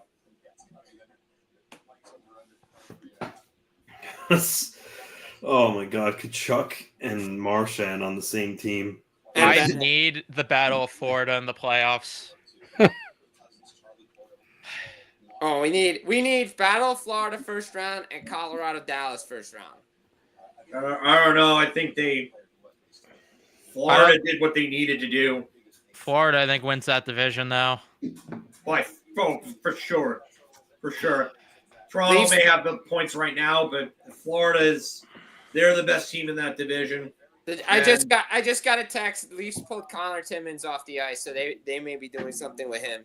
Yeah, I could tease probably. Yeah, this will be a it's for a defenseman, if you ask me. Chris Paul moving coming from Toronto. Brandon Carlo to the Toronto Maple Leafs. Oh wow, that's actually a good move then. Wait, official, Jin? Chris Johnson, 4 seconds. The Leafs are getting Brandon Carlo. Wow, that's good. Going the other way. That is a good pick. Yep, I had a feeling it was defenseman. Well, Boston really stripped it down, huh? And they did it all last second too. Wow. Carlo, Marchand, Coyle. Anthony, it's like I said to you earlier, David Pasternak's going to look around going. Yeah, the John Travolta meme. John Travolta. Yeah. Wow. Oh, man. That's a really good move, though, for Toronto. I wanted the Rangers to potentially get Carlo. I would rather have him than Borgen. That's what I was saying, yeah. And then you put Borgen. 4.1, same exact cap hit, and Carlo's got another 2 years after this. That's what I was going to say, though. Like, you put Carlo on the second pair, move Borgen down, and then you move Schneider in another deal, but no, it doesn't matter. Great pickup for the Leafs, like Matt's saying, because he has term, too, so that's not just... That also helps because if Tana's out longer than they think he's going to be out, then... And Kaylee's got a good point here. Panthers and Boston on Tuesday, man. That's going to be an interesting friggin' matchup right there. I'm scared to see, though. Vegas hasn't done anything. There has to be something, right? I just refuse to believe that Vegas does nothing. Well, no, they got their big move was Riley Smith. Well, outside of Riley Smith. And Brandon Saad off waivers. Or signing, I should say. Steve Dankle's about to cream his pants. But you can't help but look at this and go, Edmonton, Jake Wallman, that's their only move. LA going with Hey, Kuzmenko. Boston, do you want to trade us Charlie McAvoy for Keandre Miller in the offseason? Yep. First off, how is it that he hasn't tried to ask out to come to either one? We all know either he's a New York Ranger team? fan. Everyone knows he's a Ranger fan. Who? Charlie Yep. McAvoy. Charlie To like McAvoy. try to Oh. power That's what I was gonna himself say. I out. wonder if they And I- tear this down to the studs here. I have family that's friends with his family, so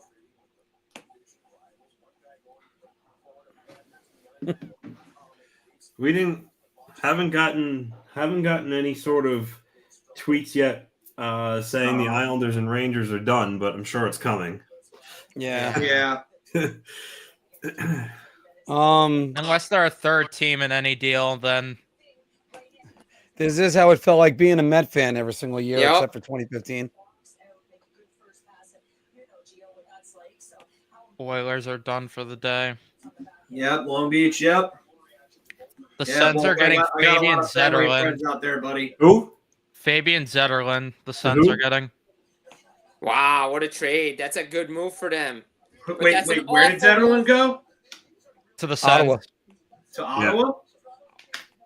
Not a bad little move for them. No, Zetterlund's a solid player. That depends on what's coming back because he was coming into his own and Got 36 points, 17 goals this year in 64 games for San that's what I'm Jose. saying. Like I thought he was a future piece of that team. Like he's been playing well for that team. Yeah, what's going back the other way? That's what I want to know. Like why would they trade for Zetterlund unless they're giving up something? And by the way, I think Eric Johnson back to Colorado. Yeah, I just said, yep. Eric Johnson, Colorado. Elliot Friedman. There you go. Thompson, that Long Beach drink was always the coldest. Yeah, that Long Beach drink is one of the coldest drinks I've ever played on in my life. He is. Yeah. That's been one that it was cold and it was the locker rooms weren't exactly all the greatest. No. Yep. No, I didn't like their locker rooms. They've renovated it since, but Northwell's a beautiful rink. I know we're at 34.95, guys. Did anybody see if we went over 3,500? Climbing 34.96, There we go. 97. New Hyde Park. Oh, New Hyde Park in Iceland has got to be just one of the worst conditions for any rink. I've never played at that rink. I have not heard good things about it though. I played. The ice sucks. The benches suck. The locker room sucks. Parking sucks. So I mean, there's another one. 3,500. We just hit it. That's There we go. 3,500, boys. That's a crazy number, man. That is a crazy number. Man. 35. We're above it now. That's awesome. This is great, though. You Hey, know Shea what? Weber's contract's on the move. Shea Weber's contract? Yeah, to the Blackhawks. What a move. Is Pavel Datsuk's next? With- Oh, God. Aku, Ratu, Victor Soderstrom's rights, and then a 5th-round pick going to Utah. Is Matt saying right there? Yeah, Iceland is ass. Played there a couple times. Try playing like most of your home games out of there. And yes, Mikey, I played Aviator in Brooklyn. and Yeah, it wasn't. No, go ahead. It Mark, wasn't sorry. as bad as Iceland. Trust me. I played some bad rinks. I played one in Bucks County. I remember was really terrible. In Pennsylvania, Mark? Yeah, Oh, wow. I have friends there. yeah. When I played with the Rampo Rangers. That was a while ago, though, right? Oh God, it's 27 years now. Dix Hill, Superior, and Northwell. Rinks is great. I didn't like Superior as much unless they've renovated it since the last time I played. The only thing that's cool about Superior is because you come up from like the downstairs, kind of like how the old Chicago Stadium was. Yeah, It's kind of cool to come up from the downstairs and then get onto the rink. sizable locker rooms too. Yeah, their unless locker that rooms are changed. dead. And the other thing is the ice was always pretty good at Superior. I think Utah's going to do something big in the offseason with that cap by clearing all that cap space. Agreed. Adrian saying he works at Aviator. That's pretty cool. And Evan, we got the compliment of huge Apple hockey is what this is right now. Yeah, well, dude, 35-12 right now, or just went down to 7. But I mean, we're still above 3,500. This is awesome. The Blackhawks just picked up Bobby Bonilla's contract as well. Please do. Actually, the one thing I love is that Steve Cohen embraced it. He said he wanted to give him a giant novelty check the entire time. Yeah. Any reason why no one's acknowledging that? What? What? No. No, that can't be. No, I can't imagine that being accurate. There's no way they traded Anton way. Lundell No. for an expiring contract. Yeah. That would be a stupid piece of business. They just signed him to an extension. Yeah. Let's hear from the goaltending panel one more time, Gina Reddick. Instant analysis of Warriors on the Brennan. Mikey's saying right here that his son's got a tournament coming up in Hollydale. Looking forward to seeing the Goodrow rink. Where is Hollydale? Is that Jersey? Oh, yeah. Yeah. Or Philly, outside of Philly. Oh, okay. South Philly type. Okay. Yeah, South Jersey, Philly type thing. So, first inclination, guys. I'll get the going to Boston. MJ Edits is saying it. I'm not seeing this anywhere else though. Yeah. I'm trying to refresh everything. He's saying it's true. Yeah, I don't see Wow. You gave up a young center. That'd be stupid. That would There's make no sense for why chance. Boston Everyone traded said him. the rumor is Lundell's part of the Florida trade. Wow. There is no chance. There's no way. If you look, I will say this. I think Bill Zito is a very good general manager. But if you gave up Anton Lundell as part of this deal, who's supposed to be Baby Barkov, no. I mean, it makes sense then why Boston was willing to trade him in division if That is true. Lundell's Yeah. going. Yeah. But you're giving up Lundell. Oh, I don't agree with the decision to give up Lundell, but it would make sense on Boston's end then why they were okay with it. Yeah, I know. And That's nuts. and he's signed for $5 million. For the next, he's got 6 years remaining. Till 2031. Snark Nazier with a great post. He just posts a picture of the Rangers schedule, and it's Rangers versus Panthers on April 14th. And he goes, might go see a movie or something. I just fucking can't blame him. Yeah, I'll watch the Mets that night instead. It's okay. Yeah.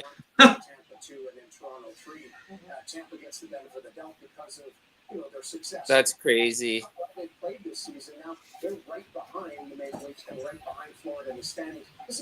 I'll take. I'm really curious to see this return now. Everyone's saying Lundell. That would be a big get for Boston, given Marchand's age. I still haven't seen anything though about it being Lundell. Yeah, I I just, haven't seen that either. I just entered the uncanny valley, guys, because as I was scrolling through Twitter trying to figure out something, there's Jim's post about him talking about the Marchand being open to trade. So I'm like, where am I now? I can't believe that they would have moved Lundell in this deal. How? Just that's a bad move by Zito, if so. I'll see. So, I mean, now you ruin your center depth a little bit. Mm-hmm. Oh God! Trade John Chick for Snark Messier.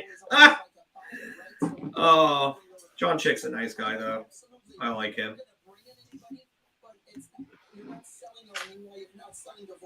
That's crazy. Well, the guy who asked me, because the guy I had on asked me to post it. He's like, you should just repost the video from November. I was like, sure, I'll do it for you. No problem.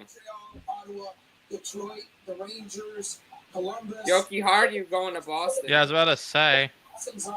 But there's still a lot of teams. Yoki Haru to Boston. Yeah, I see Darren Dreger said if it got done in time, Buffalo sends Yoki Haro to Boston. Actually, I just got this breaking news. LeBron James told Chris Drury to keep JJ Paterka's name out of his damn mouth. Wouldn't that be Will Smith? No, actually, LeBron James just did that to Stephen A. Smith. Oh. About his son. Where are these people saying they're seeing Chris Johnson say this on television? Yeah, I Other details of like coming in. This one's not really relevant, except it's kind of fascinating. Shea Weber went into the Hall of Fame last year. He traded his contract anyway. Like, I'm a little confused by this. I mean this MJ edits is saying Lundell of Boston. Throughout the day. Yeah, I'm talking to a couple guys down in Florida that they're saying I'm getting the yikes symbol if that's the case. Because Hey, we didn't arm wrestle and I won, so I'm gonna hold There's a lot of Finnish players there. Maybe it's not him. So, hey, guys, I guess we'll start this one. Phil, we'll start with you. Gut feeling, winners and losers. throwing in numbers at the and I should add that my newest ringman, Carlo, just got a call from Scott Lawton. Hung it up on the show. He said, sorry, I'm busy. I can't I mean, a talk." loser for me is definitely still LA is a big loser for me. No, yeah, I'm gonna have to say LA is a loser. I would want to put Winnipeg in there as well, just because they didn't address their number 2 center spot.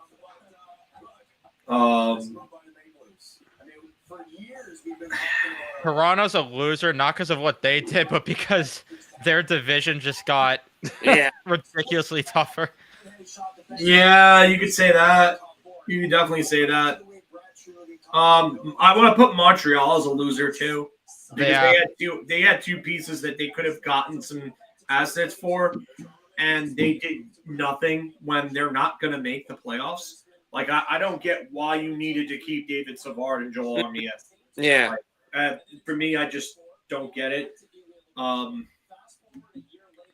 Jersey, you got the people that are saying they're only 1 point behind. Bingo. Or out of the playoffs. Bingo. Right there. I agree. 100%. 100%. They should. All right. But it's unlikely when you're a minus 21. I'm gonna say that, yeah, sitting on their hands, and this could go both ways. If you were gonna go and try to make the playoffs still, then go make moves to do it. If you think that you don't have a chance without your number 1 center, then go sell assets off. Like, do something either way. It's not going and getting Dumoulin and then following it up with nothing is just stupid. What is Fitzgerald doing? That'd be 2 years, unless something's in the queue. That's 2 years in a row you had over $8 million to play with and did nothing. That's Anthony. actually a really great point. That makes it even worse. Think about that. Think about that. Because everyone knew Dougie Hamilton was out in December with a torn pec. Now you know that is done. Susie, all these guys have got Carlo. You could have went and gotten somebody, and nothing. And nothing.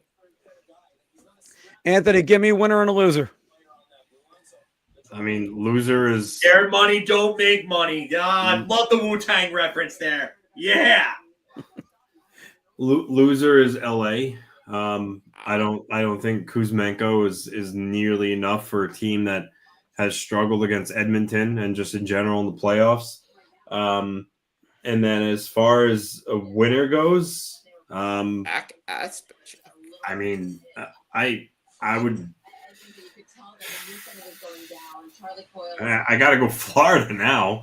I mean, you're the reigning champs, and you just added Brad Marchand. You got Seth Jones. I go Florida. Yeah.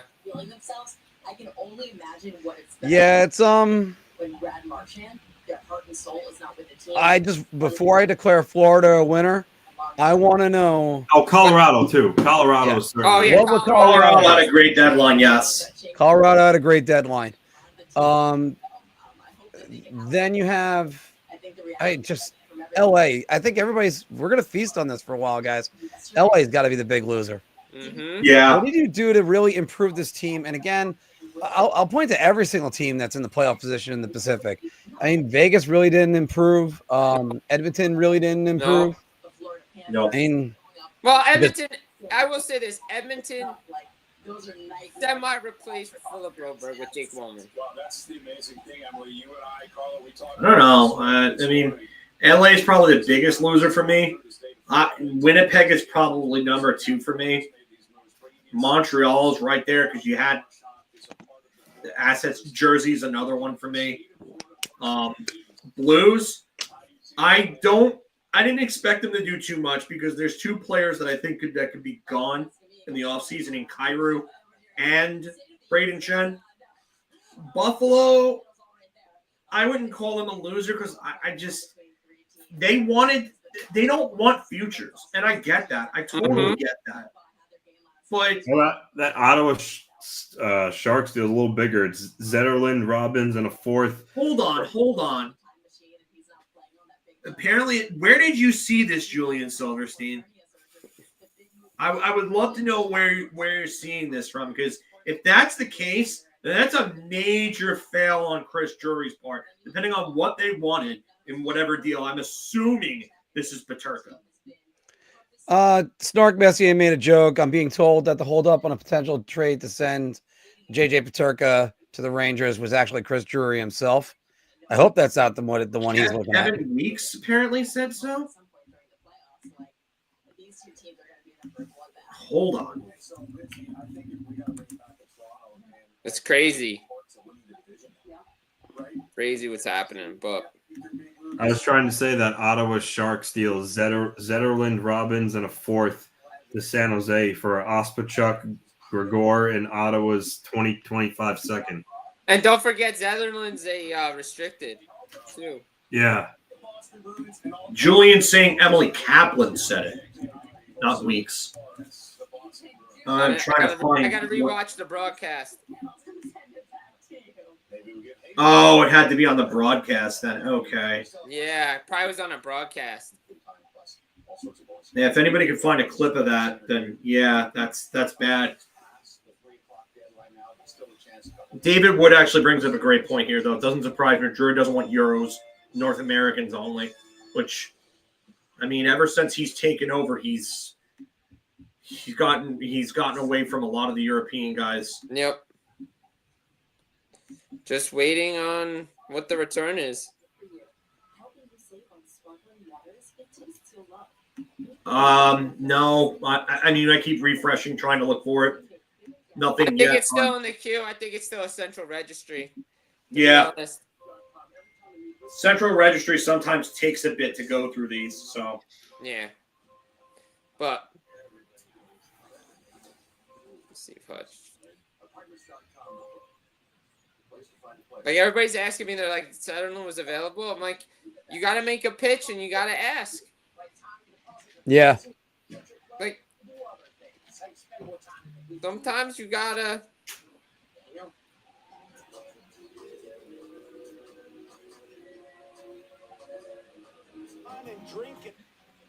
So James Myrtle is interesting. He said regarding the Leafs Carlo trade, he said Leafs are giving up a first prospect, and there are multiple trades involved here. Complicated deals going on. What?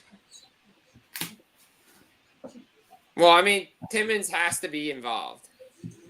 But he hinted, he said there are multiple trades involved here, and then again complicated, and then deal, and then S in parentheses next to it going on. That's crazy. So Toronto looks like, I mean, I guess Toronto made more than one trade here when it comes to Brandon Carlo. Yeah, I know, it's crazy.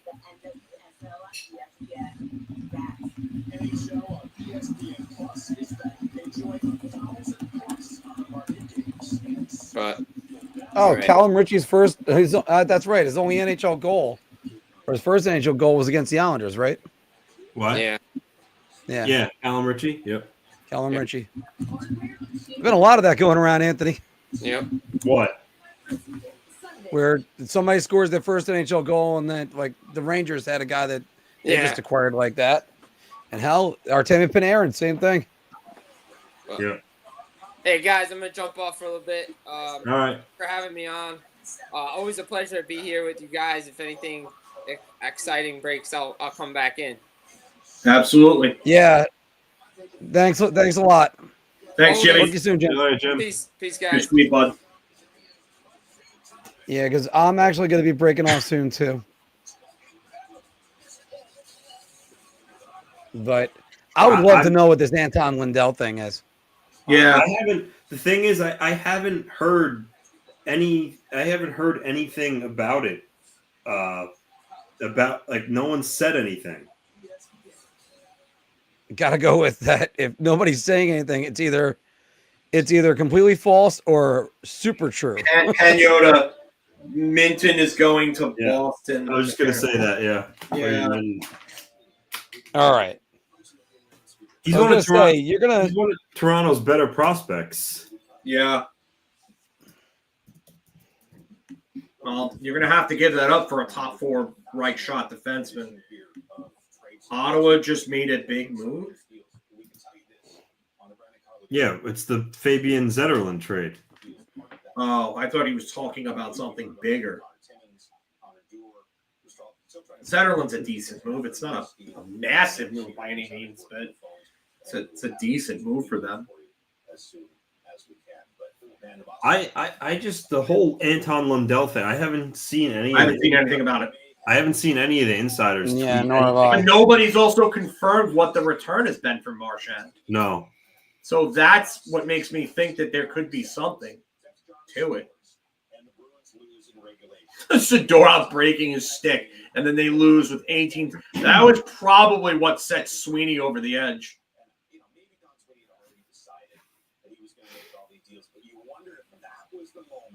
Right there that they said, okay, Marchand's going and Carlo, et cetera, et cetera. I get done swinging. Yeah, I mean, you keep saying Lundell's going to Boston, but there's no confirmation on what any part of this return has been. I mean, where at least say where have you heard that? I haven't seen any of the insiders say it.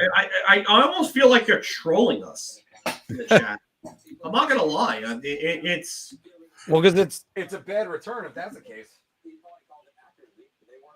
A good return for obviously that. I mean, bad trade. Right from the start of the season, it didn't look right. Their offense didn't look right. And their team didn't look good enough to get the job done. It's a great run. It's a long stretch, but it's over. But that doesn't make what he did today easy. You know? Kaylee, I wish I had something. I don't have anything. I'm trying. Apparently, Emily Kaplan said it on one of the streams, and I don't think it was TSN's because I've had TSN's on. So maybe she said it on ESPN. I'm really not sure.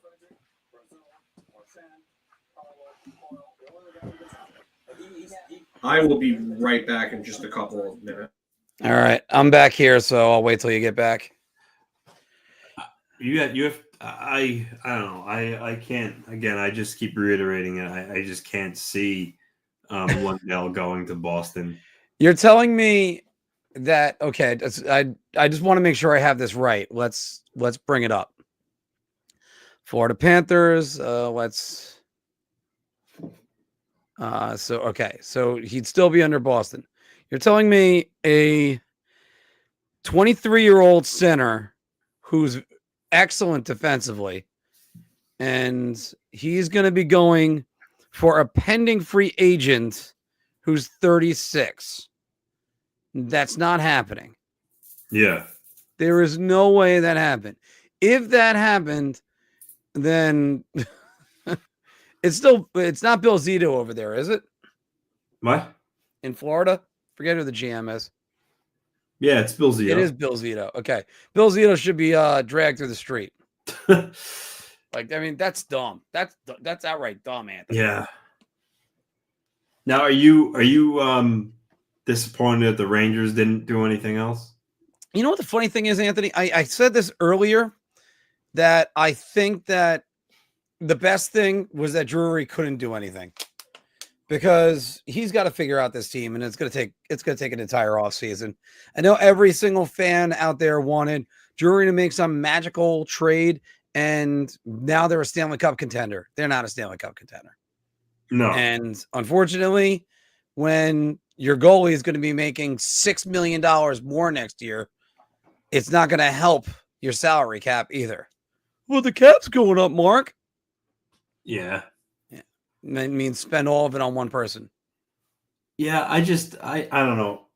I think that he was smart with. I mean, if he could have got Peterka, then you should have absolutely done that. But I think he was smart not doing anything, like you said, in a year where it's clear where it's not your year. It wouldn't have made sense for him to mortgage the future in a year in which, let's face it, you probably would have been a quick out if you get in the playoffs. So, but I think he should have got Peterka. I mean, I don't know. I think he should have made the move for JJ Peterka. And thanks, Brutal Planet, because we've been getting lambasted about this. Evan, how's the reaction's been with you anytime you ever say how overpaid Eigor is? Oh, he can't do anything wrong, Mark. Anytime that there's a goal, it's not his fault. It's always someone else's fault. It's the defense. Yeah, no, it's the defense every time. Even though the whole reason that I was told Eigor is getting paid is because he was the Rangers' only chance of winning, but then it's the defense's fault when he's not covering up. Yeah. For the issues there. And he got totally bailed out in that game against the Islanders. That lead goal was terrible, and he got bailed out by the offsides call. Yeah, absolutely. That was terrible. I just think that it's ridiculous how everybody can crap on Hellebuck and say Hellebuck is the reason why Winnipeg loses in the playoffs when their guys, Mark Scheifele aside, literally go dry. Kyle Connor, what has he done in the playoffs? Nikolai Ehlers is a ghost. Josh Morrissey hasn't been good in the playoffs. I mean, this really is what it comes down to. You don't build around a goalie. You don't build around. It's one position you do not build around in hockey. The one team that almost got away with it was Buffalo. It's because they had the best of all time doing it. Yeah. That was it. But also they were coached, so you were able to take more chances because he was the best of all time with that. But I mean, that's a little bit unfair. Mark Scheifele can make an impact in the playoffs. Just ask Jake Evans. Yeesh. Wow, that joke bombed. All right. That's a little rough there, Mark. Yeah. No, it's like, at what point do I like this comment. They don't ever win you games. They just don't lose it for you. Yeah, thank you, Giro Frederick. Appreciate that. Thank you. Yeah, they're worse than the league in expected goals against, but expected goals doesn't really mean anything. It just doesn't. Because it doesn't account for, one, who's shooting the puck, two, what type of shot is being taken, three, whether or not they actually got everything on the shot. So a shot from Tyler Mott counts just as much as a shot from Nathan McKinnon, as long as it's in the same location. Just remember that. Which is what Max is saying right there. It's expected by whom? And first off, by the way, good job with the grammar. Expected by whom? But I mean, look, it would also be nice to cut down those expected shots. You do that with better defense, better defensemen. The Rangers are literally paying a $6 million defenseman to Eigor Shesterkin. That's stupid. That's insanity. It's dumb. It really is dumb. And furthermore, I'm sorry if the criticism is so bad. Maybe you need a mental break. Sort of like Eigor Shesterkin. The one thing I could say for the rest of the season is Eigor hasn't popped out and been that dominant goaltender that everybody knows he can be. So maybe that's still waiting, but I mean, it's the Penguins are getting Connor Timmins according to Chris Johnston. What? The Penguins are getting Connor Timmins. So I guess that's what James Myrtle was referring when he said that tweet. Yeah, about deals. They're moving money around to make this work. Yeah, they're gonna have to. Yeah. Well, not only that, but I still need. Yeah, it's just. They still don't have enough cap room for this, though, even just moving him. So, although they have 15 forwards on their roster right now, so moving guys down and out will help. Grizzlick. I don't know. I don't think Grizzlick could go back the other way to Toronto. Yeah, no, if they're getting Carlo, there's no way. The only way they could get Grizzlick is if a third team gets involved and he's getting double retained, because he's at like a 2.7 million cap hit. If he gets retained twice, maybe then Toronto could bring him in, but yeah, so Toronto's showing on Puckpedia $876,000 worth of cap space. So Carlo makes how much? 4.1. Yeah, and Fraser Minton's not a roster player, so that's not going to help him out. Connor Timmins makes 1.1, so yeah, there's still more that they have to do. Let's see. Yeah, I don't know. I mean, maybe they move a guy like Connor Dewar, maybe 1.18. Maybe he's involved. Yeah, that could be. I mean, they played the whole year without Kelly Yarncroke, 2.1. Maybe they. Yeah, I forgot he's there. Holy shit! I don't know what the cap hit's going to be for Ryan Reeves once he's done through waivers and down in the AHL. Oh yeah, I think he could be totally buried, right? What? I think, yeah. I think he could be totally buried. I think it's like up to 1.2 you can bury on a player. He's making more than 1.2. Portnoy right now is crying about Brad Marchand being traded. 1.35. All right, so I wonder what the percentage is that they could bury at that point.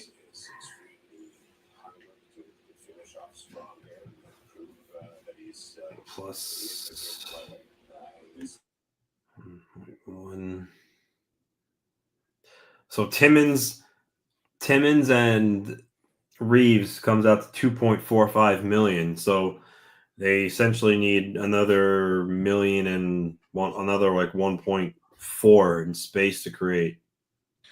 Unless Yarncroke is on the way out, because he hasn't played a lot for them this year either way. Oh, like I said, Connor Dewar or Yarncroke, I would guess.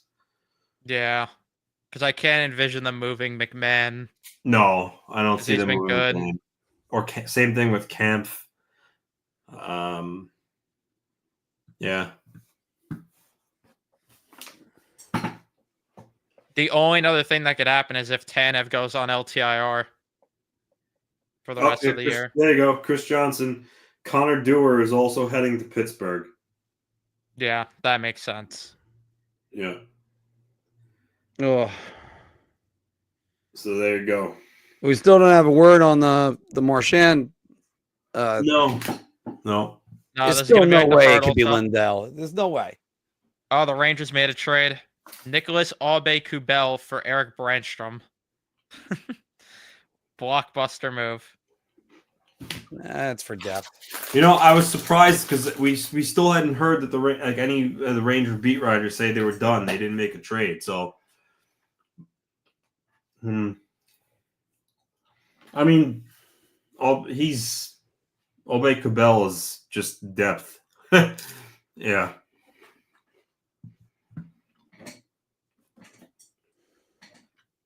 Mark's very upset. Oh, yeah, no. Well, I mean, I'm okay with Aube-Kubel. What? I'm okay with Aube-Kubel. He was a guy that I kind of wanted the Rangers to get a few years ago. But, man. Yeah, this is sort of like readying for a fight and then it not happening, and now all the adrenaline's wearing off. Elliot Friedman says Oilers announced Evander Kane will not return during the regular season. You know what won't return during the regular season? What? Saves made by Stuart Skinner. That won't return during the regular season. Sub 900 goal save percentage in 2025, and they think they're a Stanley Cup contender. Remember at the beginning of the year when they had the best odds at winning the Stanley Cup? The Rangers? No, The Oilers. Oh, A yeah. friend of mine just texted me. He goes, "Man, you look bushed." Yeah. Evan, I don't know how you're still standing after Marchand trade. No, I doubt. No, that definitely happened. I think it's through. I just think there's the financials of it. Well, actually, no, not even because actually, Kachuk's already on LTIR, so the Panthers have $4.1 million of cap space right now, as it stands. Well, so 4.1 and Lundell makes 5.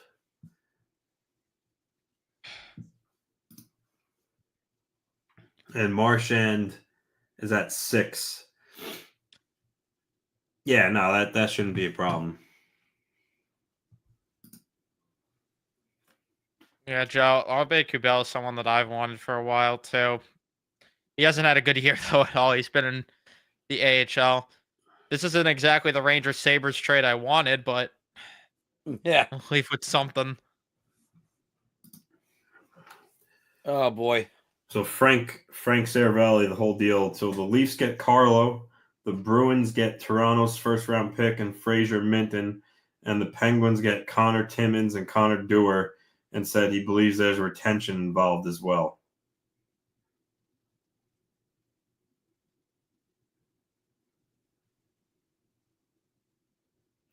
The Eric Johnson trade is Eric Johnson for Giovanni Smith with the Flyers. That's that one.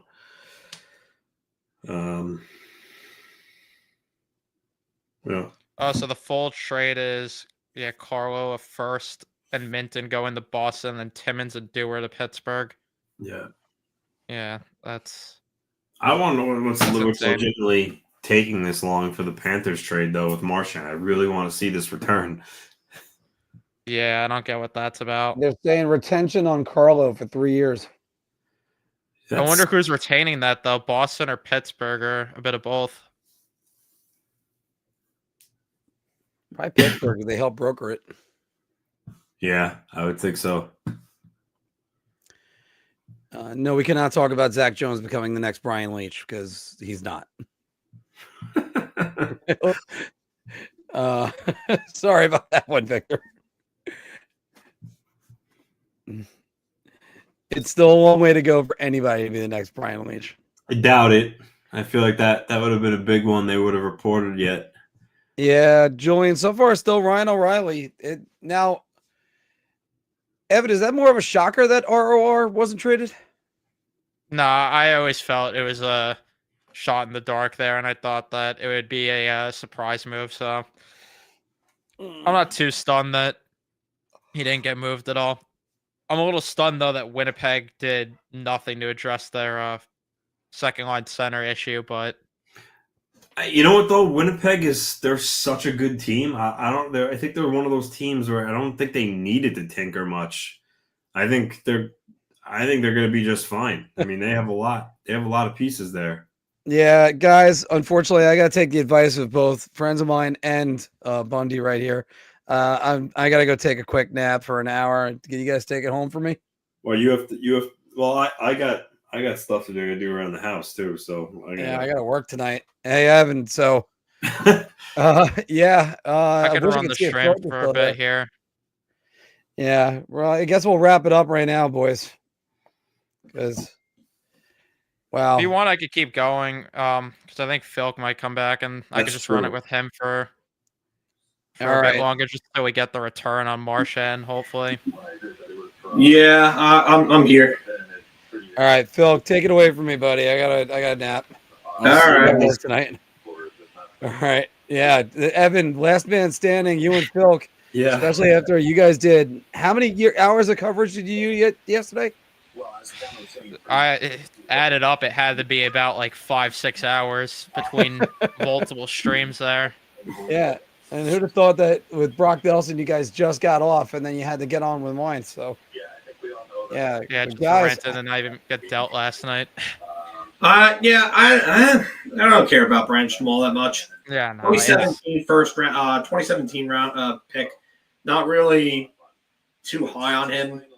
And they just didn't need to do anything. Yeah. They needed more forward depth right now, if anything. So and it's really not a big deal. Winnipeg is also on a lot of no trade lists. So yeah. That's the point that your management decides we're going to make deals like. Remove Anthony from now, and then he can come back. You know, I don't really care that much about oh God, Steven went 9.5 hours. Yeah, I saw his spaces yesterday. Went for a while. Wow, that's crazy.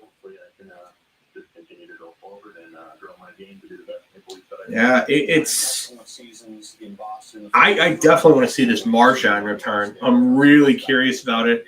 And I wonder if the Rangers are done with that one. Yeah, that's got to be the last move for the Rangers. I mean, I could be wrong on that, but the only other it would be moves like that if they're going to do any others. It's going to be small moves. We would have heard if it's anything significant. Yeah, and he's 5 to 6 hours ahead of us in Dublin. So Rangers are not done. We haven't seen anything to say one way or the other. So. Yeah, that's the thing. It's. I don't want to say that they're not done, but I haven't seen anything from the other guys. Berard and Offman lent to Wolfpack. Yeah, that's not surprising. Steven talked about that the other day. He said, "Don't be surprised by this because they have to move the roster to make playoffs." They're not going to get Peterka. Yeah, if they would have just put these two players in the trade together if they were going to get Peterka. Yeah, I think that ship has sailed for the day. Yeah, Maybe in the summer it gets revisited. All right. What do we think of Kubel? I think he's a solid depth guy. I mean, he's got speed, takes a lot of penalties, but I've wanted Aube Kubel for a bit, just because I do like that element that he brings with a little bit of speed and physicality, but there's really not a whole lot to unpack there. He's probably going to go to Hartford, or he'll be the 13th forward. Yeah, I mean, he's a depth player, really. He's a decent penalty killer. He's a guy that could come in and play on the fourth line. Guy I wanted a few years ago. He hasn't really done anything this year. But not a bad acquisition by any means. I mean, I'm surprised that they gave up Brandstrom of all people for him. Thought they would have given up Brandstrom in a deal for something a little more significant than that. But I guess I don't know. It doesn't. It's really like not a major move either way. But it's also not something I would cry over losing Brandstrom for. Yeah, there's no point. They already have an obnoxious amount of defensemen now, so they got to get some forwards in here. Goaltending has been a hot topic in the city this season. You obviously decided to stand pat. Just want to know I don't see anything else otherwise with the Rangers. I'm trying to refresh to see if there's anything that's going on with anything else. I don't. Nothing coming in right now. I'd imagine things will still start to filter in. We don't have. Okay, so Saravalli said for Giovanni Smith for Eric Johnson. Here, Peterball, I believe this is the Rangers' final move of the day. Should do it for the deadline. So, there you go. And then from November until probably the end of January, I thought our goaltending was really solid. I thought it was, and ever since then, it hasn't been as good. So, understandable. But I do think that. Yeah, I do. I believe this should do it for deadline. Okay. Reference point. I think that's what we can see. I thought don't see anything else. And it's an important position. Absolutely, we're trying to. Thoughts on Susie? So that they have to save games. I think he's better than what the analytics this year have said. Historically, in the past, he's been better. Maybe not having the greatest year, but I still think he's. I mean, they didn't give a whole lot to get him, which is good. And he's got another year left to term. But if they want to trade him in the offseason, they could trade him in the offseason. If they move Keandre Miller in the offseason, I wonder what happens. Maybe they move him and then Sprong to New Jersey, according to Freeman. Sorry to cut you off there. Wait, who? Sprong to New Jersey. Daniel Sprong. Okay. That's such a weird move. That is, yeah. That's really like all right, so I don't get this. They bring in another small player that is, I mean, he's 6 foot, 195, so it's not huge, not kind of average size, but he doesn't play tough. He hasn't been good this year at all. He got 5 points in 19 games between Vancouver and Seattle. I mean, I get why everybody saw his Detroit season and his Seattle season the year before, and they think that you could get that out of him. I don't know how you get that out of him at this point. Who's he playing with? He was with Seattle and Vancouver this year, and he's not scoring at the way that he was in the past few seasons. Yeah, the Rangers are done. They're not doing anything else. The Islanders are done. They didn't do anything else other than trading Nelson. I figured Palmieri would be another guy to go, but Lou doesn't want to take advantage and try to rebuild. It just whatever, I guess. The thing with Sprong that did alarm me when he was in Seattle after that year was that he had a really high shooting percentage that year, and I thought, all right, that's not sustainable. He followed it up with a similar season with a lower shooting percentage, and I thought, all right, maybe he could be consistently like a 30, 40-point guy, but this year has just not been – it just has not been good for him at all. I mean, 14 isn't crazy high. It's high, but there are a lot of guys that can get up to that. I mean, we've seen Sam Reinhart with crazier seasons than that, like almost double the shooting percentage. But I agree, it is a little high. And then he was just above 11, I think, the year after. Yeah. I don't know. I don't agree with this, that the season's done. I think they could definitely make it. Yeah, the East isn't good. I think Soucy will help. I really do. I don't think if you're bringing him in to be in Lindgren's spot, I don't think it's the best move. But then again, he hasn't played with somebody like Adam Fox. Can he handle the type of minutes? I don't think so on his own, but maybe if he's playing with somebody like Fox that can help. I would rather have him there than Lindgren, to be quite honest. So I just think Lindgren is just not good in that role.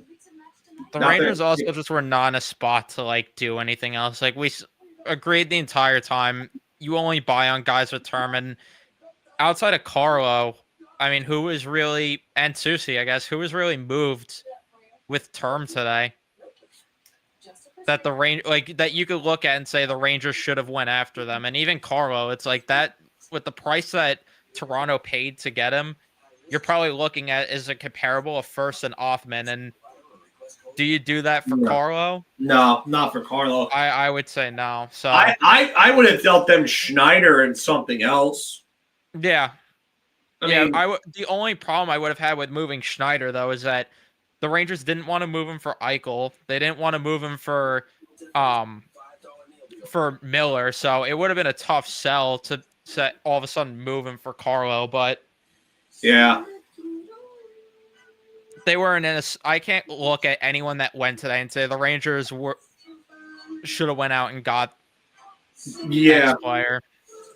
I'm with you on that. There's nothing this year that. And the only thing you could say is if they were going to get super aggressive and they were going to go get Rantanen, which they were never going to do. That's the only exception I think that I would make to that rule. If they were going to go get Mikko Rantanen and build around him and give him a massive deal and start to build around him and Miller. Which wouldn't have lined up as much with what we're hearing because right now they wouldn't have been in that spot to do it. If they were going to get Rantanen, they probably just would have waited for the summer to do it. I think Yeah. they're gearing up for the summer. I at least hope they are gearing up for the summer to do something because at the end of the day, like I can't get mad. They should just ride out the rest of the year, see what they have with guys like Othman, Berard, and these younger players, and then just let the top 6 gel together a little bit for next season, and then just see what you could do this summer to tweak the roster. So I don't hate it. Would I have liked a guy like McLeod or Zucker or Byram? Yeah, but none of those guys move, so I can't. Yeah. And even Paterka too, I would have loved, but they didn't go anywhere else. So I think they are going to be aggressive this offseason. All the signs tell me that they're going to be. I think Chris Kreider is gone. I wonder if they do move Mika Zibanejad.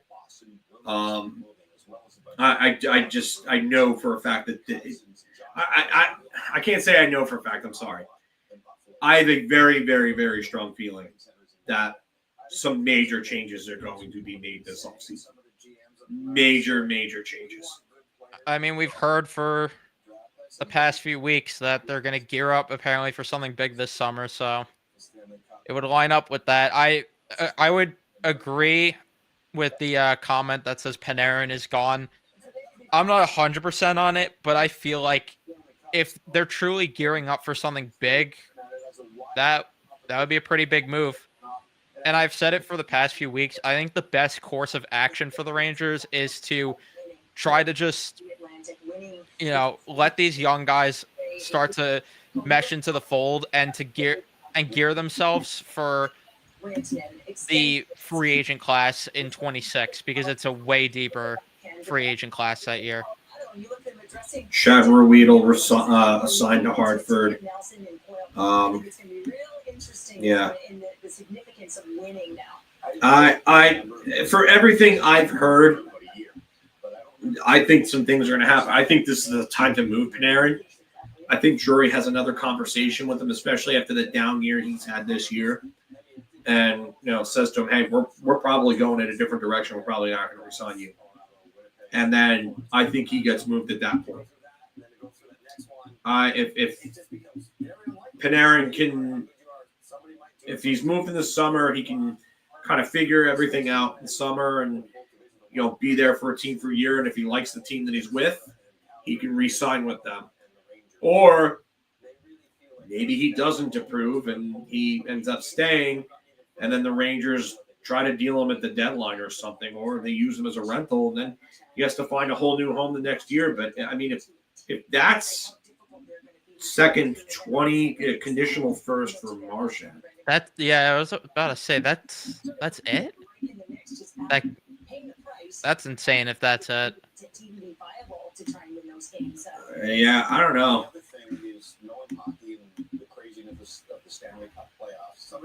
I'm trying to see if. I mean, I see the tweet, but that's insane. Emily Kaplan retweeted it, so.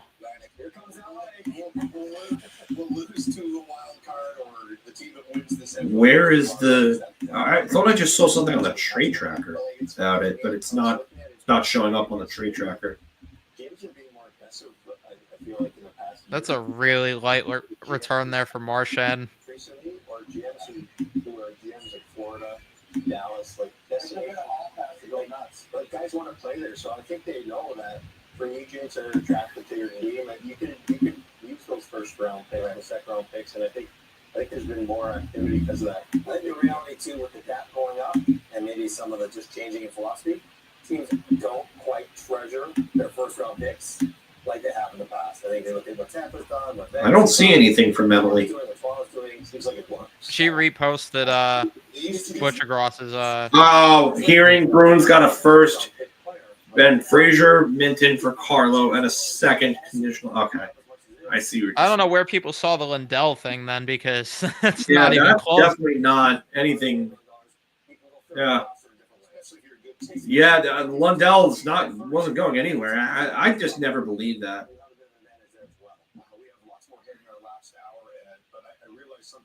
Definitely never believed that. reading in your classroom. So Jennifer Hager's here to update you on everything you have missed, and it's a pretty significant amount. Landon saying move Panarin and Kreider and then use assets to go get Kachuk. I wonder if that's the play. I wonder if that's the play. I would love if it is. I don't know how realistic that is, but I would not complain. I don't think they were moving Keandre Miller right now. Barry Zito masterclass. Yeah, he threw a curveball at him. He threw a 12-6 curve at them. Oh, man. Said I pulled a mark. Oh, my God. That's great.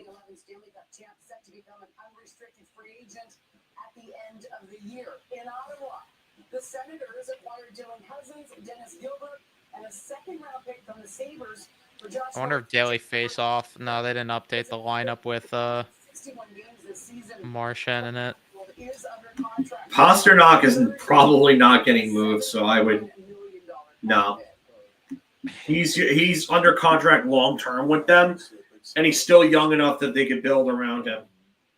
It really depends what direction they're going in. If they're truly going to blow it to the studs, then they'll move him. But I don't know if they're going to blow it to the studs because McAvoy's 27, Pasa's 28. I think they're going to try to do a retool here. And them getting a guy like Middlestat, I think, tells you that they want to try to do more of a retool than a rebuild. I don't know. What do I know? I really have... Stop with the Messier stuff, please. It's not happening. He has no experience in management or coaching or anything like that. Yeah, I agree, they'll have to go get Jack Eichel. But the Messier, he has zero experience and he's expressed zero desire. Like, just because a player was great as a player does not mean that they will be great as an executive or a coach or anything like that. Look at Wayne Gretzky. Just look at Wayne Gretzky. Please look at Wayne Gretzky. Keep Messier as an analyst. That's it. Yeah. Yeah, I don't understand why we do this every single time. There's always one person that wants Messier for whatever reason, and there's zero experience behind it. There's nothing that Messier can do to really convince anyone. Hire Jason Giambi.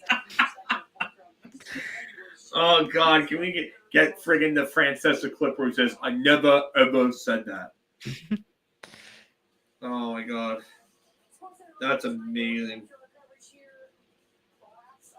Yeah, I agree with what Gabriel's saying. He's good at hockey. I mean, I like him as an analyst, but literally he's done nothing otherwise to show anyone that he has any sort of capacity for anything as an executive or a coach. Like, there's just nothing to work with there. I agree with you, Gabriel. I don't like him as an analyst either, to be honest with listen, you.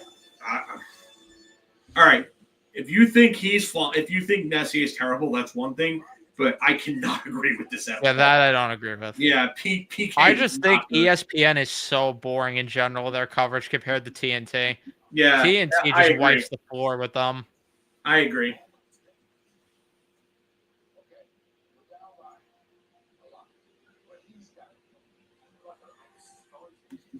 No, Byfield's not going anywhere, man. He's not going anywhere.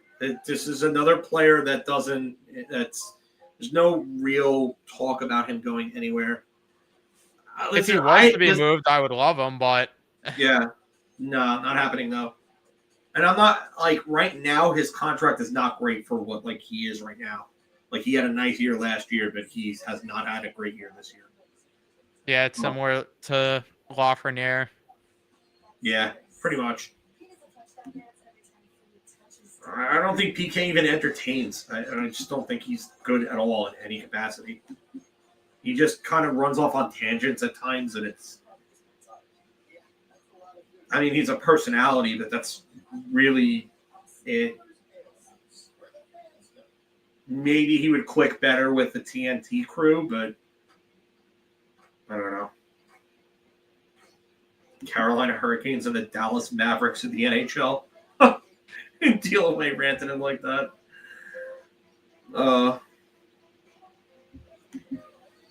JJ Frankie. JJ put on waivers.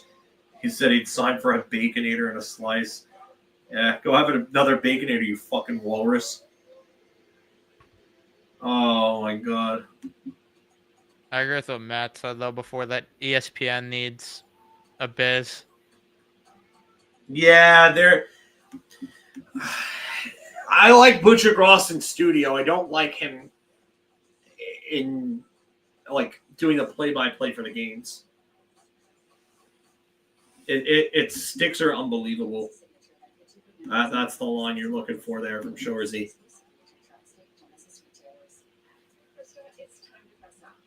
Who would be a good replacement for Laviolette? Mike Sullivan. Just give me Mike Sullivan, please.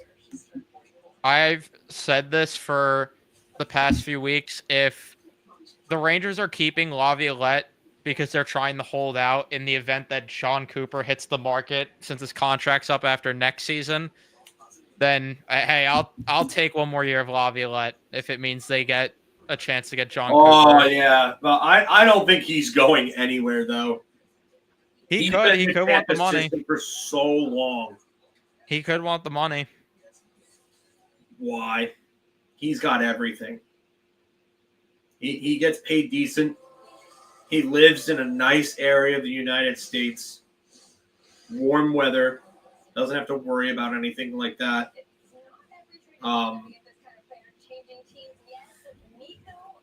No, they could still get Sullivan if they wanted to. I mean, I would love Cooper. The guy's literally going to have he's going to have a banner hung in Tampa and Abilene. Yeah. He's going to have it. My cousin, who's a diehard Tampa fan, just texted me because he's listening in. He goes, John Cooper is not fucking going anywhere. He got so angry that he heard that. He's not going anywhere. I think he might have actually. He did, yeah. I think he did go to Hofstra. I would do anything. Colin, he went to a school on Long Island, bud. No, but I don't see Cooper going anywhere. I don't. I just probably not. No, but if he does hit the market, throw whatever amount of money he wants. Fire whoever and throw whatever money at him because he's the best coach in the league for my money. David Carl, I would like to. Yeah, I don't know if he leaves though. Cooper gets another stake. Cooper could lead the Rangers to a cup. Woo. Not Quenneville. I saw someone say Quenneville. Me for GM? No way. Nah, I can't be GM. Sorry. All right. No to Quenneville though. Quenneville? Yeah, I don't see that. No. I don't see it at all. Even though he's like one guy that the guys would that you have to respect in terms of like his coaching record. Like that's somebody that walks into a locker room and demands respect and absolutely commands it. I don't see the Rangers wanting to go the PR nightmare route. No. And deal with the blowback from hiring him. Although after Laviolette, though, I don't know how much it even matters having a long and good resume.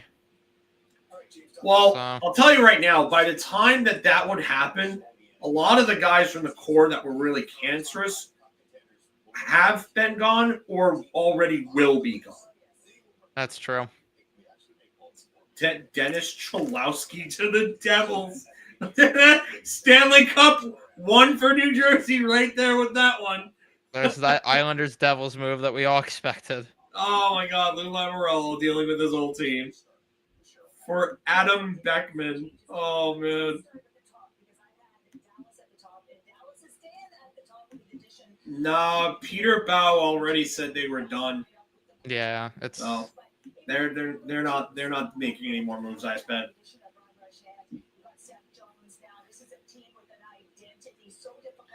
But really, the issue with this team has been the core that has been here for God knows how long.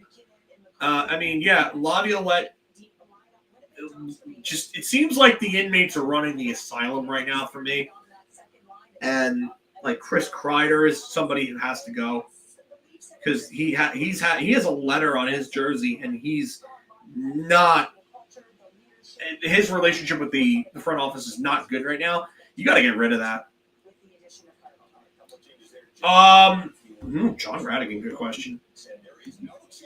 Percentage that Kreider, Panarin, ends advantage at. I tell you right now, Kreider's gone. Yeah, Kreider, I would list at 1% just because there's always a chance. Panarin, I'm 50-50 on 50, still. yeah.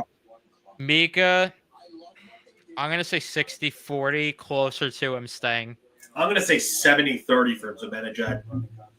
I could get behind that too. Yeah, I think that, especially now that he's starting to play better next to Miller, they might try to keep him around. And we also did hear reports that they might want to keep him around. I don't agree with it, but it was the video where I think Laviolette was telling him that he's not playing and he was getting off the ice, and Laviolette was talking to him, and Kreider just was not looking at him. Didn't even acknowledge him. So I think Kreider's gone. Kaylee actually brings up a good point. I mean, you can blame Laviolette for letting the core fold, but it's been a recurring theme with him in different locations. But I'll say this to counter that, Kaylee. When you coach, as long as this guy is coached for, that's going to happen. It's going to happen in multiple locations. Like, how many coaches can you think of that just stay with a team for like 20 years or something like that? I mean, I can count the number of coaches on maybe one hand in my lifetime that have stayed beyond like 10 years with one team. Trotz, Lindy Ruff in Buffalo earlier on. Bowman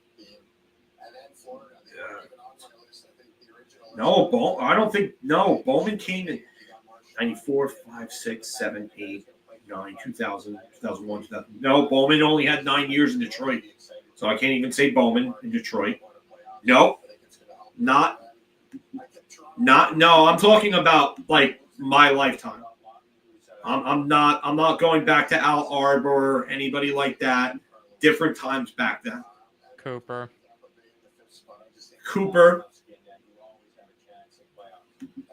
We need to hire Shorzy as the head coach.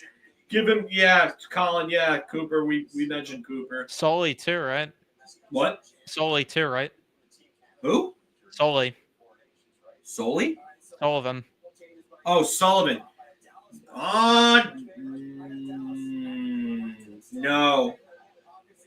No, I don't think so.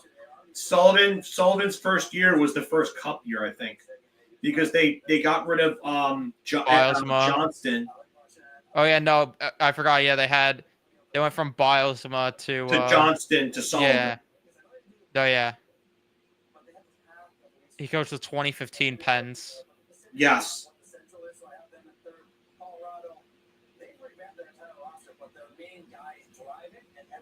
Yeah, Matt's right though. At this point, if you coach a team for 5 years, it's considered a long time.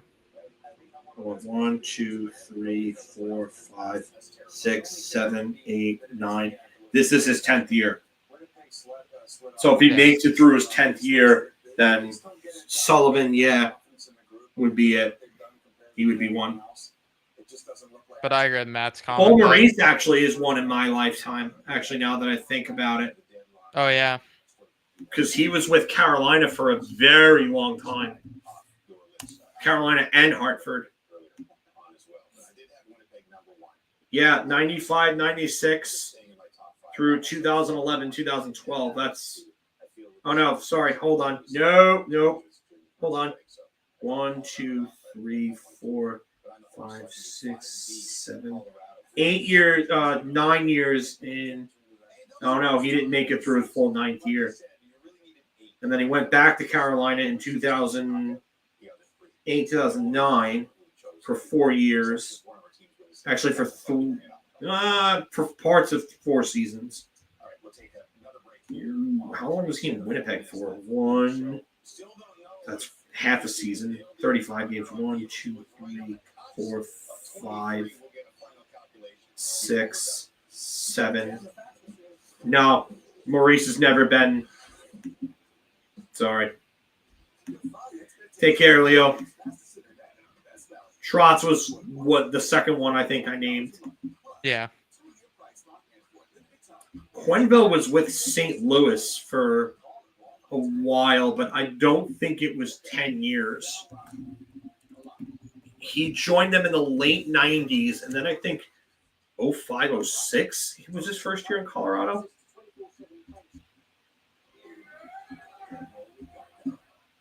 Oh, this is as player. It's not as coach.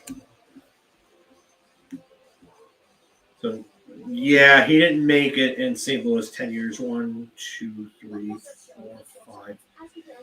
He did in Chicago, though, right? So he was parts of 8 seasons in St. Louis. Then Chicago is 1, 2, 3, 4, 5, 6, 7, 8, 9, 10. Yeah. Parts of 11 seasons in Chicago. It was that 2018-19 season and he got fired 15 games in.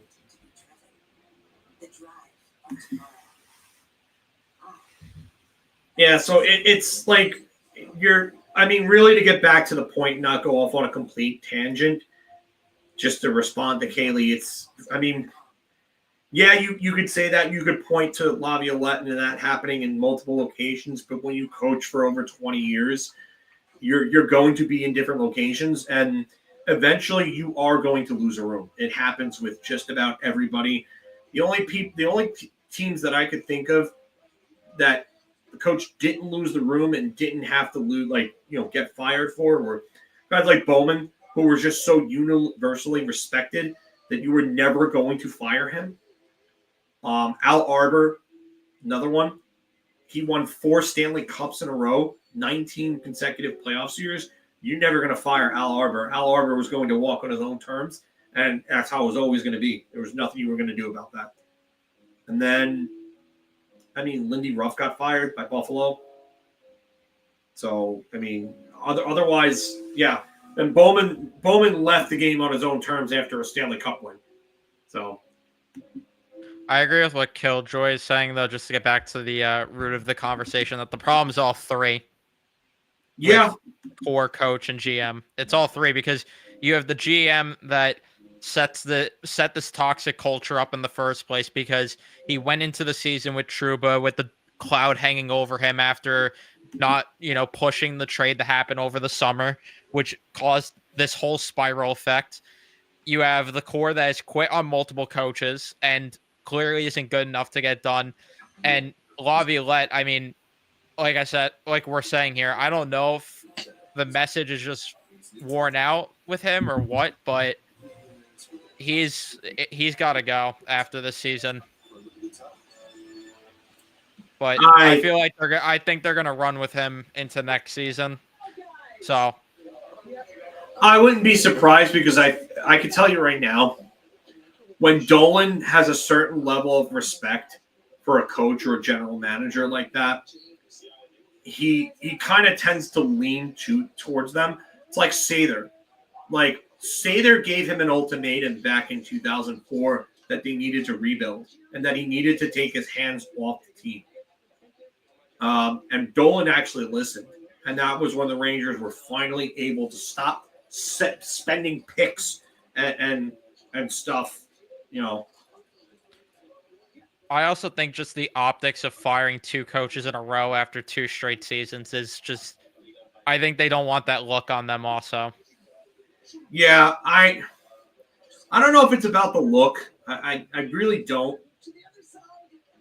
I just think that there's an amalgamation of things that happened, and I think this team has kind of identified that this core is not good enough to win, and the core has been a problem. Like you can. It's a boy that cried wolf situation. How many times is this core going to get? How many chances are they going to get, and coaches are they going to get to go through? Like enough is enough here. Like the first guy, okay, David Quinn, coaching out of a Coaching for Dummies book. Wasn't good enough. He was with San Jose for, a year, and then they canned him. And I don't think he's getting back to the NHL anytime soon, if ever again. Gerard Gallant. They had that big blow-up, and Trouba went to Drury, and Drury had the fight with Gallant and the shouting match and all that other stuff. And you hear the reports about him not being able to make adjustments. Okay, fine. Then you bring in the guy that can make the adjustments, that is respected, that's one of the better coaches of all time. And they quit on him too. So, and then the general manager calls them out for quitting, for not showing up. And he's just, he's an assistant, but I'm talking about a head coach, not an assistant. He's not going to be a head coach again in the NHL. And if he is, some dumb team took another chance on a guy that's had players come out and say, "Oh, well, he told me not to pass or not to stick handle on a 2-on-1." No, Victor, that's my fault. That's my fault. I should have specified that. I will take the blame there for that. Yes, he's an assistant, but I meant head coach, and I should have specified that. But he's not getting back to the NHL as a head coach. No. I don't think any team thinks that he's a good head coach. Can he be a good assistant? Sure. With a better mind there? Okay, maybe. But I don't see him as a head coach again. I don't. No, I just don't at all. He got his chance again in San Jose, and he was lucky to even get that chance. I thought he was going to be an assistant coach after being here, and then maybe he'd get a chance as a head coach again after just being an assistant for a bit. But now, no way. Yeah, I mean, and G's right, too. I mean, this is saying something considering that the NHL is plagued by retreads in coaching. Plagued by them. I mean, it's just, I think it's an amalgamation of things, and like Kaylee was saying, and I understood your point, Kaylee. I did. But it's an amalgamation of things coming together, and you can't keep continuing to give in to these guys. You can't. I think there are going to be major moves that are going to be made this summer. I think they're obviously the moves that they're making between JT Miller and so on are them trying to move on and get rid of everything that they've had here previously. Just like when Drury made all those moves to try to get rid of that softer core that they had from the Gorton days, I think the moves that are going to be made this offseason are going to do everything that they can to, one, continue to change the culture, and two, to continue to change the makeup of this team. I think if the Rangers were going to get rid of Laviolette, they missed their chance earlier in the year when Montgomery became available. But I also forgot. Really think Montgomery would have been the answer, though? Because, listen, I like Montgomery as a coach. I do. I actually do think he's a good coach. I just don't know if you could bring in a guy that's really had all of his personal problems and everything like that, and have him come in to a pressure cooker with a group of malcontents. That's fair. And have him come in and sort that entire mess out during the course of one season. I don't know who could have done that. That's fair. That's a fair point. Maybe you have an answer. I'd love to hear it if you do. No, that's a fair counter argument. I don't have anything to add to that. That's a fair point. It just, like, the thing that's concerning me right now with Laviolette is that there's been so much turnover with this team this season. And could anybody, like, tell me what their system is and tell me what their identity is right now? Because I got nothing. Like, as much as we blame the core and as much as we say it's their fault, I can't tell you what the system is. 110%, Lonnie. 110%. Oh, well, yeah, that too, because that's how they've been getting tied up in this mess to begin with. But could anybody tell me at all what their system is and tell me their identity? Because even though we're saying it's the core's fault, it's very alarming to me that there's been so much turnover. And, you know, you get a guy like JT Miller, which should provide a spark for you to say, all right, let's buy in and play the right way. And they've been better, sure, but it's pretty telling to me that I still can't tell you what their system is and what their identity is. I could go two ways with that. The first direction I'll say is to be fair to Laviolette.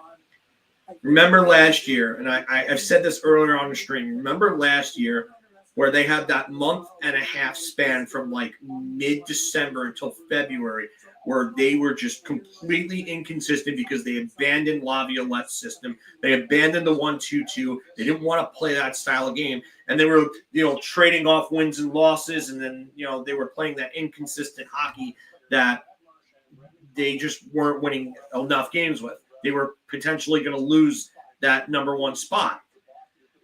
Then February hits, and they go back to playing it. And then they go on that 10-game win streak. We go in a stadium series. We're riding on a high. Come back, beat the Islanders, and they won. I don't even know how many games, but I think in a 20-game span, I think they went like 16-0 and like 4 or something like that. Yeah, it was some ridiculous run. It was just a ridiculous run that they went on. And I would tell you right now, if I hadn't seen that last year, I'd put a lot more blame on Laviolette because he's tried to hammer this to them. But at the same time, I'm also going to sit there and I'm going to bash his coaching staff. What is Phil Housley doing with this team? Oh, he at least has to go this offseason. Like what? 1,000,000%. I was high on him when they brought him out. I thought he would be great for them. But I'm starting to see why Buffalo was so bad under him because the defense that they play on a nightly basis, what is he doing to work with them and improve with them?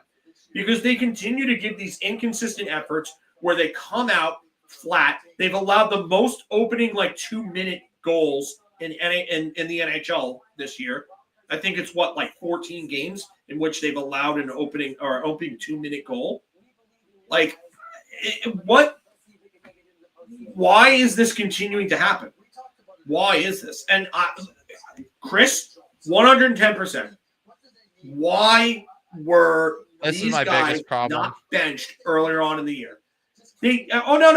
He tried to do that with Mika Zibanejad, and then Zibanejad cried in the media. He was one game they knocked his time down. And the next day he was back up with Kreider and they were playing first line minutes again. Yeah. It's what you said earlier. The inmates are running the asylum. And by the way, I got it up the run they went on last year. They lost one game in all of February last year. Like I said, it was some sort of ridiculous run. It was stupid what they were doing. Yeah, and then they lost in a shootout to Toronto, lost to Florida, lost the Tampa, Winnipeg. I was out for that shootout for one of my best friend's birthdays. I was out for that shootout. I was at round 1. I remember we were doing karaoke that night. I was watching the game on my phone in there. Yeah, outside of that, they won every game in March, and even in April, they were winning pretty much every single game there, outside of a few. Drury just won an army. Oh. Yes, Rempe was a bit of a spark plug for them. And I'll say this. You could talk about Rempe and what you think about him, but not to the same level, but a similar effect that Matt Rempe, when he's in the lineup, they win games. I'm not. It's literally a causation doesn't equal correlation thing, but they do win games with him in the lineup. I don't know what it is.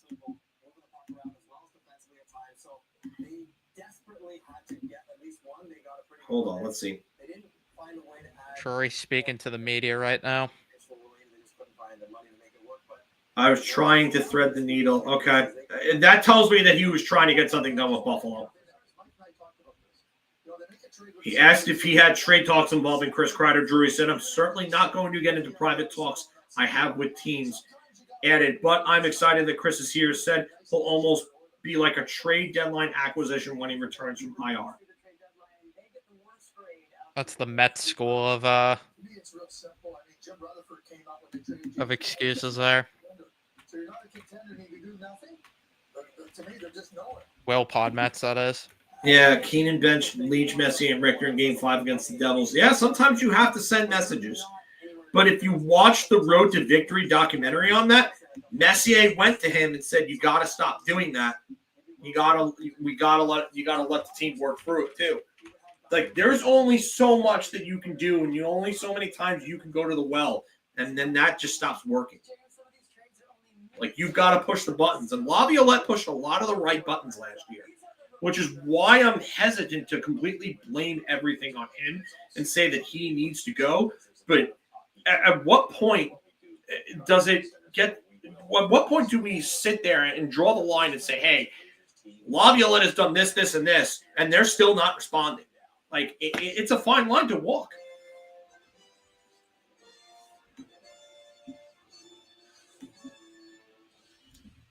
And I agree with what Dave's saying, though, that you got to blame Laviolette for constantly benching Jones. I mean, that I can't defend. Yeah, I'm with you on that.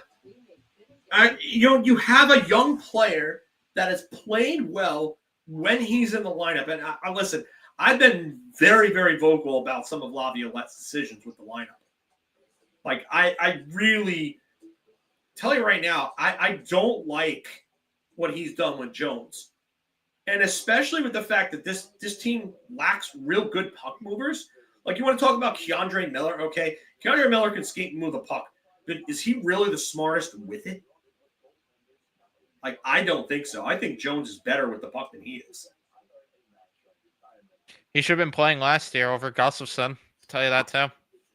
Gustafsson was dog shit from like the middle of December and on. He was dog shit. I know. You're laughing because you wish you had the video. Right? I know. I wish. It just... And Fox, he's another one. He needs to be held accountable for his poor play, too. Yeah. It's another one. You have to hold these guys accountable to a point. You have to send messages, but you have to do it at the right time, and you can't overdo it. Yeah, I liked that pass to Panarin. I thought that was a phenomenal pass the other night. Yeah, he should have been playing over Trouba last year. Truba's hard. 2 years in a row where this guy was just hurt. And he plays hurt and costs the team a ton. Last year, they could have went all in at the deadline if he goes on LTIR too. Because they wouldn't have had to worry about retention, and they could have had his cap hit on LTIR, and everything would have been better. They could have got a defenseman. They could have got a top-end forward, but instead he had to act like the hero and come back in late March, and they play one of their worst defensive games of the season. Stupid. The day he the comes Arizona back game where Lafreniere had the hat trick. Yep. Comes back that game, and they give up 5 goals to Arizona. I said it right away. You can't have Trouba in this lineup. Nope. Nick Izzo saying Cooper bench Kucherov last night. Yeah, that is true. You have to hold every player accountable, because if you play selective favorites like Laviolette has done, then the message isn't received, because the message means bullshit. It means nothing. You cannot do that. Yeah, I'm with Kaylee on this one. He put himself before the team, and that's not how you do it. No, and it happens way too much with him here. Way too much. Like, there are times we said it where he was hurt and he was just playing injured, and everyone's like making him to be some sort of hero for it when it was hampering the team so much. Especially that 2022-23 season. Yeah. When he was hurt in like December and January. With that, I forgot what the injury was. He played hurt through the helmet throw game. Yeah. Stupid. Oh my God, yeah. He was horrible against Tampa in 2022 too. Don't even get me going. Zibanejad disappeared that series. Trouba was terrible. Panarin couldn't do shit in that series. I wouldn't say Mikkola was great, but I would say he's pretty good here. He was someone they probably could have kept.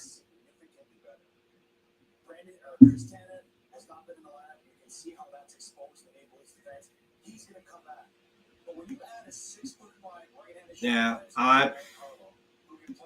it just you can't do hero hockey like that. Can't be a hero. You're not Willis Reed, buddy. You are not Willis fucking Reed. You can't do that.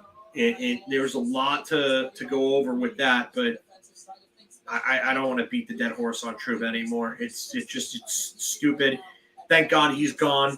Let him do his chicken wing thing in Anaheim for all I care. I just get rid of the rest of the problems this offseason, and you can go ahead and make other moves and really make the big move that they're going for. They're going to get very aggressive this offseason. They have to. They have to on defense. I'm worried about this blue line going forward. Jacob Chychrun. I'm still worried about this because, like, health. That with Chychrun, but like even if they get Chychrun and that's the top pair, okay. But I can't sit here and convince myself still that Will Borgen and Keandre Miller is a good enough second pair on a cup-winning team. I know they've played well together, but I can't convince myself. That's why if they move Keandre Miller and get a legit second pair left shot defenseman and then get a legit top pair defenseman, then okay, we could have a conversation about this decor be looking better. But I'm just worried between that and I think this team's obsession with Schneider is going to hurt them. I really do. I tweeted it the other day that they're way too obsessed with a guy that I don't think is anything more than a third pair defenseman. And if they went the route of trading him and Miller to get help in their top four and get some legit help on the blue line, and all of a sudden Borgen's on your third pair, that would look really good. And then Vakanainen now getting $1.5 million. What does that mean going forward? Like, is he going to be? Him.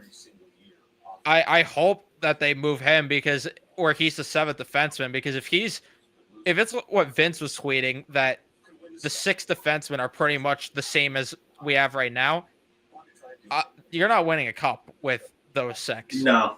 There's no way. And the best case scenario is that it gets exposed in the playoffs, so then Drury has to address it, because at least it just does not seem like that's going to go well. But and yeah, I mean, what Dave is saying is true, that Soucy and Borgen played as a pair in Seattle. That's why I'm saying, like, if that was your third pair and you really overhaul the top four, you could start to see this blue line actually shape up to look like it's a legit scary threat. But I have to see that, because I'm sorry, getting just Adam Fox a new partner, it's a start, but it's not good enough. They got to get more help. And I agree with what G is saying. They got not a lot of speed on the blue line. They have. I agree there. You got to have more mobile defensemen. You cannot afford to have defensemen who can't skate and can't move the puck. Yeah. They need to improve that. Kaylee's saying she thinks the Marchand details are out. I think it's just that draft pick that we've heard. They still haven't released it on the trade tracker. The Rantanen deal hasn't even been made official yet. Yeah, it's crazy that they're still working on this. That might be what's holding up more trades from coming through, is that Rantanen deal not being official yet. Yeah, that could be it too. Yeah, Fox's partner needs to be able to skate because his skating is declining. You know what? he wasn't ever the best skater, but you could definitely tell that before the knee injury, he was better. So I want to answer Dave's comment there about what type of defenseman should get with Fox or just like any player in mind. I'd look at Chikrin this offseason if he hits the market. I'd look at Gavrikov as an option. I'm a little worried with him that he might be a product of the system in LA, and then the other guy that I'm a little intrigued by, but I'd prefer. It's not my favorite option, but I'm intrigued by the idea of Orlov. Of who? Orlov. I'm a little intrigued by that. Yeah. I think I like Orlov there better than Gavrikov. Gavrikov, yeah. I'm not high on Gavrikov. I like him as a second pairing guy, like with a good puck mover. Ideally, I would rather have him as a 5 on a championship team, but I do think he's capable of handling top 4 minutes as like the defensive guy on a second pairing. Orlov, his salary worries me.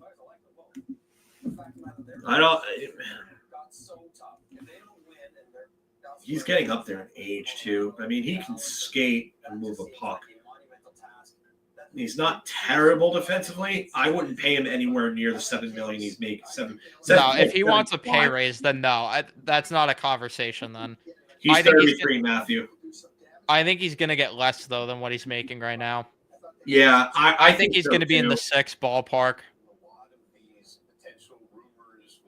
6 is about fair for him. I would want to keep him under 6 if possible. Yeah, but I think with the cap going up, I think 6 would be fair. I don't think anyone's going to give him close to that 7.75 right now. I mean, he has 24 points in 62 games, and then last year he had 26 in 82. I mean, he was getting paid for that nice run that he really had with Boston in 2023 to end that season. He ended that season with 17 points in 23 games. That's why you can't pay for small sample sizes. That's why I didn't like the Borgen deal. This is why, though, too. It's very interesting to talk about this and think maybe the Rangers should really maybe they should consider moving Lafreniere in that Peterka deal, because if you save money up front and then invest it on the back end, that makes his team a lot better, because you're talking about Peterka in the top 6 instead of Lafreniere. You save money there, and then you're improving the back end by moving Lafreniere. But here's the thing. Lafreniere got his bag.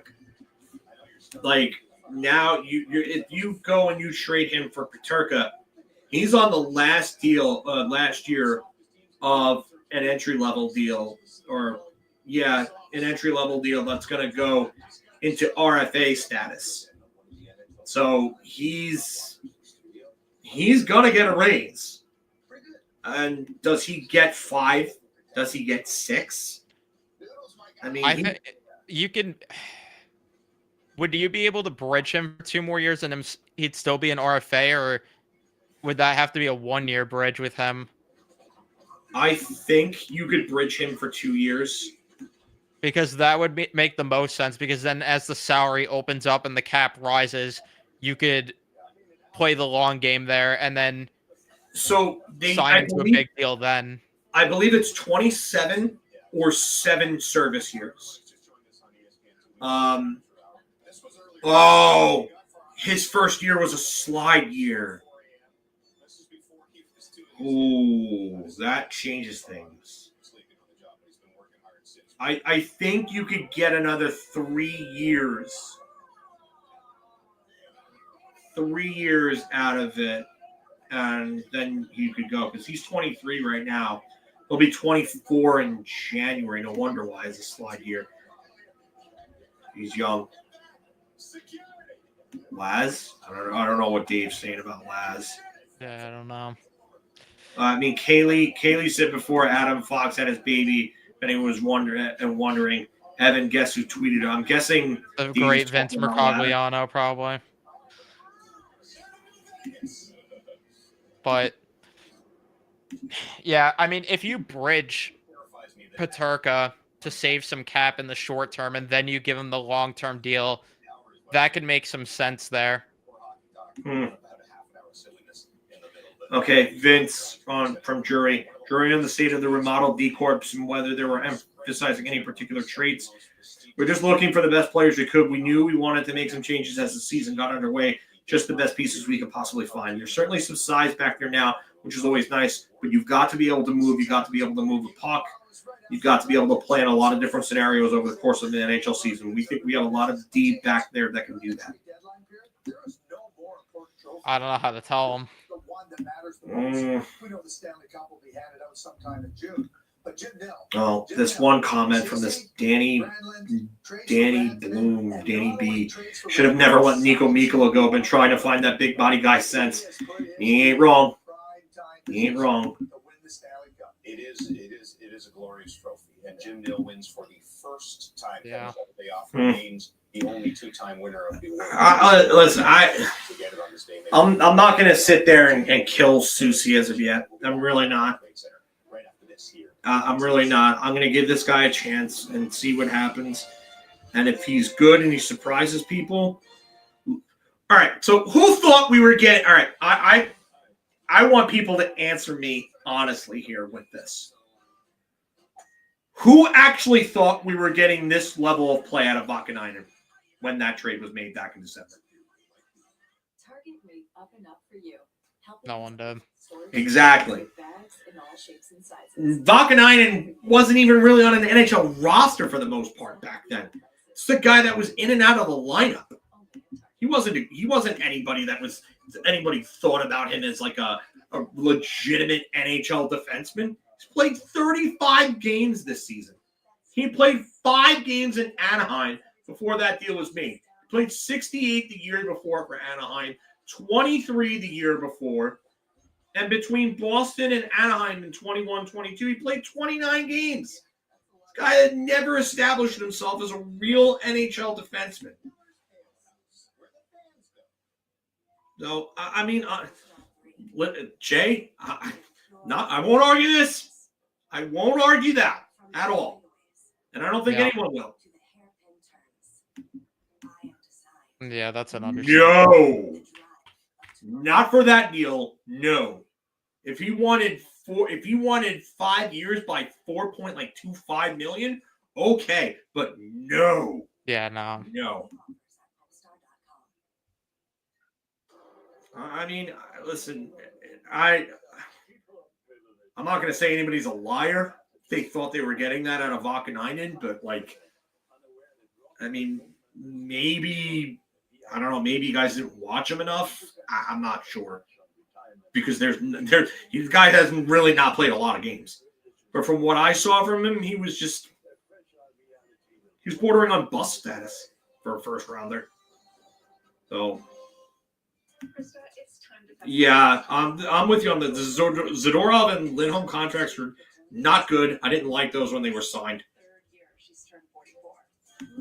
And yeah, I think he's just. I don't like the extension. I don't. It's movable, sure. I still don't like it. Yeah. I'm not the biggest fan of it. It doesn't hurt, but it's. I'm not. Everybody says look at Howden. I'm not high on Howden. I think he's the same player. He's just in a different location, and it doesn't look as bad in Vegas. He's got a better team around him, better structure. Rangers need dope.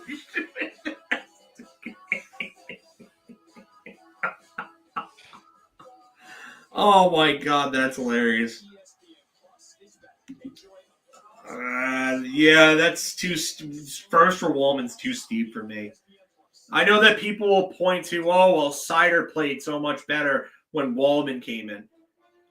Like, does anybody keep track of who Sider was playing with before Wallman? Does anybody know that answer? because you're going to laugh when you hear it. Who was it? Ben Sherratt. I had a Yeah, feeling that's who you were going to say. Yeah, Ben Sherratt. Ben Sherratt is who he was playing with before Wallman came along. Not good. Not good. But this is absolutely ludicrous because he's going to pick the entire playoff brackets, not knowing where everybody will finish. So no, it's not Stahl. It was Sherratt. All of the results right now. So you have Tampa winning. All right, 2 goals and 8 assists so far. Okay, not again. But the point is that he's given you better production than anything expected out of a guy that who couldn't establish himself as an NHLer, as a full-time NHLer. Just for fun? Just think of something you don't want to pay. I'm not even going to go into details because they would never do it. It's not even worth it. But just think of things that you would not want to give up.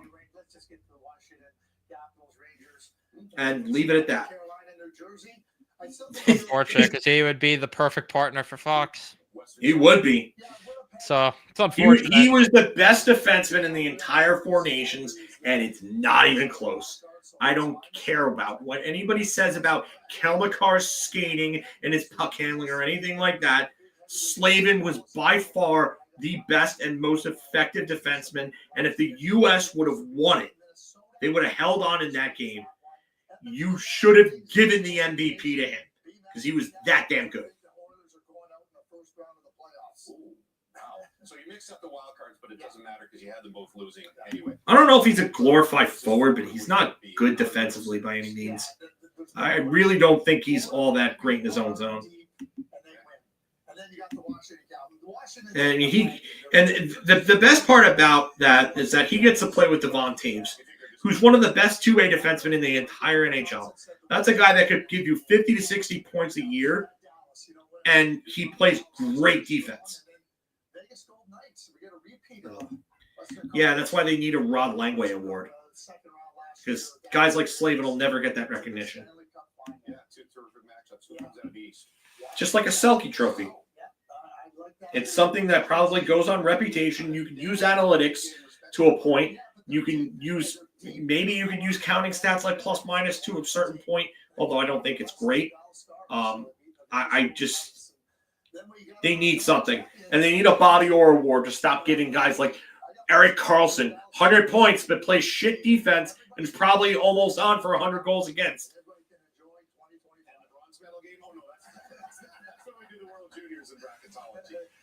Yeah, they're doing Craig Button's doing a playoff bracket right now. He has the Rangers getting smacked around by the Capitals in the first round. He has Dallas winning it. Dallas versus Washington. Drury on Susie. We think there's a lot of possibility with Carson, whether it's pairing with Schneider, Fox, Borgen, or even having him play the right side at some point. We'll see how it plays out. We did our winners and losers, and he said, I'm not saying any longer. I'm like, oh, you got to finish the show. It's television. He's like, you can't stay there. So this stream has just hit 6 hours exactly. So thank you all for being with us for this long. 3,600 people watching it. 3,600. Remember, like, share, and subscribe, everybody. We all appreciate that. And everybody who hasn't seen it already, the tickers for everybody who's been in here today, well, plus Nick, who was in the studio for a second and then just his connection was crap and then he couldn't get back on. But Evan's information is in there at Core Python on Twitter. Matt's in there. I butcher Matt's last name even though I'm Polish, the pronunciation on it. But his last name is his Twitter handle's in there, and so is Jim Behringer's as well. So thank you, Van Walen. Love the Van Halen reference there. What are the Rangers doing with Kubel? Step forward. If he doesn't play at the NHL level, he plays in Hartford. But depth level. I don't expect him to admit that though, Bailey. He's not going to admit that he was moving Peterka. Even if he was gonna, there were talks, he wouldn't admit that there were. You don't do that when you still have him on your team. That just wouldn't make sense. Yeah, I don't believe that there was. I think there was something to it. Yeah. I definitely think there was something to it. I definitely think there was more to moving Peterka, and Kevin Adams wants to deny it. Okay, fine. I think there's some sort of smoke when there's smoke, there's a fire somewhere.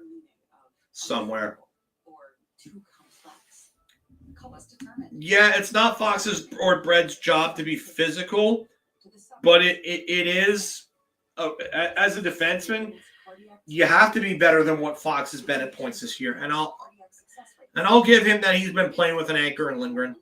Yep.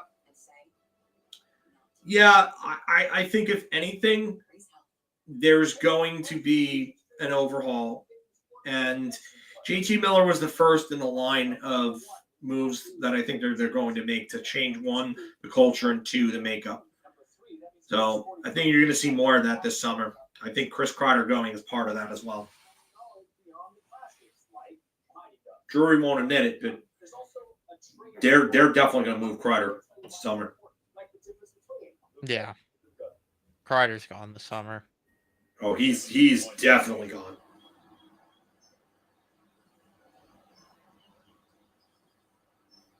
Is it impossible to move Fox to the wing?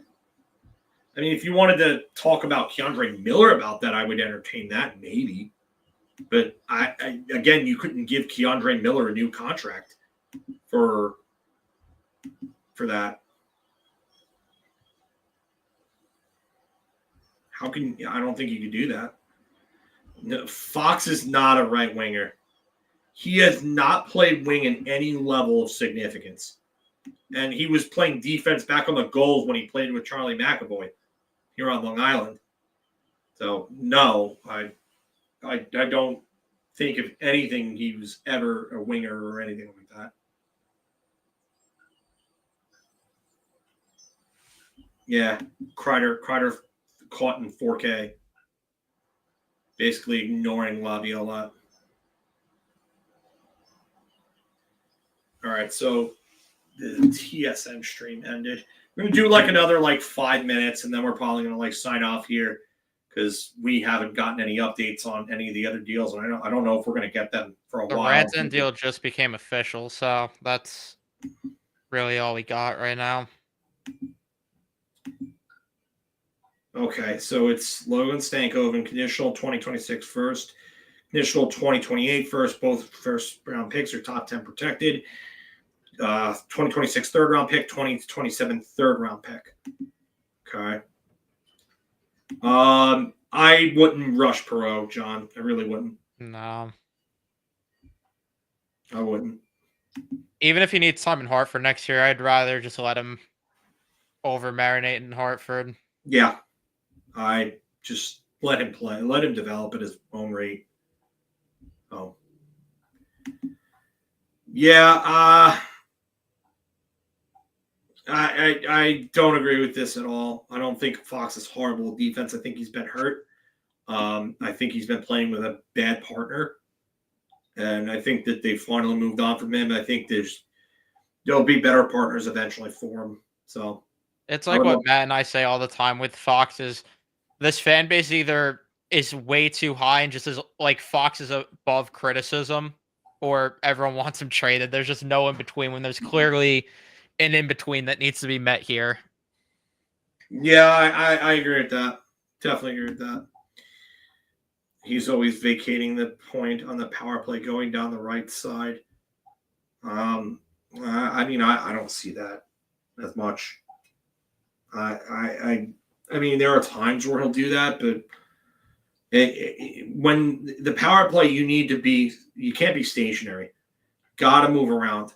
And that's why this unit is just not good, because they don't move the puck quick enough, and too many guys are stationary. I mean, you could talk about not having Kreider, not having that net front presence, but there's just too much in terms of players standing around and puck movement not moving quick enough. And they love to go to that cross-seam pass, and everybody knows it, But if the puck movement is not quick enough, that cross-seam pass is not going to open up. So, it doesn't really matter. This sucks for Carolina. Tulsky said that the deal with Rantanen took so long to close that they didn't have time to pivot. That's a huge blow for them. Well, I mean, they get Logan Stankoven back, so that's somebody they could insert maybe into a top 6 role. Yeah, it's a downgrade from Mikko Rantanen. But maybe Stankoven can fit the system that they want to play. Yeah. Then I'm not complaining about that. I'm not going to cry over that.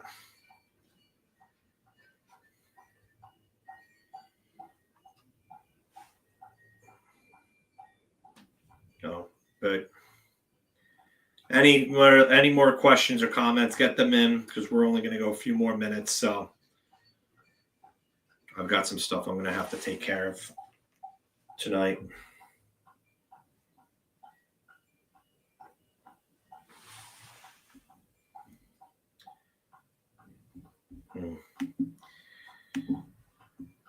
I would disagree with this. I think you're a little too tough on Fox. It just like Evan said, no in between with this fan base when it comes to him.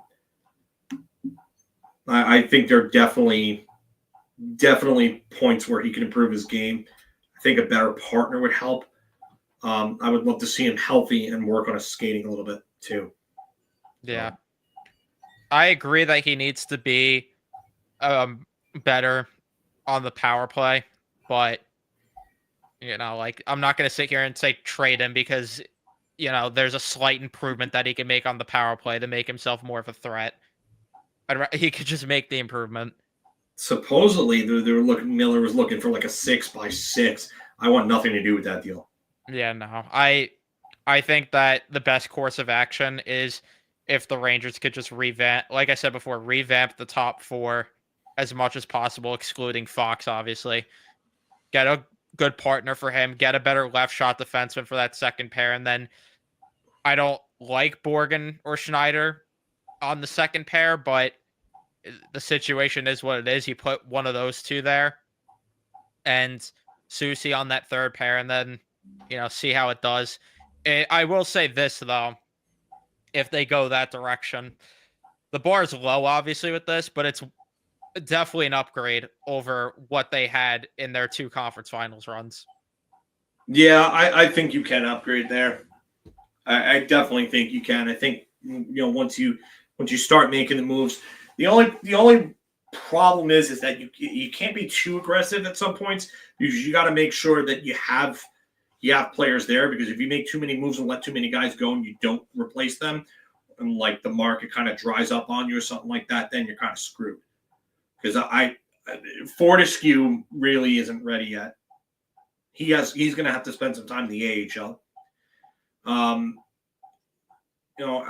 just feel like you're ignoring our top 6 is a mess of older guys. I mean, we've addressed that though. Like we said before, that they need to move Kreider. I think the ideal offseason for the Rangers to make like a huge tweak is getting a top 6 forward and getting 1 or 2 left shot defensemen. Yeah, I think that's what they need to do. And moving Miller helps with getting one of those left shot defensemen, maybe. Yeah, I assume Iceman meant 4.5 million because that's what Lindgren had, a 1-year deal. I mean, I don't mind Miller at that price because that's kind of like where he should be. If you ask me, like I wouldn't go anywhere above like 5.25 for him. I think. I mean, I would prefer to keep him at 5 or less. But if you have to give him a raise to keep him, I don't want to go anywhere near 6 for him. I don't even care about the cap going up. I just don't think he'll ever be worth that. No, at that point, I'd rather spend the extra money that it might take to get Chychrun. Yeah, I agree with you on that point. I regret. At least I know Chychrun's going to give me the offense, and he's a little better defensively than Miller.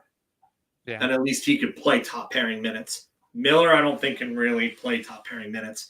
I think I get the analytics look good with him and Fox, but I think he's not good enough defensively and not consistent enough to be able to handle top pairing minutes on a consistent basis. He may be able to do that for like weeks at a time, but then with his game, it's always been up and down throughout his career, where he like the peaks and valleys are extended with him.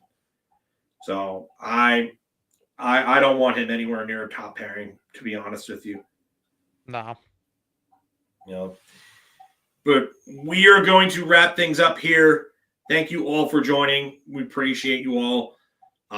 Again, Evan at Rangers Central here. Matt was with us earlier, also from Rangers Central. Check them out. They're on YouTube. They have their channel. Evan did a couple streams, few streams last night, and then earlier on this morning as well. Obviously, Jim Beeringer, Full Press NHL. All the handles and everything like that are in the bottom ticker going on. But definitely thank you all for joining. All 6 of us that were on here contributed to this. So this was just a job that we all wanted to get and put together and do something like this. We had been talking about this for a while. But definitely check out Rangers Central. Check out Jim. Follow them all on Twitter. Like, share, and subscribe. Spread the word about everybody in here. So thank you all, ladies and gentlemen. A lot of ladies in the chat too today. And definitely thank you all for doing this, because this was a massive, massive stream with a lot of people watching. So thank you all. Definitely appreciate it. Have a good night and enjoy the rest of your weekend. Take care, everyone. Take care.